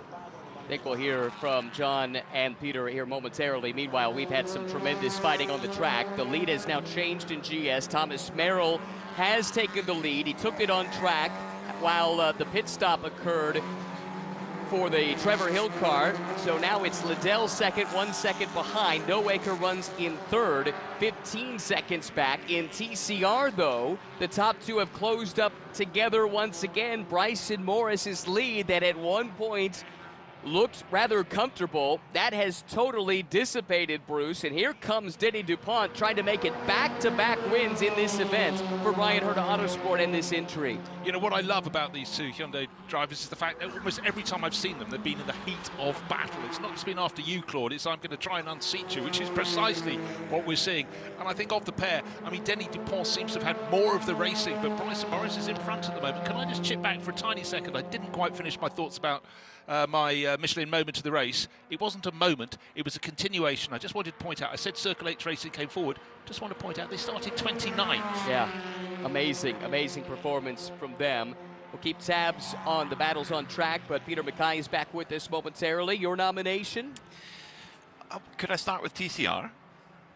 I think it's about to happen on track at the moment, actually, just as we've got Denny DuPont trying to go for the lead here over Bryson Morris. Yeah, I'm going to go for that number 33 Hyundai Elantra TCR car. The way that they performed on the restarts, particularly there with Joshua Buchan, really making it work and getting that track position back, that's going to be my mission moment of the race. We may well be about to have another one at the front in GS as well. We've had a change of position. Robin Liddell has run down Thomas Merrill. Remember, there's a difference in tires between those two, and Robin Liddell has taken Rebel Rock to the lead of the race here in Daytona. Leaders in both classes separated by less than half a second with 16 minutes to go.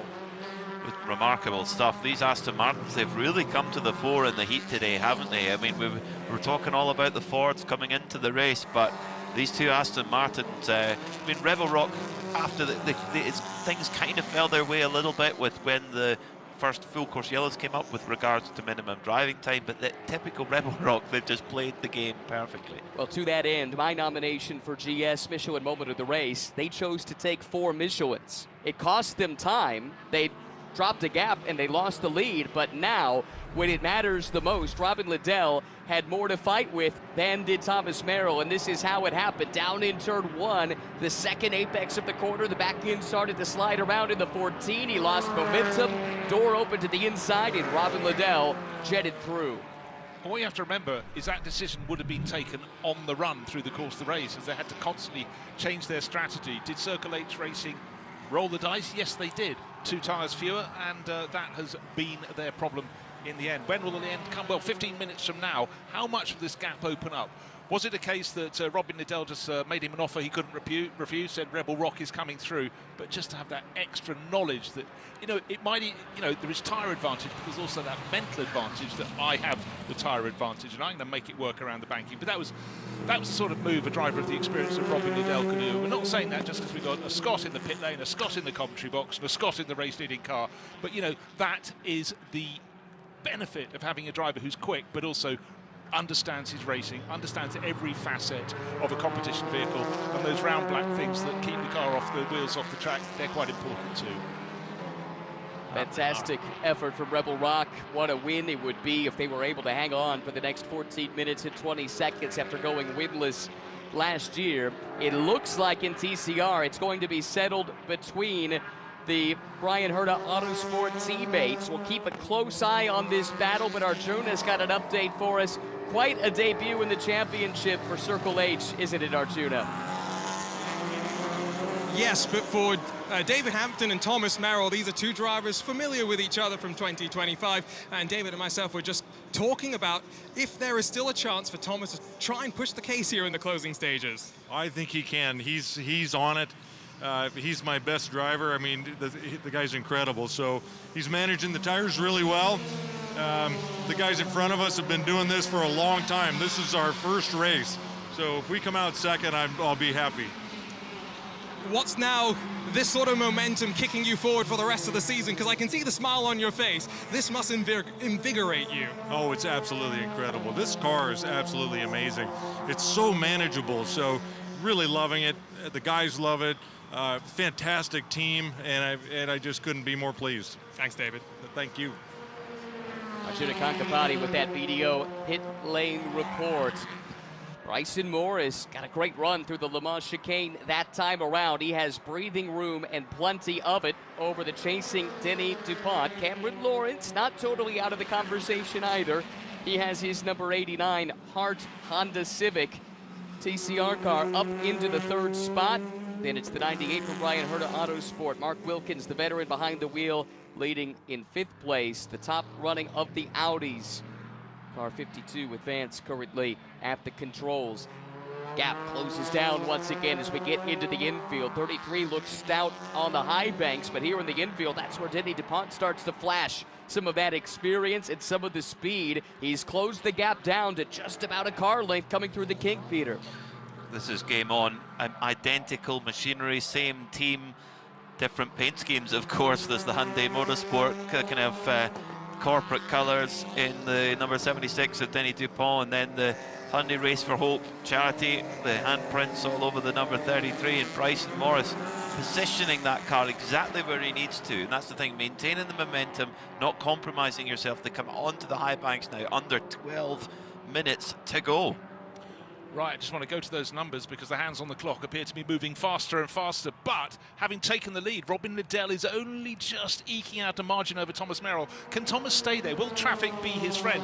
Trouble is for him, as they go into the Le Mans chicane, the next car ahead of them is between Speedway 4 and the final corner of the circuit. They probably won't catch that before the end of the race. So if there's any hope of the Aston Martin stopping around, if Circle H Racing can get their wish, there's going to have to be some absolutely inspired or perhaps lightly crazed overtaking manoeuvres coming up, which won't be the form of Thomas Merrill. He'll keep it clean, but you have to feel the advantage now fully in the hands of Robin Liddell. But I must say, I really admire the vigour with which Thomas Merrill is doing his best to catch up, and he did some fantastic overtaking in the early stages of this 4-hour race. Those two cars that now lead in GS, first and second. Rebel Rock, they were 33rd after the first lap.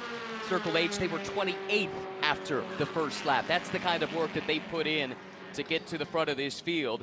Meanwhile, the Hyundais, this is another comeback story to some degree. They were not the strong mark coming into this race. I don't think you would have picked them as the favorites, and yet here they sit 1-2 with Cameron Lawrence slowly but steadily chipping away, trying to bring Honda into that picture as well. But you know, the thing that got me was that the best place TCR Hyundai after qualifying was Mason Filippi's car in 3rd, but the best of the Brian Herta Autosport cars was 6th, and that isn't even one of the two of the Herta crew that are fighting for the lead of this race. So yeah, a slow burn perhaps, but to me that was an intriguing element after qualifying. They definitely brought their best stuff on race day, that's for sure. Did Brian Herta Autosport with their Hyundais. You know, they broke that duck last year to get their first win at Daytona. You know, they've won everywhere else. They got that win, and they're just kicking on and taking that momentum on. So yeah, they earned my nomination anyway for Michelin moment of the race, but they'll be winning that BMW Endurance Challenge trophy much more so. We welcome John Hindhaugh back. You've been enjoying this for the last couple hours? Yeah, how come Peter and I got 2 hours with about 4 laps of racing and you've had the barn burning 2 hours? That's what I want to know. Rookie luck. Must be. My Michelin moment of the race in GS, it's Robin Liddell taking 4 tyres and using 4 tyres and using 4 Michelin tyres for the moment of the race to take the lead. You called it perfectly well. They stopped for a bit longer. Bruce mentioned it as well, but it has paid dividends, and there's no stopping the Scotsman when he's in that particular mood. But also, how clean was all of those passes as he came through, and particularly the one for the lead. That's my Michelin moment of the race. In TCR, it's a bit tougher for me. But I still think, notwithstanding the problems he had later, I still think the early couple of laps from Girolami from the back of the grid. I think it was probably lap 2 or 3. He'd already pulled himself up into the top 4, and it went a bit pear-shaped after that. But in fairness, they've shown that's a brand new team, a brand new driver combination, not necessarily knowing the track. I think it's definitely in the conversation. Those are good nominations, to say the least. John Hindhaugh weighing in. We'll announce the winners of the Michelin moment of the race at the conclusion of this BMW M Endurance Challenge. 4 hours in duration when it started. We're down to the final 8 minutes here at Daytona International Speedway, the world's center of racing. Robin Liddell leads by 1.3 seconds. The battle is still close. First and second separated by just a couple of tenths in TCR. But let's get some atmosphere from Rebel Rock. Duncan, describe the mood, and then let's hear from one of the protagonists himself. The mood down here in Rebel Rock is calm. That's how I have to say it. It's very calm. There's nobody looking too excited. And Frank DePue, you come out the car, you look very calm. You had a very good, solid stint. You know, I spoke with Robin. He says he gave you a bit of an idea of what you needed to do, and ultimately you executed that really well. Yeah, well, thank you for that. It's always great having great teammates here and a great crew, and that certainly helps us when we execute, and they execute. Whose call was it to take 4 tires on that final stop? Yeah, we took 4 tires. Who made the decision, though? Right, we made the decision to take 4. I think the other Aston took 2 to try to jump us. So maybe it's not too many turns when you're leaning on the left side, really. So it's probably a good decision on their part, but hopefully it works out for us. We're at the business end, Frank. The very best of luck. All right, cheers. Thank you. Thank you. Frank quite coy there, not wanting to let us know who made that call, but it was the right call, it would appear, with under 7 minutes to go. Pretty good battle for 4th and 5th in GS, but a great one continues. In fact, it's the 4th and 5th place GS battle that is now coming through the battle for the TCR lead. Car 33, the white Hyundai, that's the leader. Bryson Morris, the black and orange machine of Denny DuPont giving chase. Meanwhile, in GS, here comes Dan Arrow, the Dutchman, but Luca Mars for Turner Motorsport in the BMW trying to chase down that black Mercedes, and right now he splits the top 2 in TCR. That could be so cruel for Denny DuPont, trying to stay close. Unfortunately, 2 GS cars between him and the target Bryson Morris, but unfortunately for him, the target has only got 6 minutes to stay in front. Can I just go back to that battle at the front of the field? I mean, Robin Liddell's doing a fantastic job, but the big problem for the driver with only 2 new tyres in his car, Thomas Merrill, is A, the clock's counting down, but B, there's only 1 car he could possibly use to gain an advantage when they come up on traffic. They're just coming out of the chicane, and it's still the Aston Martin of Robin Liddell in front, Thomas Merrill, but in front of them is car number 18, a TCR class car. It's a Hyundai, and it could just be the last chance for the chasing Thomas Merrill. The lights flashing onto the start-finish straight, they come, and the TCR Hyundai is probably going to be passed down into turn 1, but it's been a really good lap from Robin Liddell. He stretched that margin. It was 1.3 seconds the last time around. The gap surely has gone out somewhat to closer to 2 seconds as they go on to what is getting very close to the end of the race. Bryson Morris and Denny DuPont still locked in this tussle. A couple of really close calls up on the banking there with the run down to the Le Mans chicane as all that GS traffic fighting for 4th, 5th, 6th, 7th, 8th, all running together there, made their way through. Here comes Greg Leofouche, by the way. That car has faded late in the going, now sits in the 8th spot still. It looks like a strong top 10 run in the offing, sweeping around the outside of Bryson Morris, but that could open the door here for Denny DuPont, who gets out wide, kicking up in a lot of dust. Traffic balking the race leader, and it's brought the Hart Honda into the conversation too. Here is Cameron Lawrence now. He's sort of going, hey guys, what have you been up to? I'm coming to join you. But just to point out, I looked at the wrong screen that second, is Rebel Rock Racing, Robin Liddell gained 0.7 of a second. That surely 2 seconds on the nose now clear. That is the advantage, the breathing space he needs surely to take victory for Rebel Rock Racing. But TCR, it's not over until that flag waves. Well, 11 years ago, Cameron Lawrence picked up a Rolex watch here in the big race in the 24-hour. He knows how to get it done when the the curtain's about to fall at the Daytona International Speedway. Has that Honda got the legs to beat the two Hyundais as well? I tell you what, just the sheer body language of the number 89 Honda of Cameron Lawrence just looks aggressive, looks like I'm ready for a punch-up. There are no fuel concerns for any of these top three. Well, what I like is when John Hindhaugh came running into the commentary booth, he nicked my TCR moment of the race, but it might yet be coming because Cameron Lawrence might provide a very, very late contender, and I'm not complaining whatsoever. 3 cars, the falling light here at Daytona. In fact, almost no sun left on the circuit as the sun drops low, but the racing is brilliant. So let's just go through the makes in TCR. Hyundai, and Honda. Gap between first and third in class, about 0.6 of a second.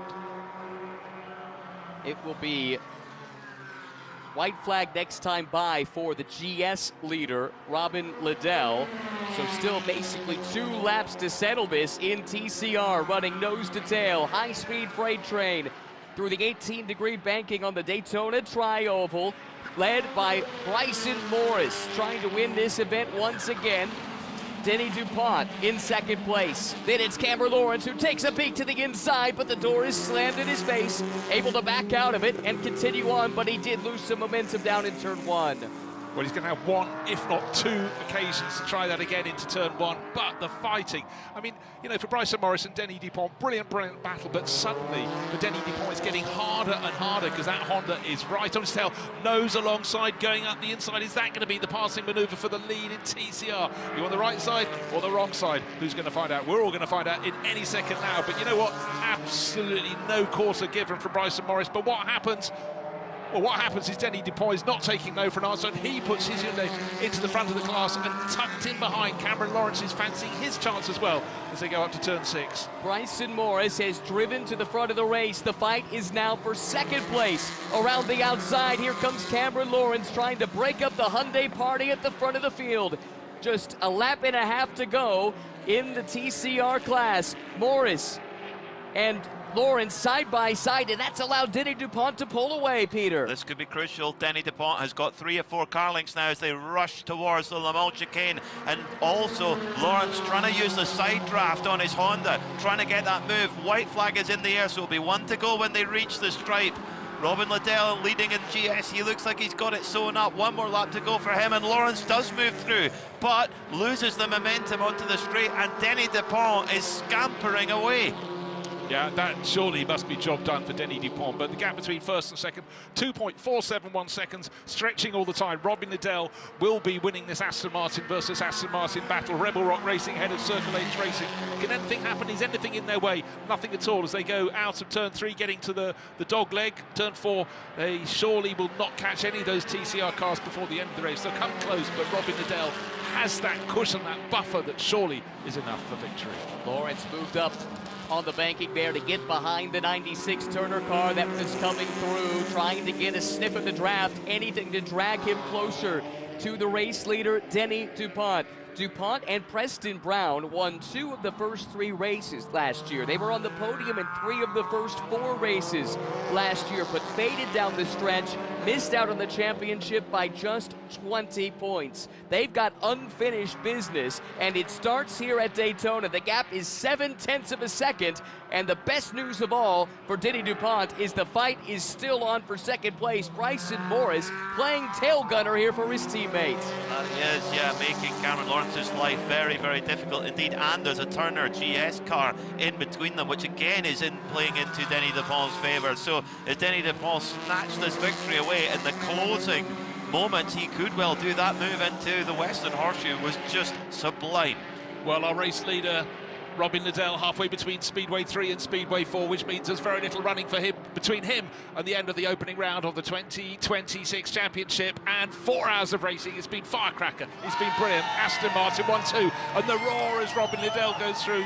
Wow, absolute glory for the Rebel Rock Racing team. A proud team that went winless 1 year ago. Robin Liddell, Andrew Davis, Frank Depew break the streak, take a hard-earned victory here at Daytona in the BMW M Endurance Challenge. Now, the TCR battle still to be determined. Denny DuPont's lead has only grown. Cameron Lawrence, though, pedaling for all he's worth and seems to be closing in ever so slightly. through turn 4 of the oval for the final time. The final run to the checkered flag. Denny DuPont and Preston Brown will celebrate for the second straight year. They win the BMW M Endurance Challenge at Daytona International Speedway. And that was super, super tight at the end because Denny DuPont really had to fight it. He had that little gap, and in the end, the margin, 9/10. Let's get some post-race reaction from the Rebel Rock pit. Well, here we go. Congratulations. What a way to start 2026, Andrew Davies. Congratulations. The cheer said it all from you guys.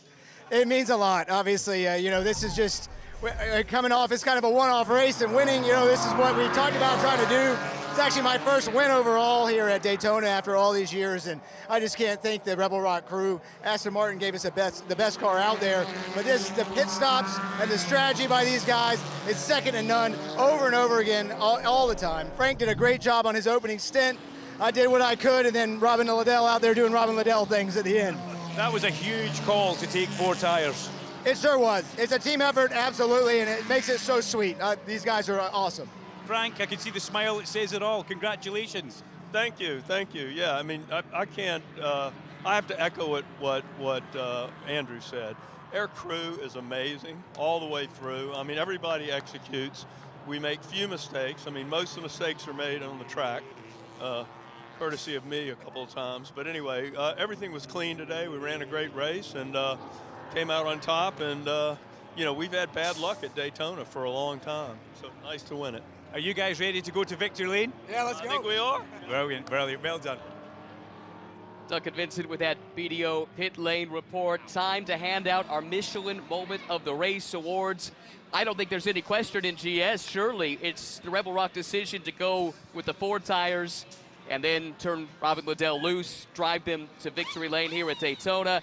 We had a bunch of great nominees from early in the race for TCR, but surely it was the move late in the race for Denny DuPont to take the lead and ultimately the win, starting off another strong bid for a championship here at Daytona for the second straight year. So look and learn, I held up my TCR choice until it landed in my lap. And I just want to mention the team we didn't talk about too much. Winward Racing, continual progress.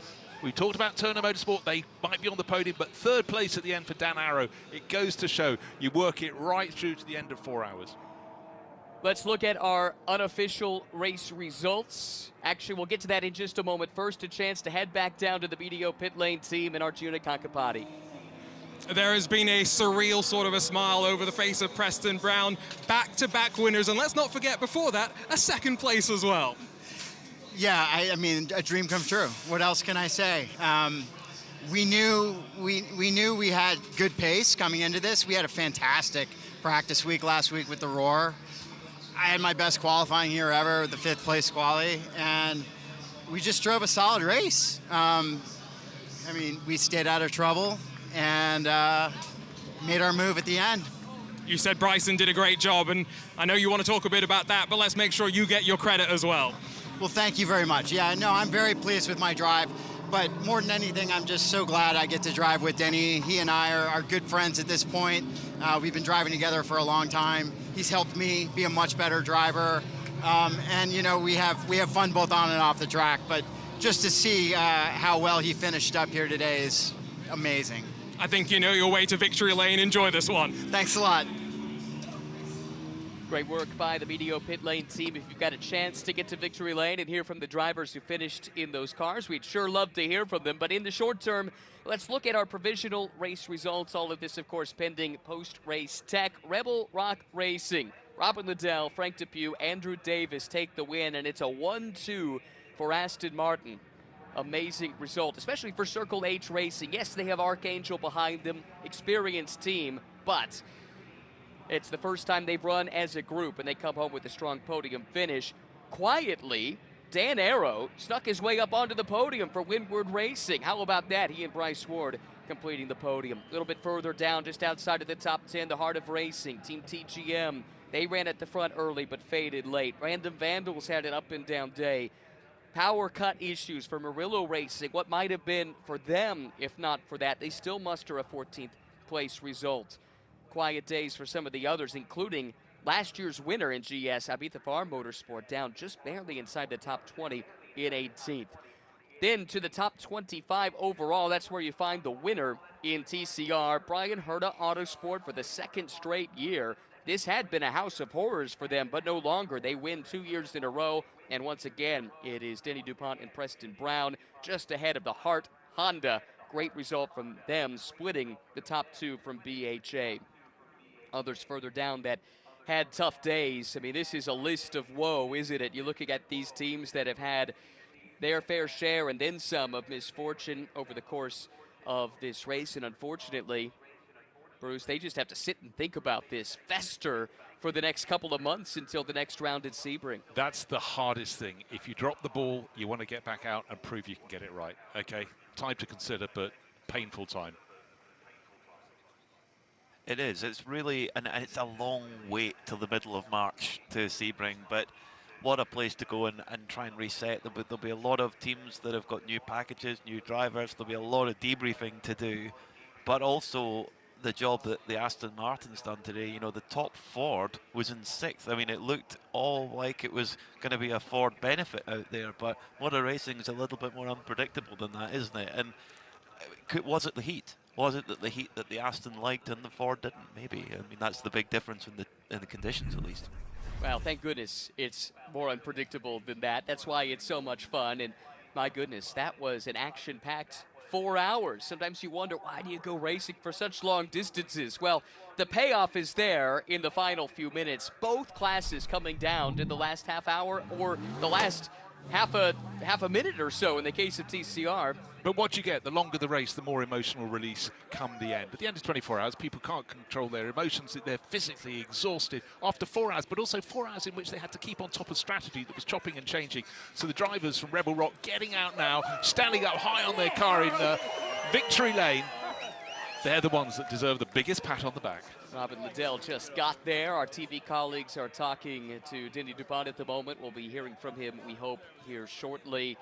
Two teams, Peter, that last year had very divergent stories. For Rebel Rock, it was a disappointing season. One podium, no wins. But on the other side of things, for Denny DuPont and company, they were so close to a championship, only to come up short. I'm sure, Arjuna, that means this is a special moment in victory lane at Daytona. It will be. We've already talked to Preston Brown, but let's catch up with Denny DuPont. Denny, the championship was so close last year. Did you use that as motivation heading to Daytona to kick off 2026? I mean, last year we were really, really strong, and I think we did a great job at the Roar. We felt like we had a strong car, and yeah, we just need to execute. We just need to execute every races. That's what we didn't do last year. Preston said that you two have become good friends. What's this relationship like? I saw that smile as you crossed the line. Preston was thrilled. How happy are you for Preston as well? No, I'm super happy, and if you look also at his progress, he qualified P5. Do you see any other AM qualifying P5 in this field? I don't think so. So that's an amazing job he's doing. It's a team effort. Congratulations. Drink in the success. Thank you. Thank you. Very happy Denny DuPont there, and rightly so. I mean, the Rebel Rock with their Aston Martin today, each driver played their part. I mean, Frank Depew he did his job, no mistakes, got it through, got it to the end of his stint. And Andrew Davis, that middle stint was really impressive, Bruce. The amount of overtakes he had to make to get that track position for them to allow to play these strategical cards, he really played his part. Yeah, but it wasn't just performance on the track. It was also the top two crews, the two Aston Martin crews, Rebel Rock and Circle H Racing. They get their pit stops. They gain positions every single time. While we're waiting to hear from our GS winners, a chance to hear from another great story on the podium with our BDO pit lane reporter, Arjuna Kankapati. We talked with part of the Hart lineup slightly earlier. A podium, though. Chad Gilsinger joins me now. Chad, what an effort. How elated are you from this effort from the Hart crew? You know, I mean, I don't even know what to say because, you know, when I was in the car, we had all kinds of issues. We had a suspension clunk noise that was causing some understeer. We kind of, you know, fixed that. Then the car started smoking. We found out is the gearbox cooler leaking. We fixed that. Then we were just hoping to finally get our lap back. Finally got that. And then Cameron took it to the front. So, you know, I mean, it was a huge effort by the whole team, but a little bit of luck finally came our way. And when are you back to work at Honda? If we make it back due to the weather, I'll be back to work on Monday. Well, enjoy it, and what a result for you and the team. Yeah, thank you. Such a fantastic story. Great team, fantastic result for them. They'll be celebrating this one and then hopefully safe travels trying to get back to the Midwest. I understand there's some nasty weather rolling through that could affect a lot of people's travel plans. Well, we'll take the flip side of the coin. We didn't expect coming into the week here between the Raw and now how good the weather would be, and I think every single team has been caught out to an extent about the temperature the track was producing today. Well, what a start to 2026. If that's any indication of what's to come this year, I think it's safe to say we're in for a treat. I'm pretty excited about the fact that we'll get to go see this series back in action at Sebring up next, but I'm disappointed, Peter, we have to wait so long. It is a long wait between Daytona and Sebring, but that makes it ever more special when you roll into that iconic venue that is Sebring International Raceway. And it could not be any more different than this place here at Daytona. Last year, a bit like today's race in the BMW M Endurance Challenge, we had quite a lot of full course yellows. And we went to Sebring thinking, well, if we had lots at Daytona, surely there'll be tons at Sebring. And then we had none. Remember that? Straight green flag right through. So what will we see in Sebring? Who knows? Let's hear from Robin Liddell now with Duncan. Let's grab him just now. He's congratulating the team. Lots of hugs. Robin Liddell, what a dream start to 2026 for you guys and Rebel Rock Racing. Yeah, I mean, Daytona's been not the best event for us over the years. I was very fortunate to win on my first time here in 2004. I won the Rolex 24 in a Porsche, and I was like, well, that was kind of easy. And then 22 years later, I think this is the first win that I've had since that time, and obviously in GS. But you know, the Aston was phenomenal. The guys did a super job, and it just shows, you know, when you run an opening stint like Frank did today, he obviously had a bit of an issue on the opening lap, got his head together, made positions, came in where he qualified, and Andrew did a hell of a job. So everybody just did their thing, and you know, we've got a great team, and I think today showed that we could execute well when we had to, you know. And that decision for 4 tyres, that was an inspired move for you guys. That was possibly one of the moments that took you to the front towards the end. Well, I thought, you know, I've worked with Mike Johnson, who's the strategist on that car, for many, many years. And I knew, obviously, they were pitting 1 lap before us, so they went for the undercut. But I think, you know, I don't know if they short-filled because it was a quick stop. But, you know, we took enough fuel. We were comfortable on the fuel. I don't like gambling on a yellow. It might never come. And you know, in that time we could easily move 4 tires. We've got a kick-ass set of guys on the wheels, so you know they bust out tire changes very, very quickly. So yeah, it was no brainer for us to take the 4 tires, and it took a long time to run them down. But obviously, eventually we got some breaks here and there in traffic, and he made a wee mistake coming into one, and I could sneak up the inside. So happy days.